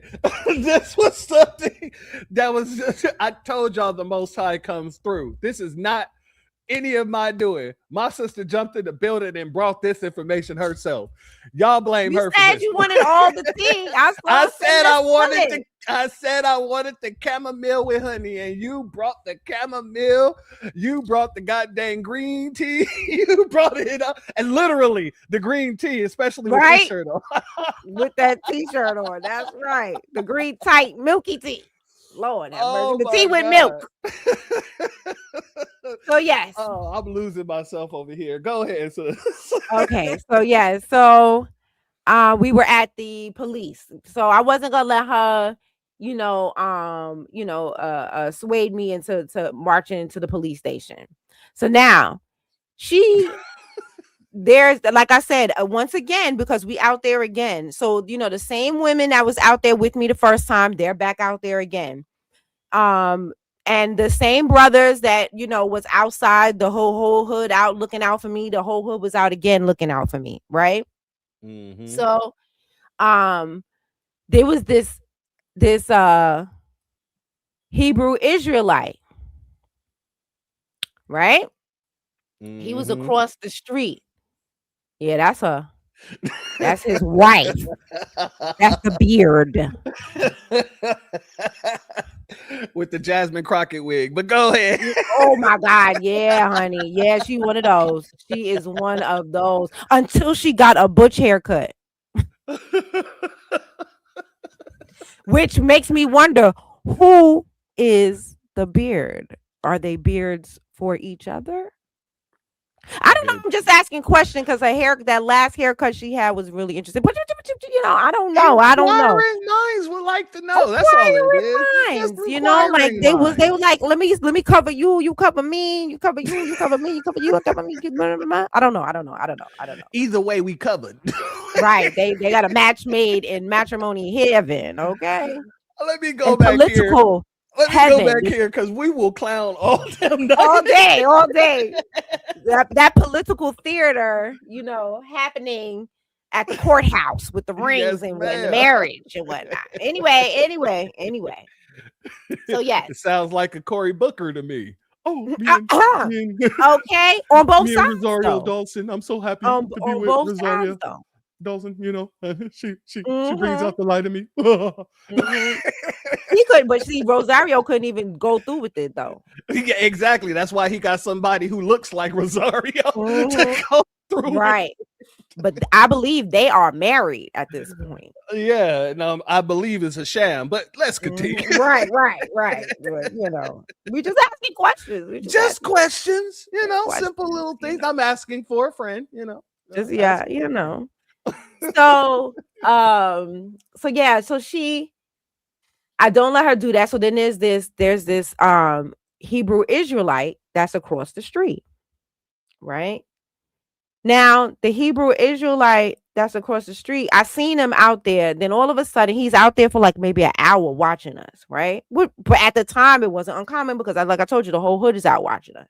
Yeah, there you go. So he comes across the street.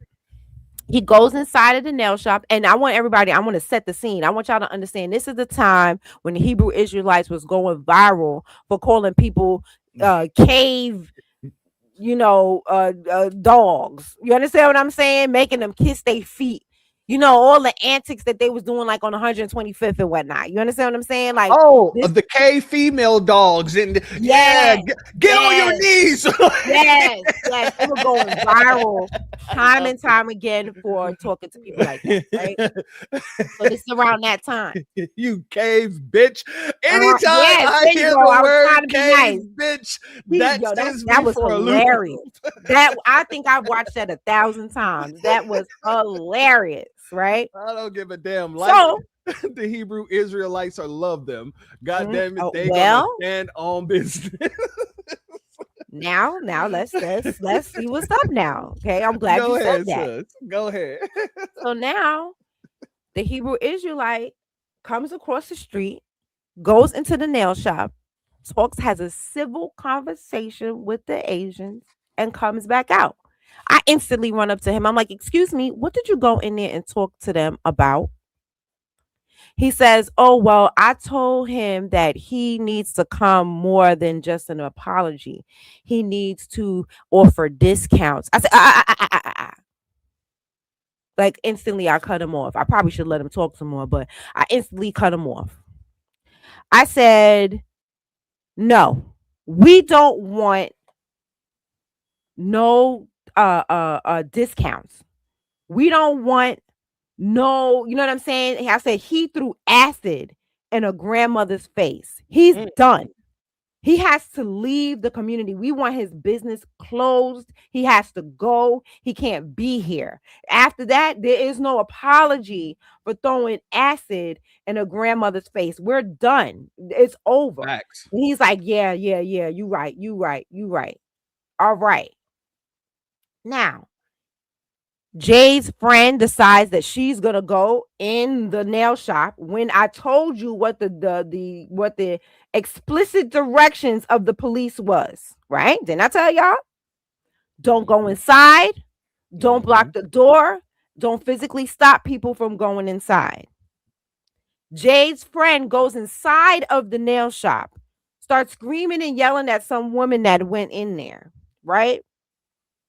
So then I have to go in the nail shop and drag her out because I refuse to let these people ruin what I want. I have a mission.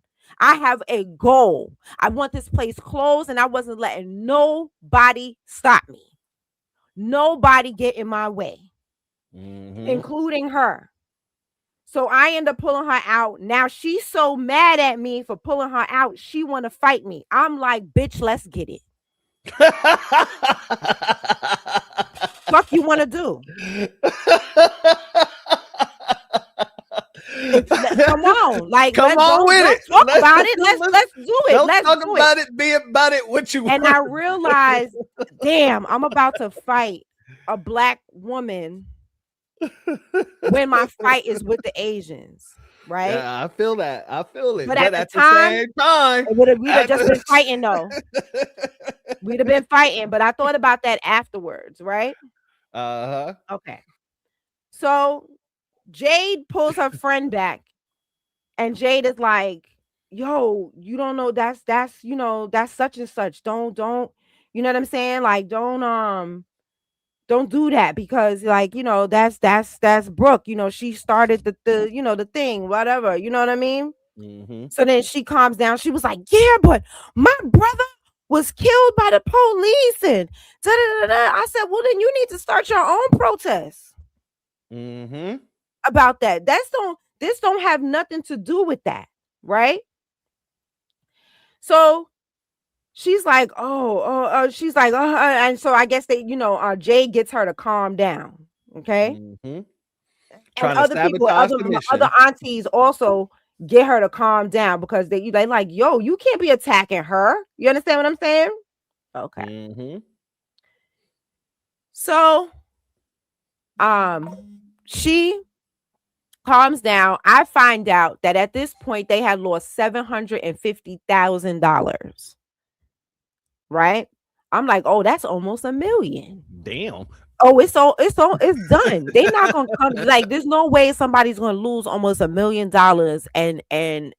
and keep this place open. I was like, this is over. You understand what I'm saying? So the Hebrew Israelite, he starts talking crazy to the police. I told you that the police had a parking space in front of the nail shop corded off, like gated off, like those the parade gates.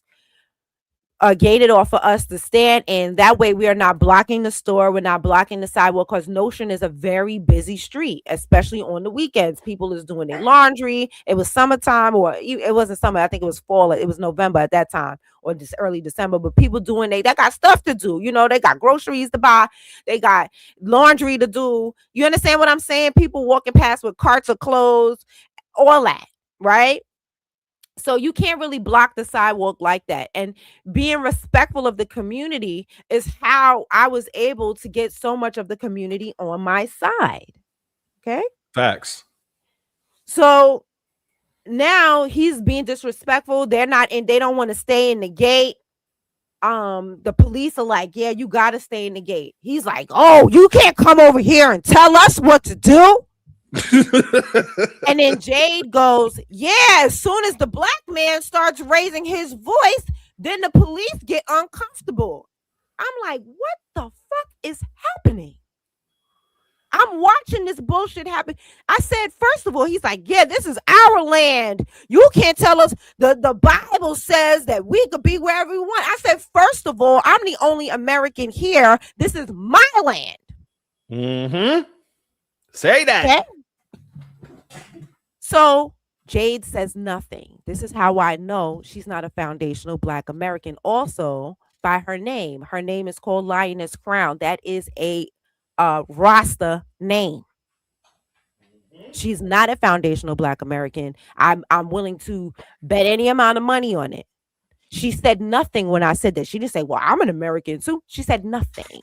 Nobody said nothing. Oh, hold on. I'm foundational.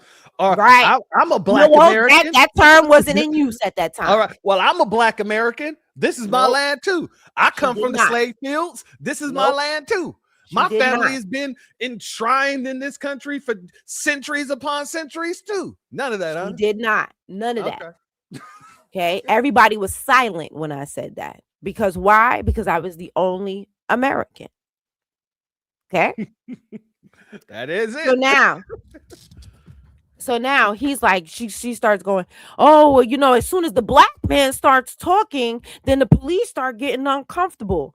And I'm watching them create a problem with the police that we never had. And the police was there actually trying to make sure that you guys had your space and leeway in order to protest. Absolutely. Yeah. See, that's disruption.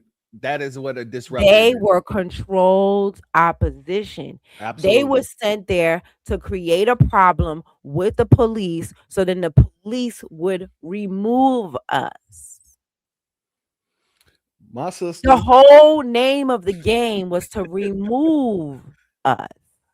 I'm glad that you came up and told this story, because the whole premise of this broadcast is, why do we need them when we're doing all the work? We're putting in all of the work. We're standing on business. We're the ones who actually brings light to these situations. And every time we bring light to another situation, here they come with some sort of undercut type bull stuff, sending out some sort of disruptor to make sure our energy gets put and displaced. Absolutely. Like you said, you had a full goal. You already knew what you wanted to do. You already knew how you wanted to do it. You already gave rules and bylaws of how y'all was going to move. And these folks went out there and quite literally undermined all of that. And in each situation that you kept pulling people back, they would correct themselves for a small amount of time and then create another problem. This is just disruptor behavior to its core. Absolutely. And I could see it for what it was, and so but I still was not the type of person to talk bad about Black people in public, right? Because at this time I still didn't talk crazy about Tamika in public. I never told, at that time I wasn't telling nobody what she did, how I felt, or Diana Richardson, and now Jade, right?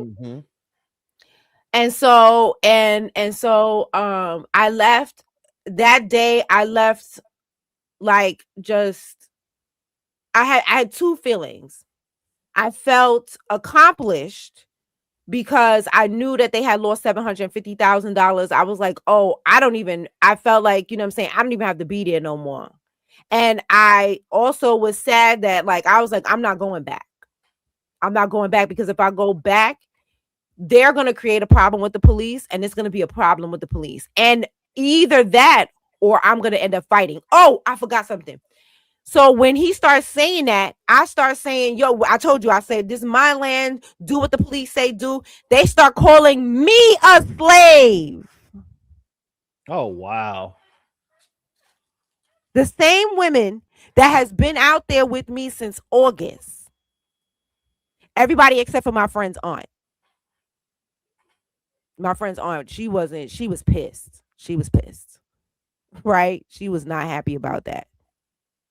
But the other women that were there, they start calling me a slave and siding with the Hebrew Israelite. And let me explain something, ladies. This Hebrew Israelite was tall, dark, handsome, in shape, and a very deep voice. So when he got there, all the women were mesmerized. You hear what I'm saying? All you missing is pretty eyes, and you know, be it. They were mesmerized because this black man, and it was, and they turned on me for this man. And I left that day and I said, I'm not coming back. I felt like I didn't have to come back because, like I said, I found out already how much money they had lost. And I felt like, you know, it's already over. Like, you know what I'm saying? It's already written in stone, you know. Hold on, my sister. Hold on, my sister. Do not put, I knew he was like to put that up there. Do not. Said, let me find out Brooke was choosing up. Divine is always being a troublemaker. First of all, Divine, Mr. President. Okay. First of all, no. The other women was choosing up. I'm just letting y'all know. She was able to tell the truth, basically. You know what they will send. Matter of fact, I'm gonna see if I got video of it. Since Divine want to sit there and pop shit in the comments. Hold on, since we got our brother in the comments and he is popping it, I got to go and pause. Let me go ahead and drop the link for him too. Nobody else hit this link. No. This is for Divine. Don't let him come up here and pop. No, I'm just playing. It's already too late. I just dropped the link already. His ass is popping shit in the comments. Come on up, brother. Come on up.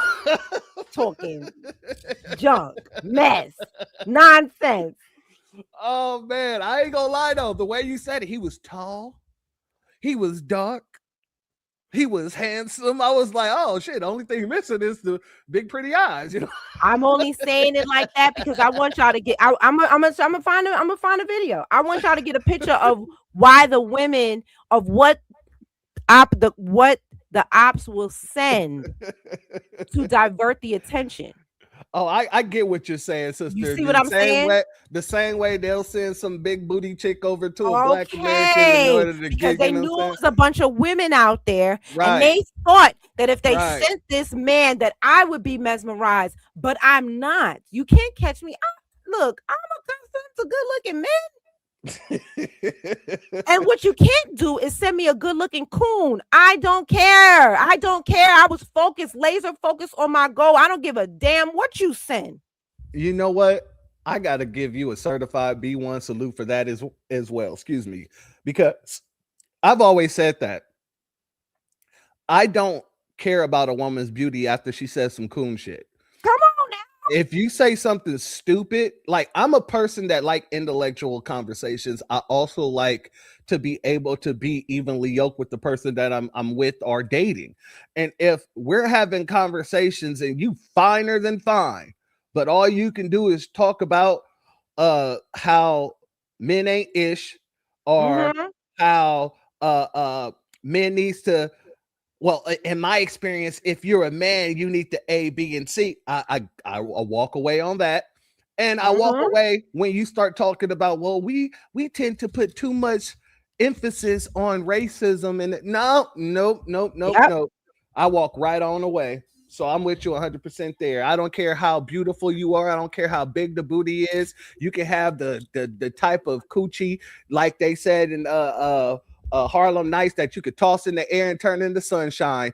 I will walk away from it with no problems, because I already know the headache that it brings. Exactly. And so that is why I explained what he looked like the way I did, because I want y'all to, I want the women who, because the whole reason I'm telling so much truth here is because I want other people to duplicate what I've done. I don't want to be the only one. I want other people to be successful at shutting, things down. And I want y'all to understand what they will send to try to get you off your game. And it worked for the rest of the women there, but it didn't work for me. Right. I just Right. put a video in the chat. And that's the thing that I really love that you're bringing forth. It's not really about what you did for yourself, because you didn't do it for yourself. I did You not. did it for us. And the fact of the matter is, you're giving a blueprint of how you did it, but you're also giving a lot of the issues you have to deal with while doing those things. And this is the Absolutely. problem that we have with a lot of the Democratic Party and a lot of the shills for the Democratic Party. We sit here and we work hard to bring issues to certain to light, Right. and once we bring them to light, then they send out their little, tap dancing, boot licking coons in order to dissipate the energy. And that is the biggest problem. That is the biggest issue that we have with these people, especially when we start from nothing. That's right. We And start then keep from in mind, nothing. they didn't send somebody in a suit. They sent a Hebrew Right. Israelite. Right. Or someone who claimed to be a Hebrew Israelite. Right. Somebody with the Hebrew Israelite uniform. Right. Somebody, Okay. and who's to say that he ain't COINTELPRO himself? Exactly. And so this is why I explained it like that, not because I was choosing, because when I was out there doing what I'm doing, I'm not looking at none of that. Like I'm focused on the goal.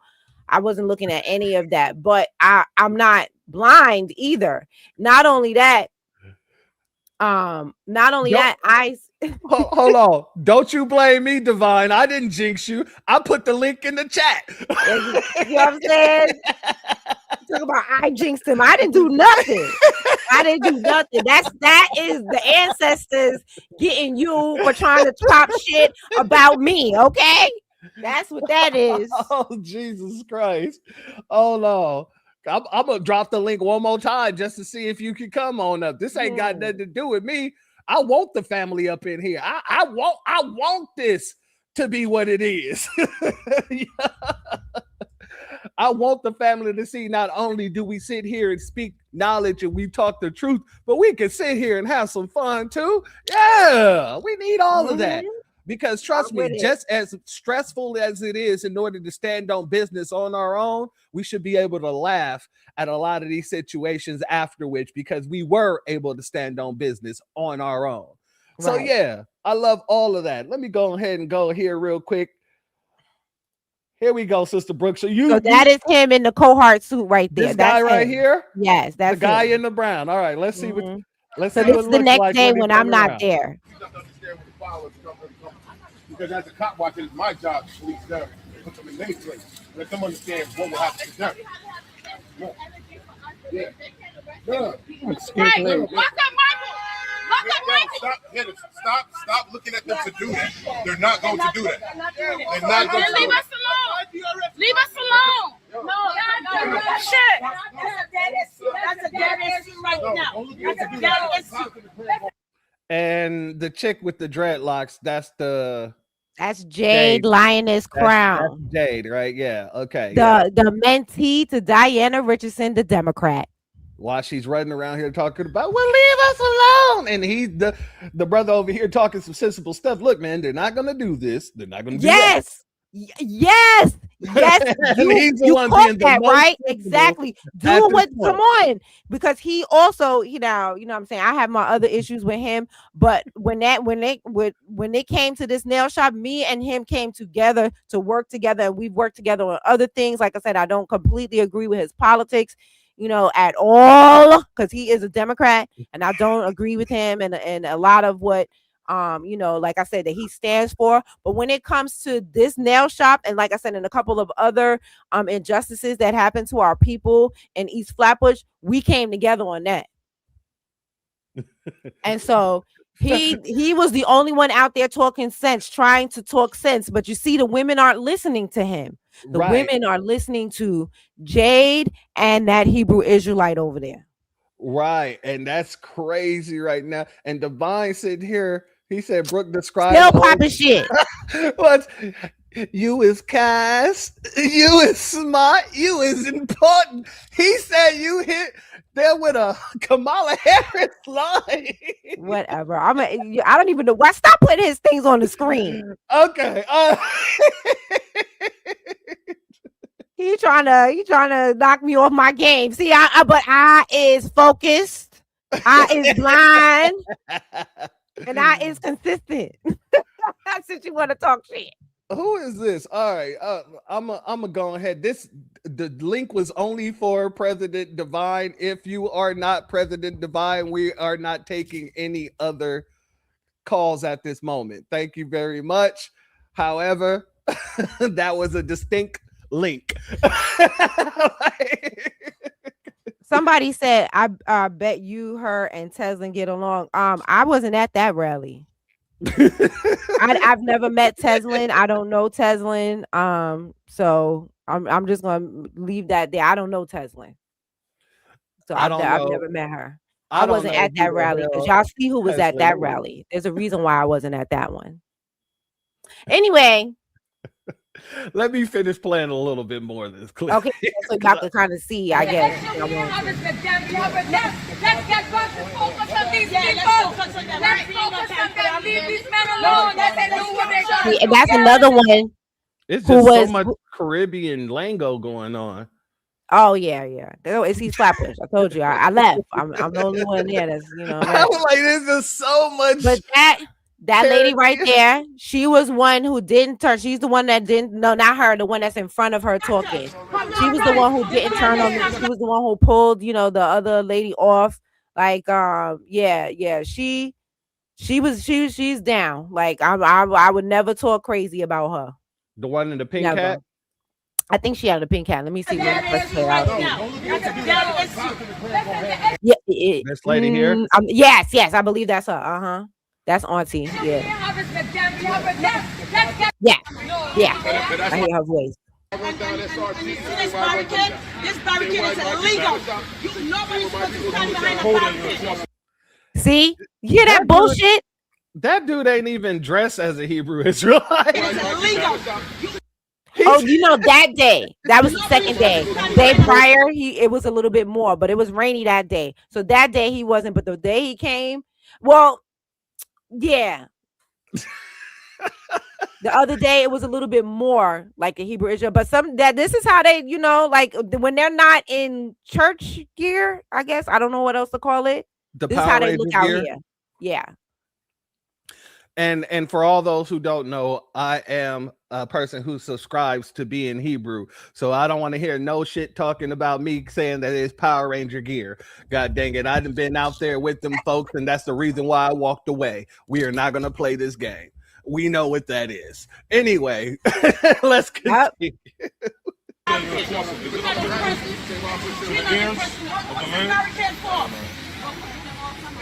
But that's why they keep understand why I come from. You see the barricade and the parking space. You're supposed to stand in front of there.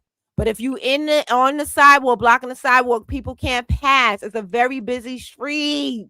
Right. And so it becomes a problem because of the fact that they make a space for you guys to be able to actually voice your to use your voices, and now people who want to be unruly isn't following that rule. So now it becomes an issue between you and the very same people that wanted to make sure that you had a space to speak your piece. Boom. Yeah, this is typical Democrat crap.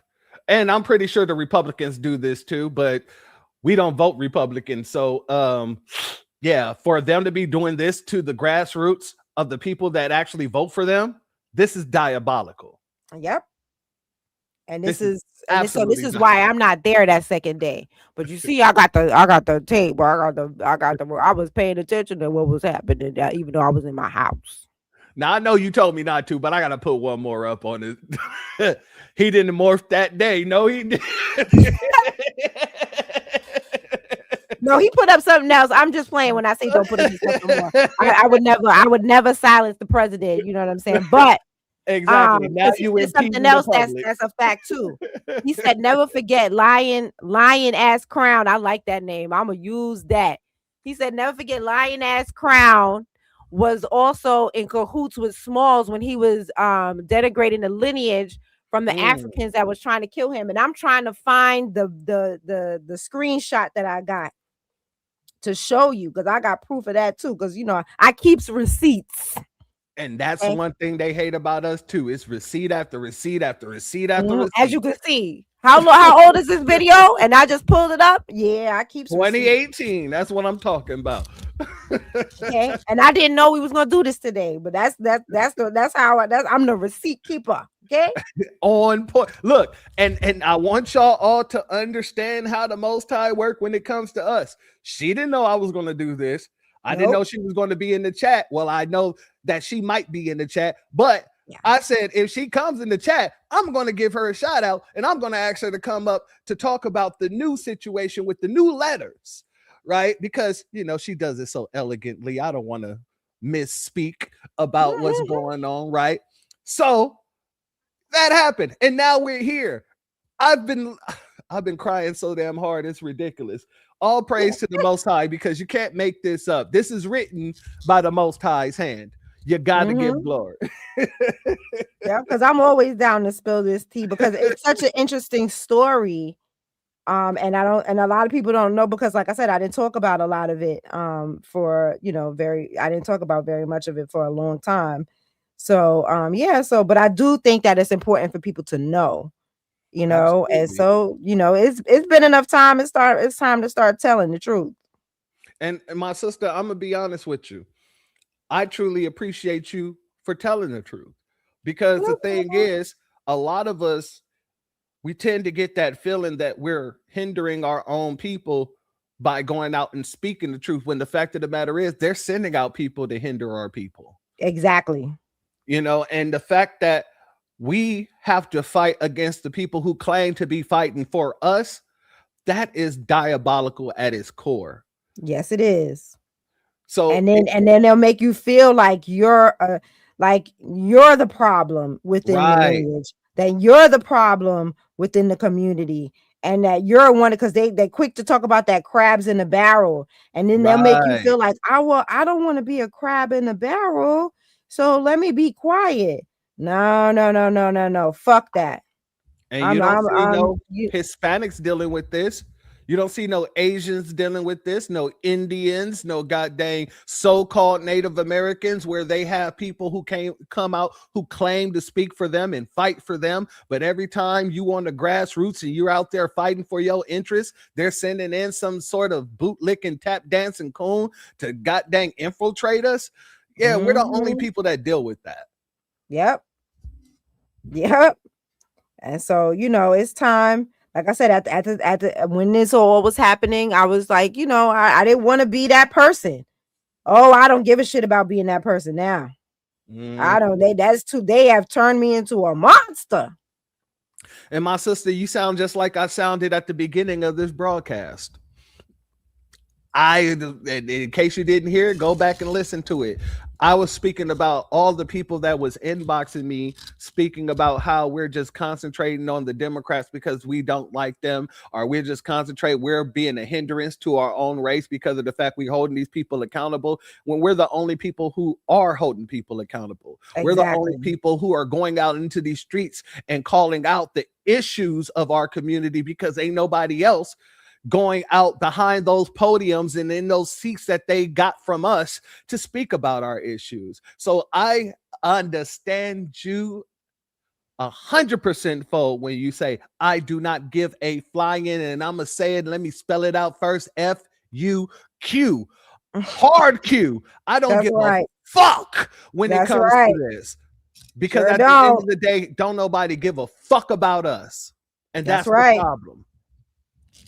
That is 100%. And so it's time to tell the truth, like, and shame the devil, because these people are devils, demon-crats. My sister, I'm gonna let you go ahead and land because I got a little bit more to go. Okay, but I want to make sure you give all your information you want to give. Like I said, anytime you want to, President Divine, this is for you too. Y'all want to take over the broadcast, y'all make sure to let me know, and it's done. God dang it. Well, thank you. We definitely appreciate that. And like I said, like I didn't expect this. I'm so sorry, guys. I was in my pajamas. I would have been, ready to be on camera, but yeah, I definitely appreciate, you talking about this, because it's definitely something that needed to be highlighted. And so I just appreciate you. You can find me on YouTube at BREUCK Bruck, and you can find me on Twitter as on BREUCK on X. That's on Twitter, so that's Bruck on X. You can find me on Instagram, the very same Instagram I told you about it, because that's where that was my introduction to social media, was on Instagram. I was on Instagram first before anything else.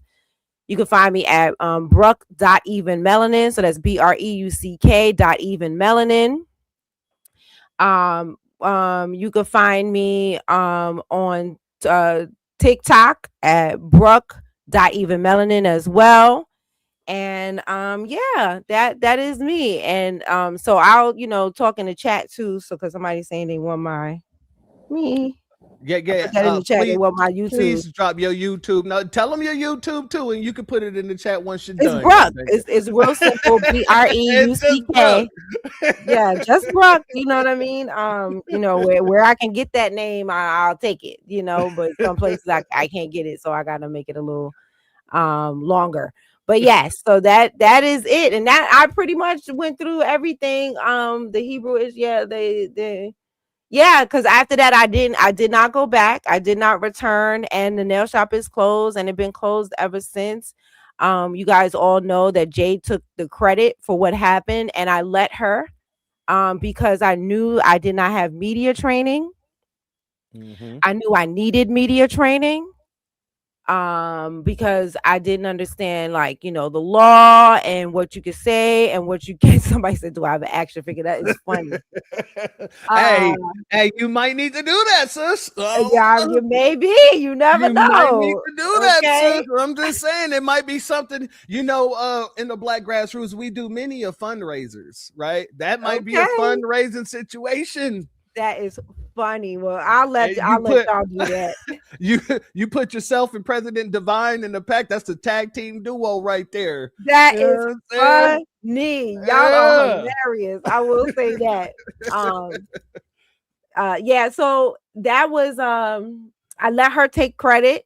And so yeah, I ended up having to basically let people know that she is a Democratic protege. She ended up moving to DC. I believe, and this is my belief, I believe she was sent from the very beginning by the Democratic Party so that she could make her way in, so she could get closer to people bigger than me. Somebody just put in the chat, and you're speaking about Jade, correctly? I am. Okay, so somebody just put in the chat that they believe that they said that they know her from, and I can't remember exactly who said it, but I saw the comment. It said that they know her from YouTube as well, and it's funny how she just disappeared off of YouTube. Right. Mm-hmm. She was on Boyce Watkins' channel for a while. Let that sizzle on your spirit. Okay. You already know how I feel about Boyce, so it ain't even got a sizzle on my spirit. And we all know what type of women Boyce has on his program. It seems that everybody except for Sister Vicky, and then we all know how Sister Vicky left his channel. Okay. Okay, because he did her dirty. And she was trying to remain loyal. She was trying to remain. I remember the whole situation. That's why I'm like, yeah, there is no, I don't rock with that man whatsoever, but continue. This ain't about him. He seems to find his way around a lot of women who have proven themselves to be untrustworthy to the lineage. That's all I'm going to say about that. I don't know what his loyalties are, but I know that he finds himself, it's just very interesting to me that he surrounds himself with women who have proven themselves to be untrustworthy to the lineage. So she was there. Go ahead. There's a reason that, that I am called. I'm sure people have heard a person call me their guardian angel. And it is because I exposed her. I did not know, at the time. Like I said, I didn't say anything at first because look, I know there's certain times when people are beloved or people are like, are in and they don't, and you're a nobody in essence, you know what I'm saying? People think that you're a nobody. They're not going to believe you. And I found myself in situations like that a lot where, I have a premonition or I have a sixth sense or my third eye is feeling or my spirit doesn't like. And like with Q Butter, my spirit did not like him. And people kept telling me, oh, he has a school. He has a school. He has a school. I was like, I don't give a shit about his school. And so now it's becoming evident. People are seeing the snake in him. You understand what I'm saying? But when I first started saying it, I came against a lot of opposition about that. Right. And so same thing with her. I didn't say anything in the beginning. But there was a series of events that happened that led me to say I have to say something. So, so I did. And so that is why I'm seen as a guardian angel. And there's one more thing I wanted to say. Gosh dang it. Oh, yes. When the thing happened with James Smalls, she was in one of his events. That last event he had in New York. Yep. She was there looking like a stuffed pig. Not a stuffed pig. She has gained quite a bit of weight. It is called that you said a stuffed pig when the pig is already stuffed, so then it's stuffing on top of stuff. Stuffing on top of stuffing. She was over there looking like Piggy McStuffins. And so there are pictures of that. And so Devon said Yvette. That's right. That's what I'm trying to tell you. Yvette. What's that other chick that Tariq almost made a puppet out of her? The one who used to curse a lot.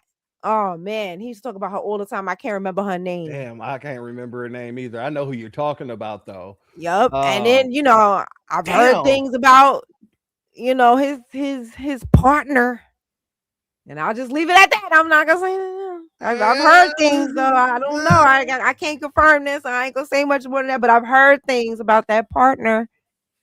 So he's, like I said, he surrounds himself with a bunch of questionable women to the lineage. And so, so Jade was also at James Small's event. So she has proven, she showed who her loyalty is going to. And like I said, the truth comes out. And I'm gonna end off by saying this. Everybody bringing up Michi X. I see it. I see Michi X, that's her name. There you go. Come There you Crew, go. he be doing it. Man, Crew be in my head. He be in my head.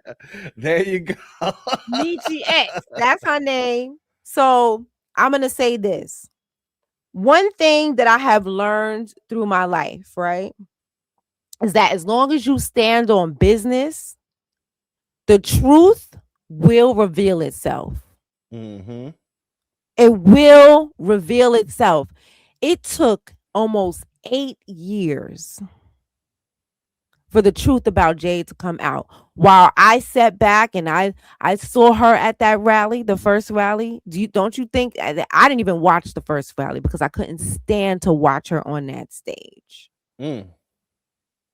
Now, and also, did I condemn or talk crazy about the people who did not know that she didn't do it? No, I didn't, because why? My loyalty is to the lineage and to the work. Right. And so when people who had large platforms was giving her credit, I never talked bad about them. I never said anything crazy about them because I knew they didn't know. You understand what I'm saying? I never was like, oh, they're overlooking me. No. I stayed true to the lineage. I stayed true to the fight. I stayed true to what the mission was. And God vindicated me. Mm-hmm. God exposed her and elevated me. And now he prepared a table for me in the face of my enemies. Hold on. Let me put that on the queue too. Hold on. Because that's exactly how I feel when it comes down to the new black media overall. Mm-hmm. Most High is moving out a lot of the people that was here for selfish purposes. Absolutely. A lot of people that was here for their own demonic reasons. And Mm-hmm. I've told my story on Boyce Watkins, and the family knows how I feel about Boyce. And I rarely speak about him because he's irrelevant, Right. But when I was irrelevant and I was reaching out to him, he stole my ideas. I dealt with or tried to deal with him on a black grassroots level, and he thought it would behoove him more to steal from me. So wow. The people who've listened to the story, I've been even B Zilla knows about this. I spoke with him about this as well. These type of people, the Most High will expose, because all I ever wanted to do was represent for my people. And you stole from me instead of working with me in order to help our people. So at the end of the day, let the Most High's will be done.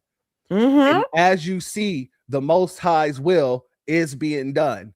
The Most High has moved a lot of these people out of the way and opened the door for the new black media, people who really care about our people who really want to see growth of our people who really fight for our people. So at the end of the day, I understand you completely and fully when it comes down to that type of situation. Yeah. My sister, go ahead and land your plane, because I'm gonna move forward, and then we'll talk once again. Like I said, anytime you want. Hell, if you're available Wednesday, we'll bring you and President Divine back up on Wednesday if you have time, and we can just have a sit down and chop it up. Okay, well, let's do it. Let's do it on Wednesday. I'm gonna check his schedule and make sure he could do Wednesday. But yeah, so just send those emails. Thank you so much for listening to my tales of how I got started. Right. How I got started. And so just please send those emails for our young brother Carmelo. We're up to, last time I checked, which was a few minutes ago, we're up to 11,000 emails, and it only went live 2 a.m. Friday. And so, like I said before, it is really, really making the white supremacists angry. And so that leads me to believe that we are on the right path. So go to BREUCK calltoaction.com and send those emails, and let's support our brother legally. Okay, and that's it. Thank you so much. Thank you all of you guys for listening. I love you all, and that's the only reason why I'm here. Thank you for coming up, and let me say two things before I let you go. Okay. first and foremost, we love you with all our heart and soul. And I am so glad that you actually got this new picture that you got right there, where you in between the reef there, because not only is it foundational, but my sister, you are the sword between the reef when it comes down to us. You get what I'm saying? When it comes to that flag, that sword is there for a reason, and so are you. Wow, that man, you gave me chills on that. Like, oh wow. Thank you. So I didn't even see it that way. Trust me, my sister, you deserve it. Thank you. I definitely appreciate that, and I'm just thankful you guys appreciate me, because there was a time when everybody thought Jay did it. Everybody's forgotten about Jade. No. Right. So I'm just appreciative at all the love that I receive. It feels good. I love the love, and I love y'all back. And even if y'all didn't give it to me, y'all know I would still be doing it. Absolutely, and that's why you get the love. See, a lot of people don't understand that the Most High selects the people of the Most High to do the Most High's work. And the fact that you and everybody else here, we're doing this off the strength of us not caring about whether we get the light, not caring whether or not we get glorified or anything. We're doing this for our people because we love our people. That's right. But that's also why the Most High send people such as us to edify and glorify the people who work for the Most High for the people. That's right. Because we're going to follow what they lead us to do. We're not going to do what we want to do. We're going to do what we're led to do by the ancestors, by God, by, you know what I'm saying, by our hearts, our souls, and not just what is profitable or what will make us popular or what's going to get us more likes. And so I 100% agree with you. Thank you so much for having me, guys. Love y'all. My sister, trust me when I say, you don't ever have to thank us for nothing. You don't have to thank me. You don't have to thank for nothing. It is my pleasure. The pleasure is all mine, because the Most High made sure that I can be able to do so. But the second thing I must say, well, really, I'm not going to say, but boom. We gotta do it one more time for our sister. Got to. Come on now. Isn't that the most manliest picture you've ever seen? Doesn't that scream alpha male? Oh my Lord. Doesn't it scream alpha straight male? Doesn't it scream straight black pride? Come on now. What does that picture say to you? I'm just saying. That's how you want your man right there. That's how you want a man. Boobs with white liquid on his face and his mouth open. Come on, that's a man. Getting groped by another man. Yes, by the police. That's a man. With his nipples hard. That's a good man, Savannah. Child, bye. I love you, my sister. We will talk in the back channels, okay? All right, bye. Good night, everybody. Love you. Don't forget to cut my stream. Oh, yeah, I got you. Okay. Shout out to our sister Brooke. See, this is what I'm talking about. This is actual community. That's what I want people to understand. This is what actual community looks like in the Black community. It's us fighting for each other, who we know are only fighting for us. We're not out here to play no damn games about anybody, because they're all playing games with us. We get something going, they infiltrate it, and then try to make it about something else. How many times have we seen this? So why do we need these folks? We don't. So shout out to our sister Brooke. Shout out to our good brother, President Divine. Much love. And like I said, anytime either one of you, it does not matter, hit me. President Divine, I'm already following you on Twitter, but you know what they call X. Hit me anytime y'all want. This is your platform, because this is what we do it for. We have a clear-cut vision and a clear-cut view. And as our sister shown in 2018, this is not new. It's new for some, sure, cool. But our sister has put out a blueprint to where it doesn't have to remain new. So the next segment is brought to you by our good brother, Black Truth United. Shout out to him for everything that he does as well in front and behind the scenes. This next segment is brought to you by the B1 Rolodex. Introducing the B1 Rolodex, the easiest way to search for and support FBA and B1 businesses. Hundreds of entries from the Black grassroots for the Black grassroots. Free to use, free to download, constantly updated. Trouble navigating the document? Try using the map version. Notice a business missing? Use this simple Google form to submit an FBA or B1 business. Also submit anti-Black businesses, which are now being collected in that last tab. Find resources, contact numbers, and much more using the second tab. All the info you need to start practicing group economics today. Go to blacktruthunited.com. That's blacktruthunited.com. Let me give a B1 salute to our good brother Black RU. Thank you for your Cash App donation. Your donation is blessed tenfold, and I appreciate your contribution as always, my warrior brother. And let me also give a shout out to Dominique Hudson in the building. Much love to you for your super chat. Your donation is blessed tenfold, and I appreciate your contribution as always as well. I don't support anti-Black anything. I love my people as others love theirs. Shout out to you, my warrior sister, for that. And also to our sister C. Terry for your Cash App donation. Excuse me, your super chat donation. Your super chat is blessed tenfold. And I appreciate your contributions as well, my warrior sister. And to answer your question, yes, I am single, but however, I'm not ready to mingle. I am trying to concentrate on getting through all of my schooling before I actually start dating again and looking to marry and all this other stuff, because I feel like it would only be fair to make sure that nobody else has had to go through the stress I have to go through while I'm in school. So that's just me. But thank you for your question and your chat as well, my sister. Now,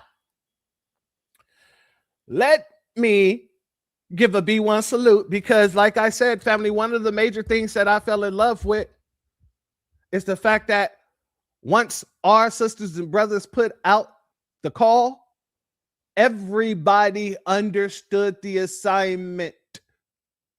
So when we said, hey, if you have a Black business, put it in the chat. Hey, if you have a Black business, it's time for you to go ahead and do some promotion specifically towards us. Oh, family, when I say everybody understood the assignment, we're about to speed race through all of this. Let's get it. Let's start here. Mobile manicures, and this is my buzz. I'm Day, and this is where I do my mobile services. This is a pedicure chair that I pull out and put a fresh liner in for every single client. That's why I do my pedicures, my reconstructions, everything, acrylic toes, you name it. Then we come back over here in my section where my table drops down. I do manicures, I do nail art, gel X. I haven't got into the other stuff, but this is where the magic happens. I also do paraffin wax. I keep this on me. You ain't a real nail tech if you ain't got that. That's called sanitation. The water, it actually runs. Have a vanity here so you can check yourself out, and a full fridge of water. One day I'll get y'all some beverages, but that's if you act right. I also do parties for kids and adults. I have a TV up front. So sometimes we do a little funner things here. And yeah, so this is my buzz. If you're looking for an alternative for a nail salon, come through, I'll pull up to you. What happens when a group of friends decide to change the world, one roll at a time?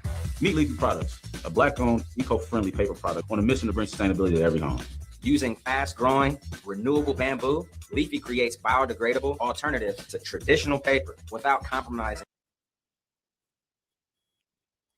It's not just about the paper. It's Sorry, family. eco-friendly paper products on a mission to bring sustainability to every home. Using fast-growing, renewable bamboo, Leafy creates biodegradable alternatives to traditional paper without compromising any quality or care. With Leafy, it's not just about the paper. It's about the people. How you doing? This is Leafy Products. It's a bamboo toilet tissue company based out of Columbus, Ohio. They produce toilet paper, and they are called Leafy. I did not expect this to be as soft as it is. Leafy is building a greener community by making sustainable products available for everybody. Pauline here from Face Africa, coming to you from Liberia, about to start construction of latrines for this community, funded by Leafy and the sale of your sustainable bamboo toilet paper. Well, it's not just about raising capital. It's about creating a brand that reflects resilience, ownership, and collective responsibility. Because real change doesn't have to start big. It starts at home, with one choice at a time. What's up, y'all? Welcome back to Sarah Beauty. We having the biggest Mother's Day sale in the city. You already know how we come. Let's see what we got. All of our clothes, 25% off. Anything you see, any section you see, 25% off. If you buy a pair of salt waters in that color, $59.99. All of our perfume and cologne, 40% off. All of our human and pay care, 40% off. For example, the 2-pack deal, 10-inch $29.99, 12-inch $39.99.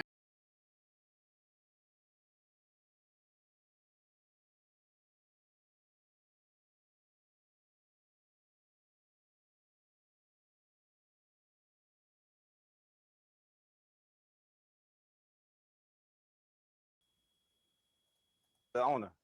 Okay, 1 second. Rock, paper, scissors, shoot. Rock, paper, scissors, shoot. Rock, paper, scissors, shoot. All right, how can I help you? Hi, my name is Sage, and this is In Style Beauty Supply off of Mansfield Road, Black owned in Shreveport, Louisiana. I'm going to be taking you through, showing you all the things that I like, all the things that they have, hidden gems and such. So come on a ride. Who doesn't want to be in style?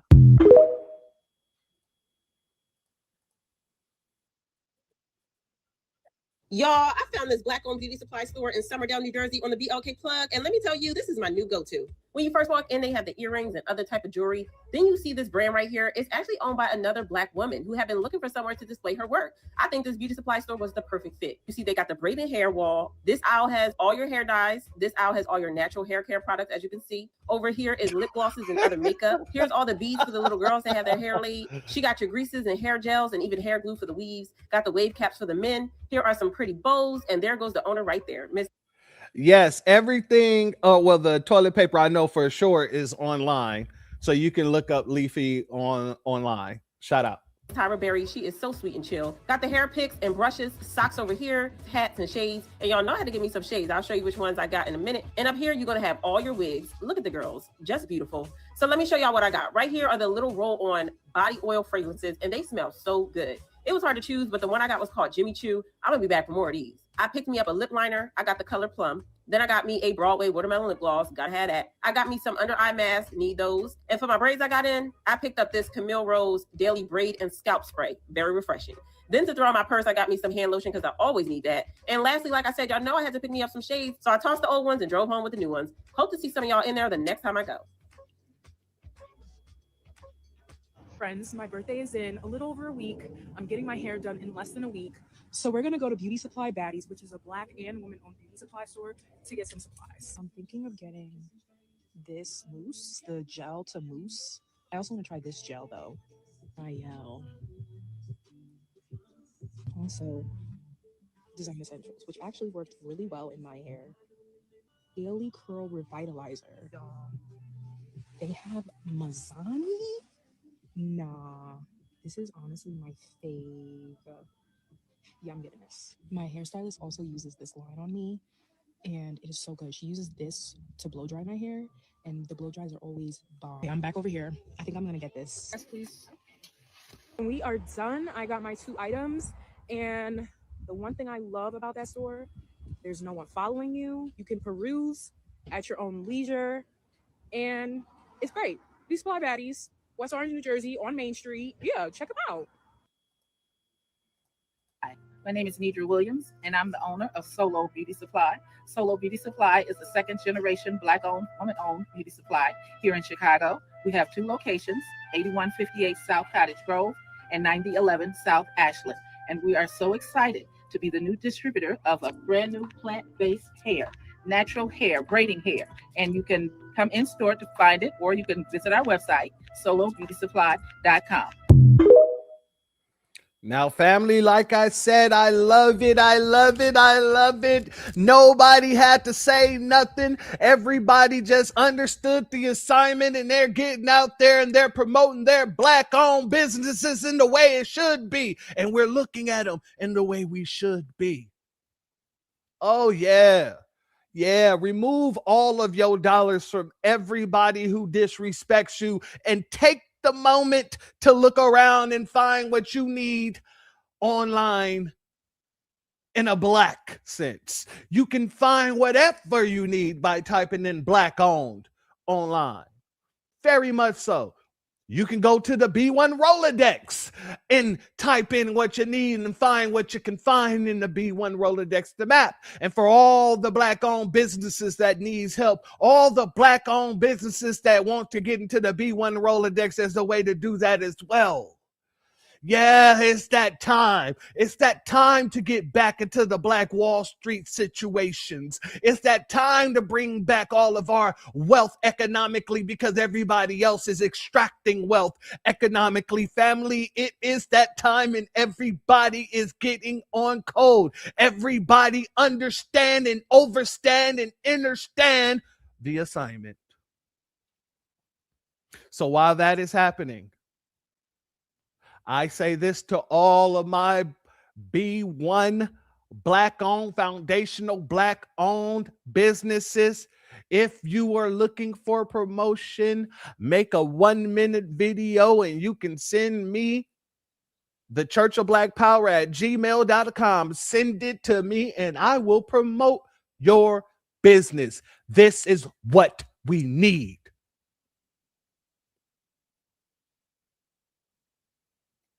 I'm calling everybody in the DC area.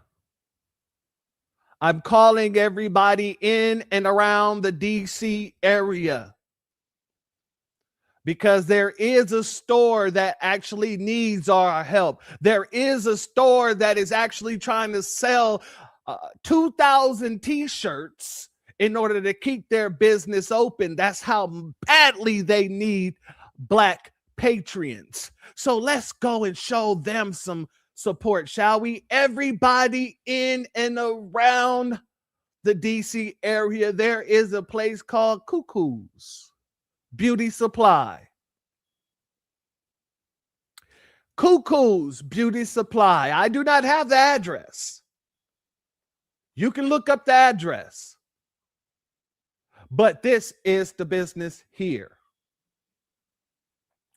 Notice the goal, sell 2,000 t-shirts to avoid eviction. This is where we should be putting our money. This is how we should be spending our funds. If we need to get something from a Black beauty supply, if they don't have it online, if they're in the area, you need to make sure that they can continuously sell Black beauty supplies. Let's go here. There's a sign on this Black-owned beauty supply store in DC. She's trying to sell 2,000 t-shirts so she won't get evicted. So I drove down from Baltimore to meet her. I got there 15 minutes before closing and walked into one of the realest conversations I've heard in a long time. She was talking with a woman who had just lost her job. One woman trying not to lose her business, one woman trying to figure out what comes next, both trying to keep their faith. At one point, she admitted she cried earlier that day, and honestly, that hit me, because in DC right now, where so many people have been laid off, this conversation isn't unique. It's happening everywhere. This is Cuckoo's Beauty Supply, 6 years in business, community first, faith-based, supporting small Black-owned brands. She even gave me the opportunity to put my own hair oils on her show. When I offered to make this video, she looked up and said, "Look at God." Then showed me the podcast studio in her basement, already set up, questions prepared, 3 water bottles waiting on the table, like she prayed for the moment into existence. Her t-shirt line is called Faith is Fashion. Every shirt helps keep the doors open. If you can't buy a shirt, share this video, because once places built on faith, community, and heart disappear, they rarely come back. Family, I see many of you asking the question, do she sell online? She absolutely does. Just type in Cuckoos in DC, and you have the website here.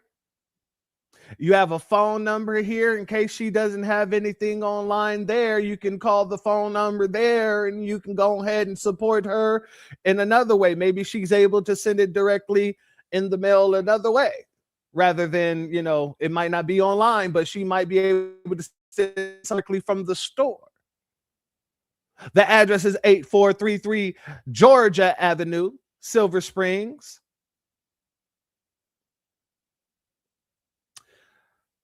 This is what we need to be doing. This is what we need to be doing. We need to be making sure that the people who are actually fighting to get into these industries for us stay in those industries for us. That's it. And shout out to the sister that drove down from Baltimore to highlight that this sister needed help. So family, there's the website. There's the phone number. Let's make it happen. Let's show what happens when you disrespect the Black community, and let's show what happens when we say no more and stand behind our own.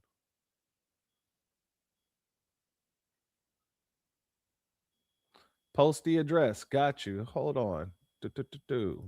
Go ahead, copy here. Let's see if I can put it here. Yep, there we go. There's the address, family.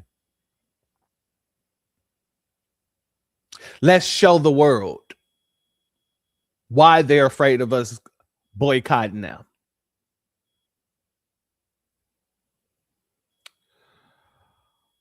Before we go to the next part here, let me give a B1 salute to our sister Darlene Chestnut. Thank you for your super chat donation. Your donation is blessed tenfold, and I appreciate your contributions as always, my warrior sister, as well as our good brother Retro Gemini 99. Thank you for your super chat, and your donation is blessed tenfold, and I appreciate your contribution as always, my warrior brother.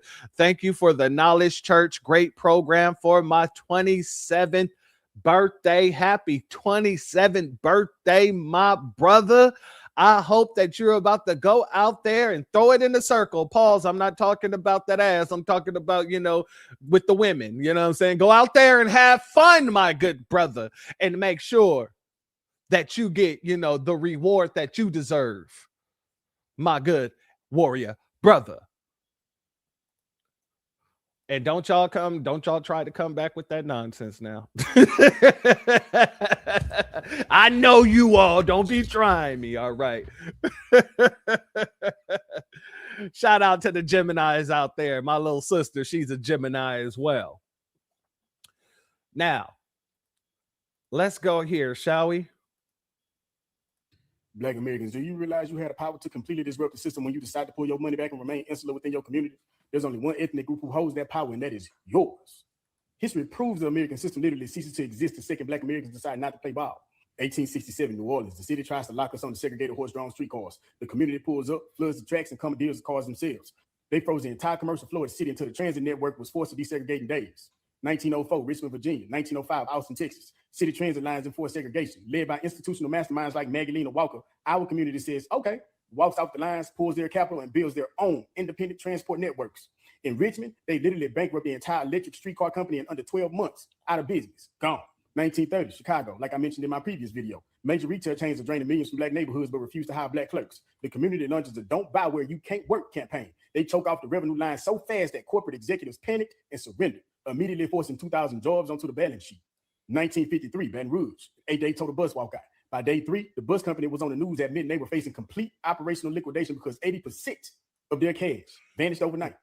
Every single time we implemented a self-imposed ban that kept our capital, our attention, and our labor in our pockets, the system shattered.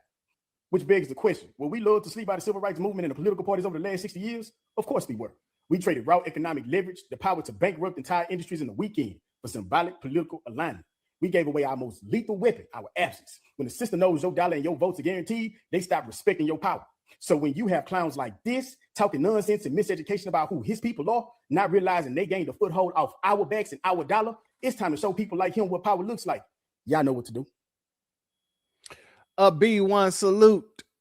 A B1 salute to our good brother Black RU. Thank you for your Cash App donation. Your donation is blessed tenfold, my warrior brother, and I appreciate your contributions as always. And also a B1 salute once again to our sister Bad 72. Much love to you, and thank you for your contribution once again. Your donation is blessed tenfold, and I appreciate your contribution as always. And our good sister Faith Speaks Life in the building. Much love to you, my warrior sister, and thank you for your Cash App donation. Your donation is blessed tenfold, and I appreciate your contribution as always, my warrior sister. Now let's go to the next. The times that we're in right now as foundational Black Americans is tough, but it's going to get better. I think this country had pretty much trained us to stay on the bottom and to take out all our troubles and woes on each other. And this, Asians coming out saying they don't want to fuck with us no more. Hispanics, Jamaican, African.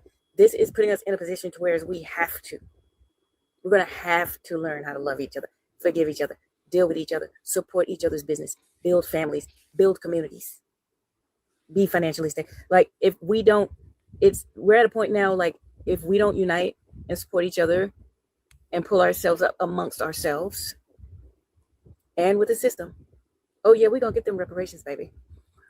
We are in a position to where we have to heal and quickly. Like we have no other choice. Everybody's on here talking they tough shit. Fuck you, FBAs. We don't like you anyway. Da, da, da. Nigga. But you know what? They're gonna feel like, look at how powerful we are in this nation. And people can literally come from other countries and think that they're just gonna plow over us.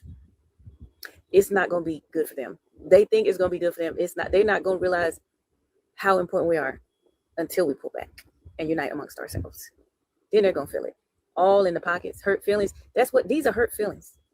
All this verbal abuse that we're enduring right now, it's hurt feelings.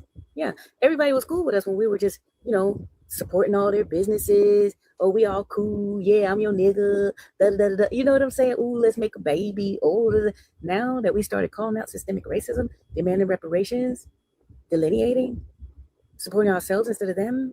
Oh, now we're public enemy number one. Go figure. Yeah, keep doing what you're doing. It's what my people, y'all are moving super intelligent this time. I'm super proud. I ain't gonna lie. Last time they had us with the riots, with the Breonna Taylor and the George Floyd shit, they had us rioting, but we wasn't the one tearing up shit. There was people behind us rioting but destroying shit, but they were able to put the blame on us because we was mostly the people that were out. Now that we aren't rioting and doing that bullshit and we're actually thinking technically and with our minds, we're saying, oh, you think we need you? Boom. Now we're going to Black-owned businesses. That's simple. The switch is that simple, and they hate that switch because they want us to be violent, and guess what? They're going to keep trying to target Black people. My people don't go for that shit. They're targeting us right now for a reason. Don't give them that energy. Don't give them that energy. That's all I got to say. Shout out to that young brother. Shout out to the sister before him and the brother before him. We're wising up and we're understanding our power and how to wield it and how to take anything away from anyone. At the end of the day, shout out to our good brother, Leonard Day, you that had me dying in the chat earlier. At the end of the day, family, we're realizing that, yeah, the way to hit these people, and I've been saying this for a long time, if you want to punish anybody, you hit them in the pockets. The Democratic Party, you hit them in the votes, but when it comes to businesses, you hit them in the damn pockets.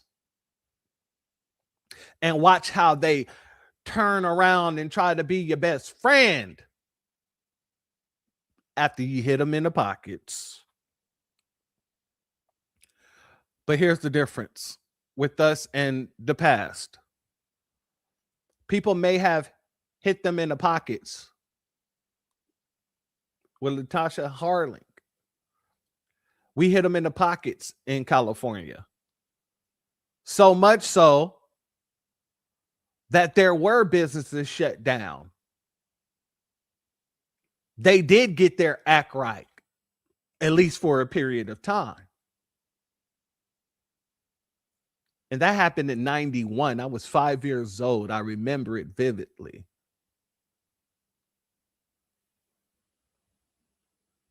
When we turn up for the right reasons, everybody else is going to have to get on code with those reasons, or they're going to be on the wrong side of history. So when we say, hey, you guys been doing this for X amount of time, it's time for us to pull our dollars away from you. Yeah, they got way too comfortable. They got way too goddamn, what is it called?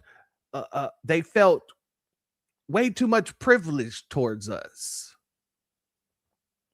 They felt like the black dollar is automatically theirs. How dare you try to pull away my source of living because of what we did to you?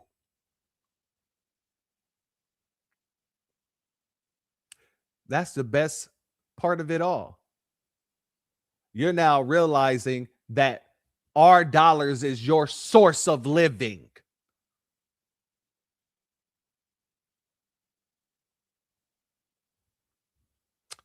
Let's be very clear about that. So now you're going to learn, or you're going to lose. But more specifically, you're going to learn and lose, because we're not going back to you. We're not touching your stores anymore. We're looking at the problem and saying, oh, the answer to the problem is supporting our own. That's what the Democrats have been afraid of. And not just the Democrats, but the Republicans too.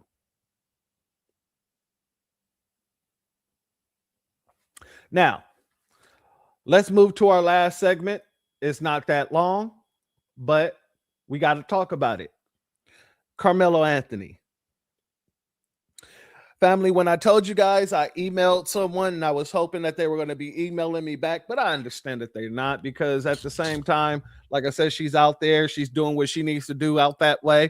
And then also, she's spending a lot of her time trying to get the information out to people. So she's hosting her own YouTube's videos and things like that. And she is also having conversations with people. I understand it.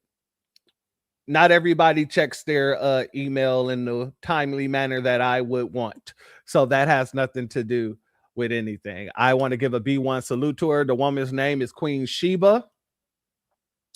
And she's been giving some updates from time to time, but she's also been inside of the courtroom several times.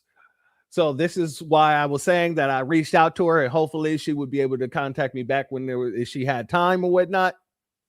But let's go here for her to give you the update of what's going on. All right, y'all, welcome back. Listen, there are some explosive details being reviewed in this Carmelo Anthony case. First things first, I was able to get into the courtroom. Second thing is, what we were able to find out today is that Carmelo Anthony didn't just go into the tent. He asked, is it okay if I sit here? And even made small talk with the kid next to him about the weather, using the words, crazy weather, huh? To which the kid responded, yeah, it is. Not only that, we found out that Eddie, Carmelo's friend, when he realized that Carmelo was in the tent, actually switched seats with another kid so that he and Carmelo could be seated next to each other and talk.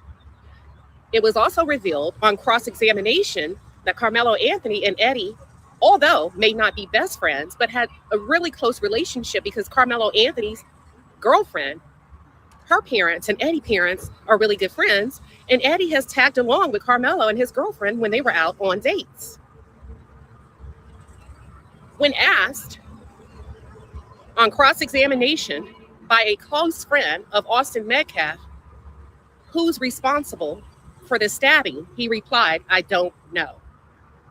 Today, it was also revealed by questioning from the state when they brought their witnesses to the stand that at least 5 or more boys were going at it with Carmelo Anthony underneath that tent. Guess what they were talking about before things escalated? They were having a back and forth banter on football. It's being alleged that Carmelo Anthony told the boys that they sucked. Yeah, that sounds about right. As a foundational Black American, I'm going to be honest with you. I've seen a lot of football talk. I've seen a lot of basketball talk. I've seen a lot of people talk about their teams. And the second somebody say your team sucks, that tend to be a situation. You know, I'm from LA. You don't go around telling people from LA F the Lakers. It doesn't work like that. Even though I don't watch TV like that and I don't watch basketball the way I used to, you ain't not going to come to me and tell me F the Lakers, because that's like saying FLA. And so, yeah, I understand exactly how it kicked off if that is the case. All the football fanatics and all the basketball fanatics in the chat, you can let me know if that's true or not. But I done been in a lot of situations where I seen people talking trash, and that trash talk, it escalates really damn quickly. And you know what? Screw you, guy. All right? All right? I don't even watch, god dang it, WNBA like that, but still, Lisa Leslie, don't you disrespect Lisa Leslie like that. You hear me? God dang it, you. Still Kevin Trees, my warrior brother, you. How goddamn dare you? Oh, let's continue. And if you go back to day one, Coach Starr testified that he told Austin he had a crappy year. Oh, damn. The coach told Austin that his career was ass. His crappy season was ass. He doesn't have the skills that he thought that he had. It sounds like the coach was saying there. And then when Carmelo said what he said, it might have just hit a nerve because the coach just got finished telling him that he was ass. Shout out to Rosalind. Shout out to you, my warrior sister. Thank you for being here. Really? Steroids didn't help? That is a great question, my sister. Oh, a very valid question. Let's continue. He played like crap that year. I'm telling you something. Things are starting to come together. Things are starting to come together. I am going to be live tonight on my YouTube, Queen Sheba. I'm going to be live tonight to give you intricate details. Please, please turn on those notifications. Shout out to Queen Sheba, but one thing I will not shout her out for. I actually listened in to that broadcast, and this is what I was saying. Shout out to our good brother Iron Will, because he sent me a clip of it, and like I said, I had already had it in the queue. That's how you know great minds think alike, and FBA minds are on the same page. I listened to that. In about an hour and 37 minutes, we had somebody come up because it was a call-in show. She asked everybody what she gave the update once again to what was going on, and then she asked everybody to come on up and voice your opinion of what you think about the case. And unfortunately, she allowed some dude from South Africa to come up, and this is another reason why we don't rock with these folks. This is why delineation is a must. This is why we do not give a damn about when these people come and say we're being xenophobic or anything like that. I want you to hear how these people think of us, especially in situations that have nothing to do with them. Let's go here. Up and you can't hear me, just So I thank you so much for allowing me to speak, and I thank you so much for all that you do. Thank you, and have a wonderful day. All right, that's being fair. We're going to go to our next caller. Anthony, you're going to be up next. Listen to me. If for any reason, my callers, if I put you up and you can't hear me, just go ahead and cook. And by cook, I mean speak, okay? All right, we're going to go to, I said, is it Andrew? Andrew, welcome. Greetings, Queen, and greetings to my fellow Black American brothers. I'm calling you guys. Now, I want y'all to hear greetings, Queen, and greetings to my fellow Black American brothers. We're not your brothers. We are not your brothers. Especially when you call up sounding like this. Guys from South Africa. Welcome. Right. I've been watching the case since when it started last year, and I noticed that throughout the week and everything that's been happening, it became quickly clear. I don't want to mention race because a lot of people are hopping on this about race. I'm just going to say that even within the Black community, it became very clear that people had taken sides. You hear something that sort of supports your point, you jump up and down, you want to harp on it. You hear something that supports Anthony, you want to jump up and down and support it. For me, it boils down to this: what does the law say, and what are we teaching our kids after this case? What does the law say? We? We.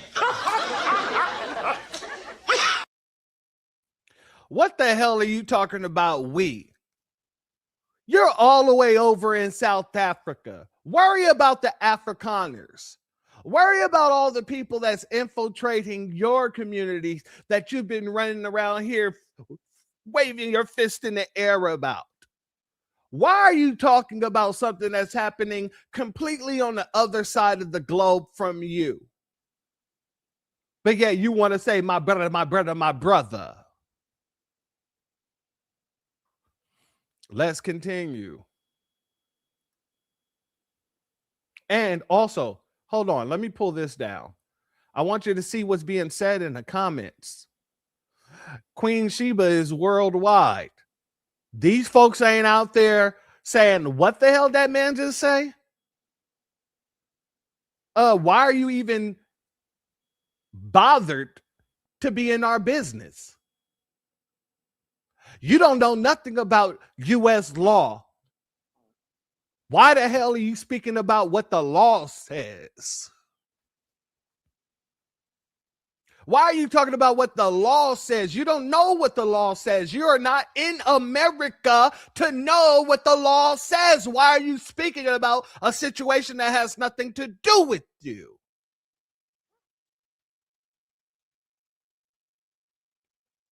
Why? Why? Why? Because you're obsessed with the people that you want to become. Because you like white proximity. So you're going to be sounding like a person who loves white proximity when calling in, speaking about a Black child who has to defend themselves. Shout out to Bad. She says, white tea supremacy, the mop edition. Exactly. Worry about your own damn country. Shout out to our sister Patricia.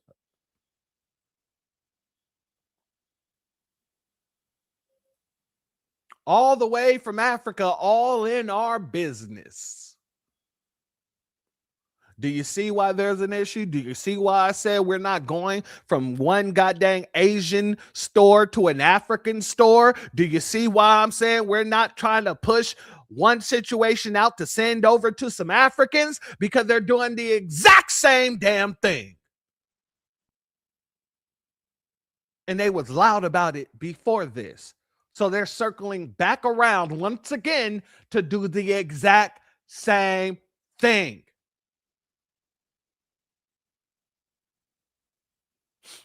But let's let it continue. Say, what are we teaching our kids after this case? Before we can take sides and make it a thing, we as Black people, including us here in South Africa, we have disagreements that are like this. We as Black people, number one. Before he gets into it, this is a powerful comment. Yes, Our good brother Still Kevin Tree says, we are. I know you meant to put the R in there, no words. We are the world's drug. And that's what we are. We are absolutely the world's drug. Everybody is addicted to us and what we're doing and how we're moving and everything that we're fighting. Shout out to my warrior brother for that. Let's continue. We need to bring back a responsibility of self in every situation that we walk into. We? We.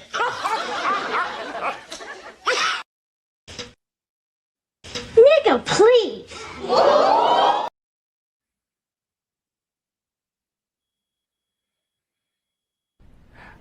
What the does that mean, Kobe Bryant? Did you take a stupid pill with your breakfast this morning, Admiral? At this point in time, I don't care. I understand that's her platform, but I would already shut that shit down so damn quickly and hit them with that.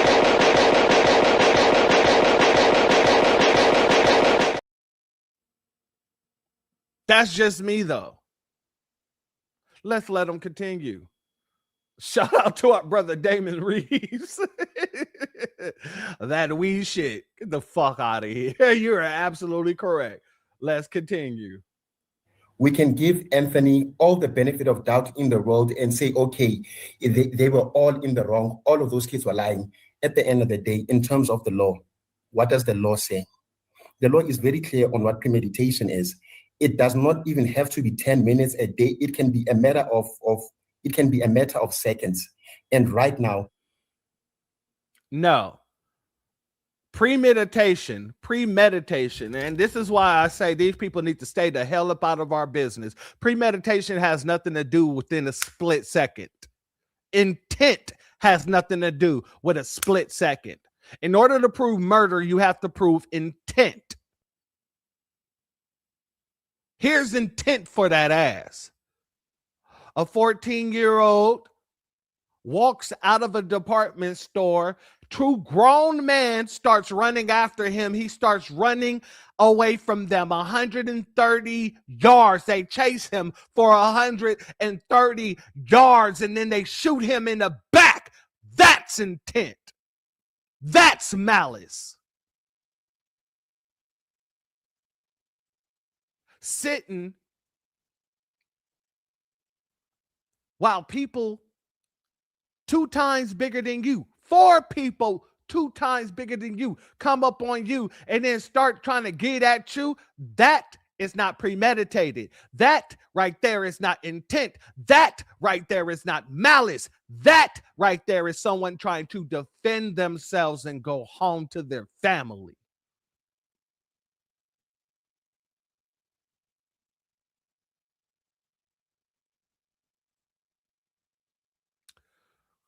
Continue.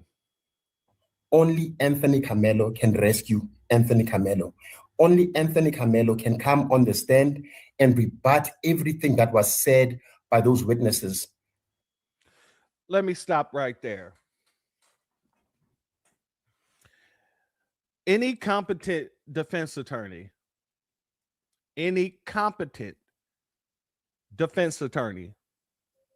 is not going to immediately try to put their goddamn person on the stand. Many competent defense attorneys would stray away from putting their defendant on the stand because you never know what the prosecution might try to say that might make him look bad, and all he's trying to do is tell the truth. That's why you have an attorney to fight for you.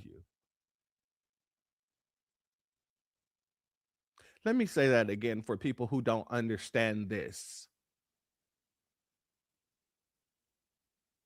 Any competent defense attorney would never purposely try to put their their client on the stand as a witness because they know that the prosecutor or whatever might just get them to slip up on something that didn't mean what it meant, but it sounds a certain way. And so now they're on the damn hook.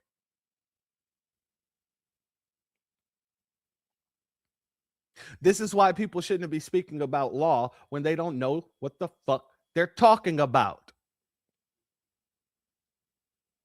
They shouldn't.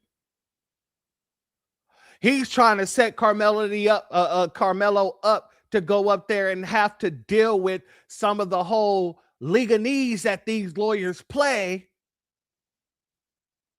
The lawyer might trip him up in some of his wording or anything like that, and automatically he'll be looked at as guilty.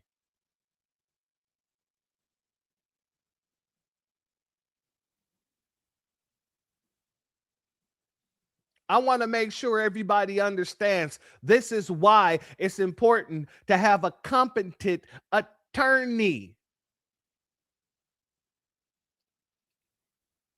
Because that Tether Sean Kent probably would have put a black man up on the stand in order to defend himself. But notice he didn't put Chow up there, did he? Did he put Rick up there? Was Rick ever called to the stand?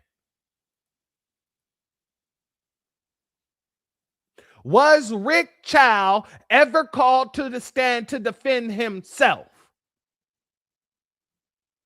No, because they knew that if you put Rick Chow up there and he did what his son did, he would have looked guilty as hell.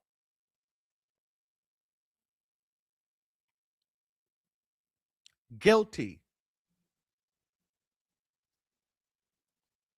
Do you see why we don't let these tethers speak for us? Do you see why folks who are across the god dang ocean should not be worried about what's going on over here? Our laws aren't like their laws. And their laws aren't like our laws. And we have a multitudes of laws according to the different states that we're in. But these people call up and think that they're just so much educated, so much more educated than we are.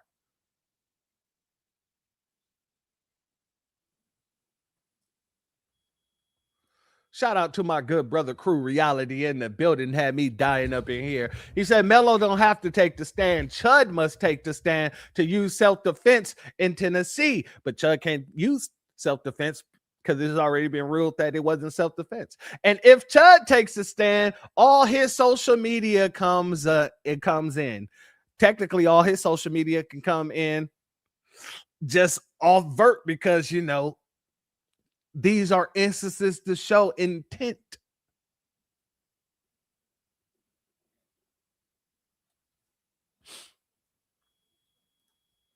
A tether would say some shit like that. You're absolutely correct.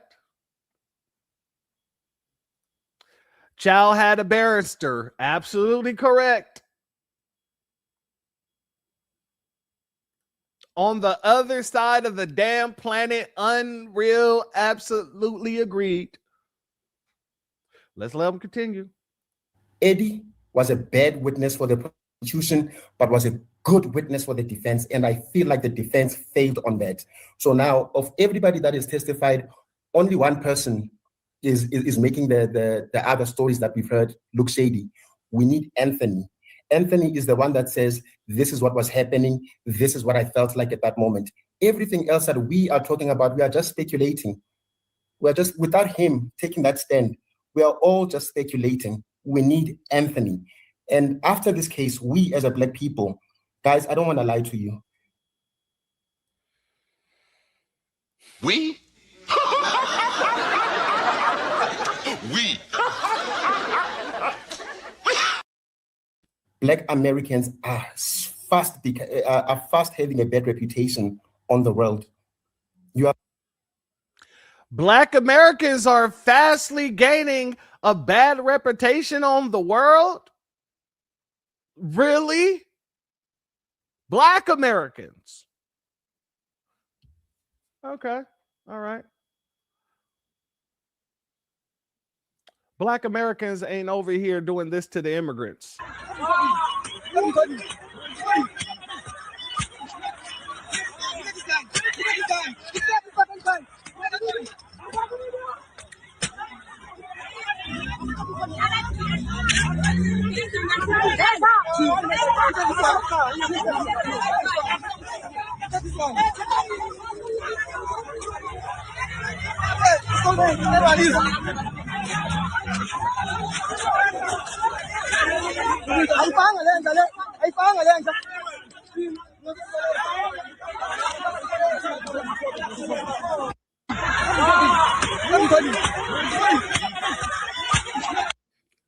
Black Americans, is that us or is that South Africa? Oh, that's South Africa. That's right. That's right. You know what else? This is also South Africa, stealing people's businesses.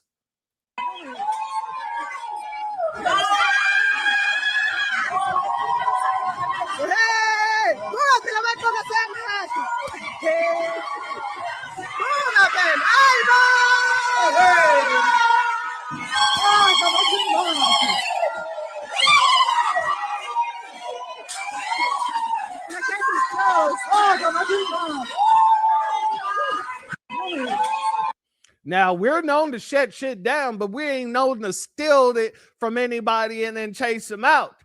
Let's go here.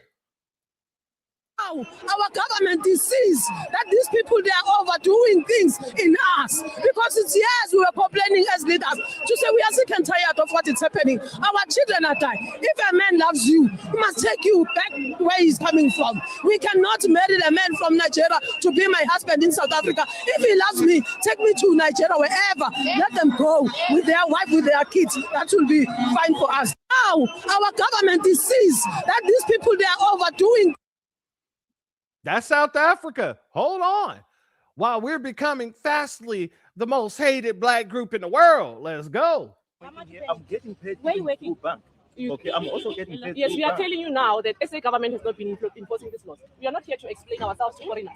We are saying to you, go get medical attention from a private hospital. It's either that So what if or you nothing. don't have money for the The house is our problem. Why will you come and be a foreigner? You have to ask that how you have been surviving, because I've been here almost for 15 years. Why are you not using your country? Now you make it our problem that you don't have money for foreigners. How is it our problem? Take your wife and go to why can't you guess that maybe I came here because of work?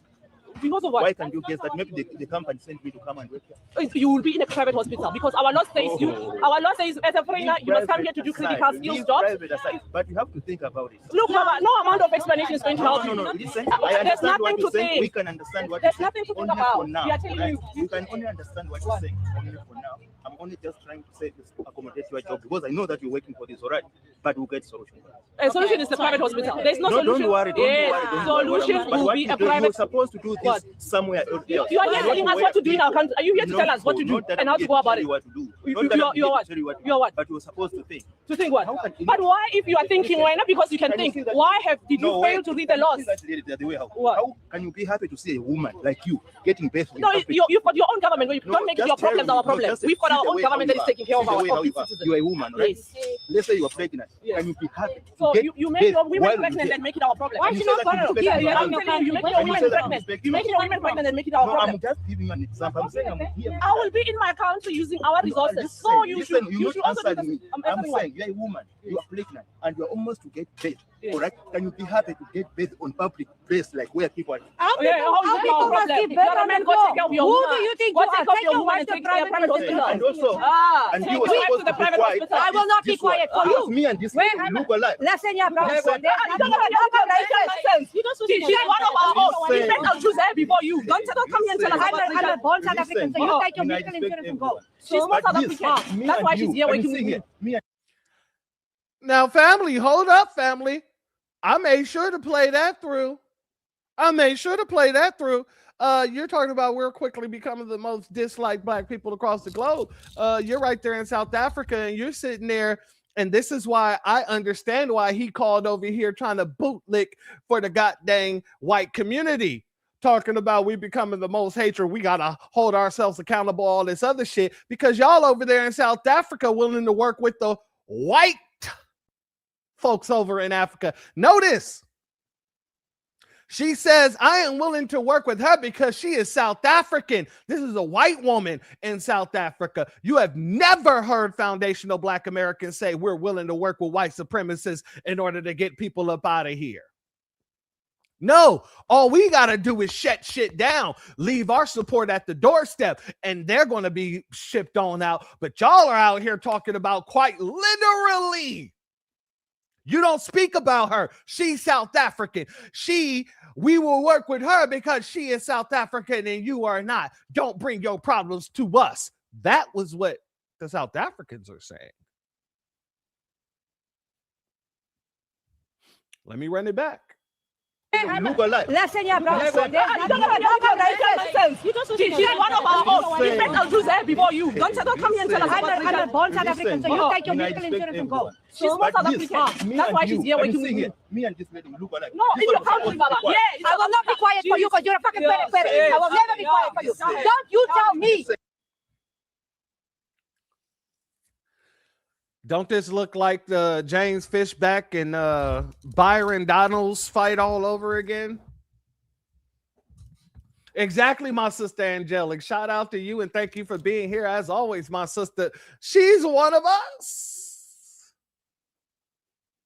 Why are you worrying about us over here? This is what you need to be worrying about, South African. I want another color than you because you are a racist. Take your pregnant wife and go to your country. Asambeni, move. I will not keep quiet for you. See my skin, see my skin. It doesn't mean nothing. It doesn't mean nothing. Her skin doesn't mean nothing, family. Look at her skin. Look at her skin. It doesn't mean nothing. So why is he talking to us as black people? When in your damn home country, they're saying, oh, look at my skin, look at my skin. It doesn't mean nothing.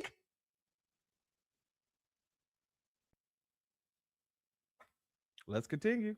South African. Goodbye. You are. We will choose that over you. I respect you. Bye-bye. But this one, I can't respect no, that's your problem. I don't respect you either. I respect my sisters here. I respect my country. I don't respect you. But you know go back to your country. the same skin that I you don't wear. care. I'm born in South Africa. You are not born in South Africa. Go back to your country. Take your pregnant wife and go to your private hospital. You don't belong here. You belong here. I belong here. Really, so do I. I'm born and bred. Bye-bye. Bye-bye. Bye-bye. Then go take your money and go to your private hospital. You don't need nothing. You don't tell me nothing. I'm a South African citizen. Notice how they're sitting back watching this Afrikaner go off on somebody that look just like them. See, the difference between us and them is that we don't care whether you're a foreigner or not. If you're disrespecting a black person in our face, we're not going to tag along with you. No. This is our business. We'll deal with them. You need to go deal with your Nabiscos, but you don't see that over here. No. Everybody in the background over here quiet while this Afrikaner, the same people that lied on them and said that God dang it, they're over there posing a genocide against them that got Donald Trump to bring them into the country. Yeah, those people are quiet while she's sitting there talking to somebody that looked just like them in that very same manner in which they say we are the most hated. They're not looking at their own. Let's continue. And you are nothing. You are nothing. Go back to your country. Sure? Yes, I am Thank sure. you so much. Bye-bye. Don't worry, we'll get the help. Sister, I respect Not you. you. But not this one. I feel sad, man. My brother, I look alike with my brothers and sisters here, but only you. Don't talk for you. Talk of you. It's not going to have you. Oh.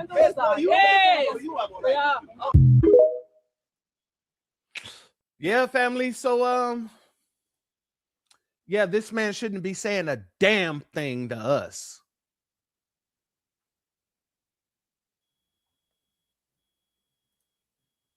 Shout out to Intrigue while she's running his bitch ass off the African block.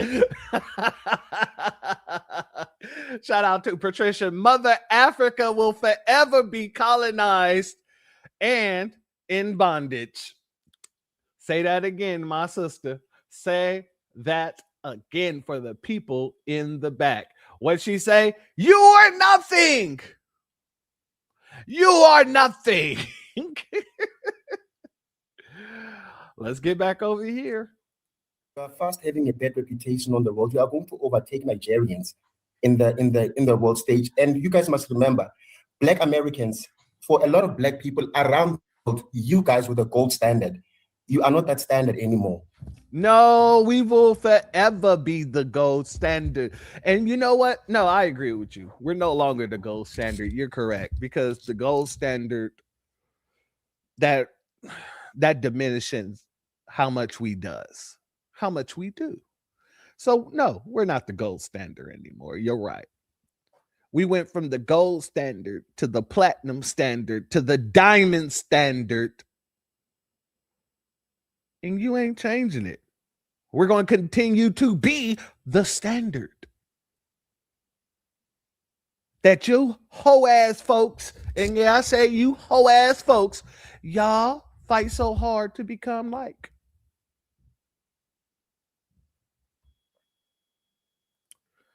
We are the GOAT.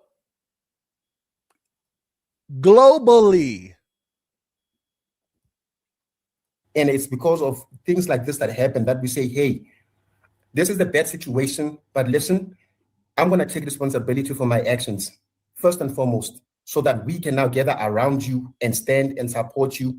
And We? We. So we can stand around you and support you. We don't need your support. And we don't need you standing around us, especially when y'all acting the way you're acting out there. You know, foundational Black Americans have some sort of civility to us that you guys have never seen, that you guys will never see. And the fact of the matter is, I don't think you want to see it. But continue. And fight for you. That's the truth. Honestly, Black America is now known for all of this other wretched behavior, not the good things that we knew Black America for in the world. Please, guys, you need to take that back. You are the gold standard in the world, and you are fast losing it. But I hope things go well for Anthony. But the way I'm looking at it right now, if this boy does not testify, as the kids say, he is cooked. Yeah, thank you, sister. Oh, let me let her. All right, all the way from South Africa, that was Mr. Andrew. Thank you. I don't respect that about this at all. I don't. You just let that man come on your platform and just shit all over Black Americans in the interest of standing for white people. And he keeps saying that he needs to get on the stage, get on the stand. And he don't know shit about American law. He don't know shit about strategic law. So yeah, family, screw all these people. If it isn't about foundational Black American business, then our money shouldn't be going there. That is it. That is all. Find different locations. You got the B1 Rolodex, you got Google, you got a lot of different areas where you can go and find Black businesses. At this point in time, if you do not want to support Black business, then that's just something within you. Because while they're trying to make our young brother look like a criminal, this is what he actually looks like. And shout out to our sister Brooke, and shout out to our good brother Black Vanguard. I had this up, but since my sister brought it up, I didn't know if I was going to play it or not, if I had enough time, but we're going to take the time. Let's go. Shout out to Carmelo and his family. Yeah, that's cool going on. I got him, Caleb. I got him. I got him.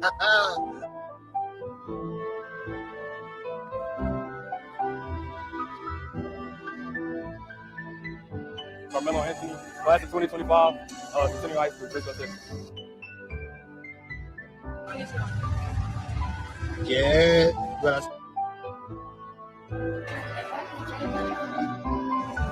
I am, baby.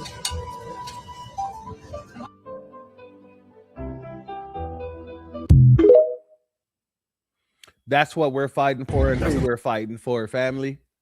The children and their right to live and their right to defend themselves, and their right to be left the fucking alone.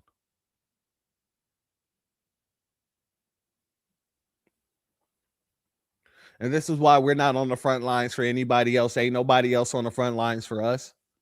And for all the stupid people that are going out on the front line for everybody else but us, I want you to look at this and take this into account, because this could be you next.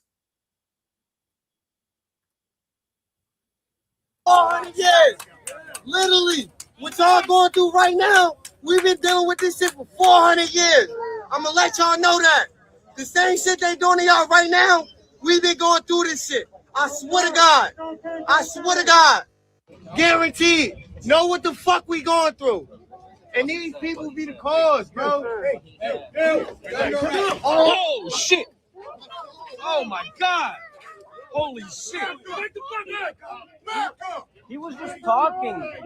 Notice, he got snatched the hell up, didn't he? The only black dude out there really saying something out there with his loud ass voice, but he's speaking for everybody else. We've been through this. Just remember, this is set up by them. You out there trying to convince these people something they already god dang know, and you get snatched up like the idiot you are. And notice, they don't snatch anybody else up. They break the whole goddamn line to snatch up that black man and put him on the ground. They don't snatch up anybody else. They're not snatching up the Latinos that's breaking their windows with bricks, the people that's throwing bricks off of freaking bridges and all this other stuff, people that was sitting there kicking police cars, all that other stuff. They're not doing any of those stuff to them. But the first black dude that got out there thinking that he was standing for the right reason, his ass got snatched the hell up. Let's continue. He's just talking. He was literally just talking. Is this how nobody else is getting snatched? We've been dealing with this shit for 400 years. Literally, what y'all going through right now, we've been dealing with this shit for 400 years. I'm gonna let y'all know that. The same shit they doing to y'all right now, we've been going through this shit. I swear to God. I swear to God. Guaranteed. Know what the fuck we going through. And these people be the cause, bro. Oh, shit. Oh, my God. Holy shit. He was just talking. He's just talking. He was literally just talking. There were several people out there they could have snatched up, but the only person that got snatched up was the person that thought he needed to be out there speaking for everybody else when nobody else speaks for us.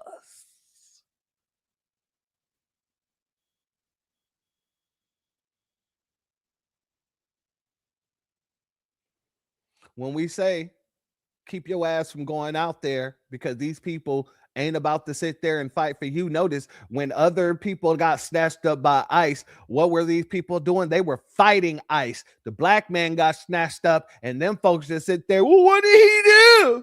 What did he do? All he was doing was talking. You don't see that same energy that they had when there was no black people out there, do you? Because you're the damn crash out. You're the idiot that they want you to come out there and speak. You're the idiot that they've been waiting for. You're the idiot that they've been longing for.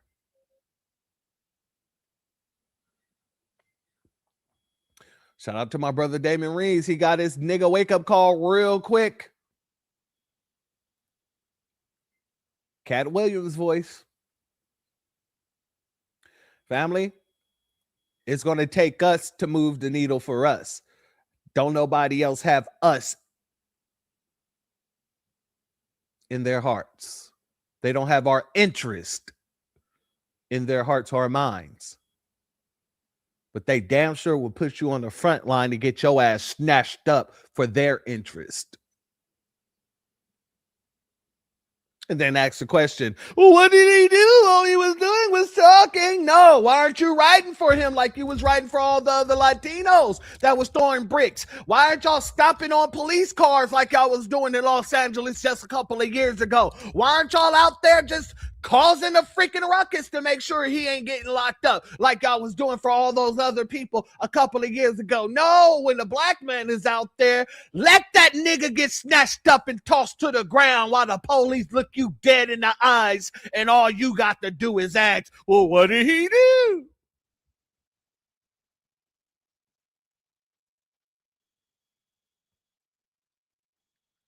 And for that man that got snatched up, I feel nothing for you. You made the decision. Now live with it.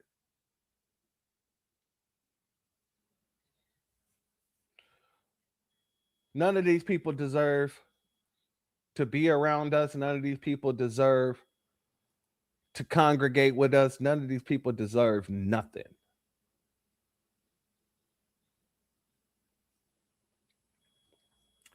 Except a foot in their ass.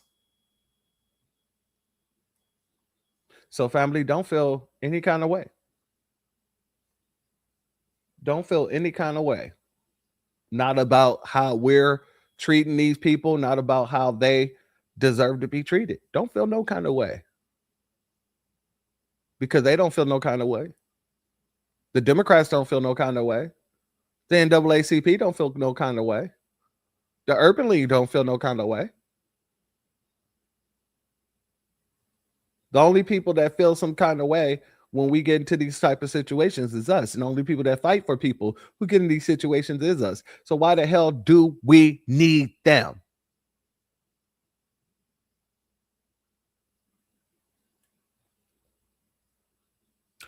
One can come to the decision. One can deduce that we don't. Just keep moving and remind yourself that we really don't. If we're doing all the work, if we're doing all the riding, if we're doing all the stepping, if we're walking everybody down, if we're the ones out here not stalling nobody out, no, we don't need none of these representatives. We are the representatives. Until y'all come around with our agenda. But with that being said, family, if you're not subscribed, go ahead, hit that subscribe button along with the notification bell so you can be notified whenever videos like this drop. Please make sure you're hitting that like and share button so we can beat up the algorithm. Make sure we get this message out to the ears that need to hear. And if you have not done so yet, please click the link in the description, go to change.org and put your signature on the petition for reparations, family. Each and every one of you is God body. And trust me when I say the Most High dwells within each and every one of us. We know what the Most High not only told us, but what we feel when we see what's against the Most High. We know exactly what we see and feel when it's against us. When it comes down to this situation of everybody sitting there saying how much we're disliked or how much they don't like us because all we do is talk about the Democrats, blah, blah, blah, blah, blah, blah, blah. Screw each and every one of you. The only people that is standing for our lives are us. The only people that's fighting for our babies is the black grassroots. And the only people that give a damn is foundational Black Americans. So with that being said, we will not be shamed. We will not be finger wagged at. We will not be talked to by anybody who is beneath us, because all of you are beneath us.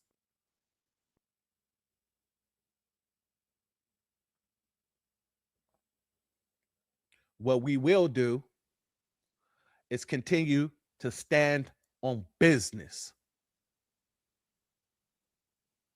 And you guys are going to continue to adapt. Or, as the rules of adaptation say, perish. I'd like to thank everybody who's here, who's been rocking with me for 6.5 hours. It wasn't even supposed to go this long, but guess what? The Most High does what the Most High does. We had a good time here today, and guess what? Everything that's in these 6.5 hours is very useful for the next generation. Always understand, if they're not for you, you should never be for them. Whenever we hit the streets to fight for what's right for us and they send out people to undermine us, you need to be able to recognize it, like our sister Brooke and like many of us have done. With that being said, family, it's 12:16 out here where I am. I know everybody who's an hour ahead of me. It is 1:16 out there, and Tariq is about to go live, I'm pretty sure. Shout out to each and every one of you. Shout out to all the people who donate, whether by Cash App, Super Chat, PayPal, or anywhere else. Much love to each and every one of you. And I thank you for everything that you do and every square that you stand on.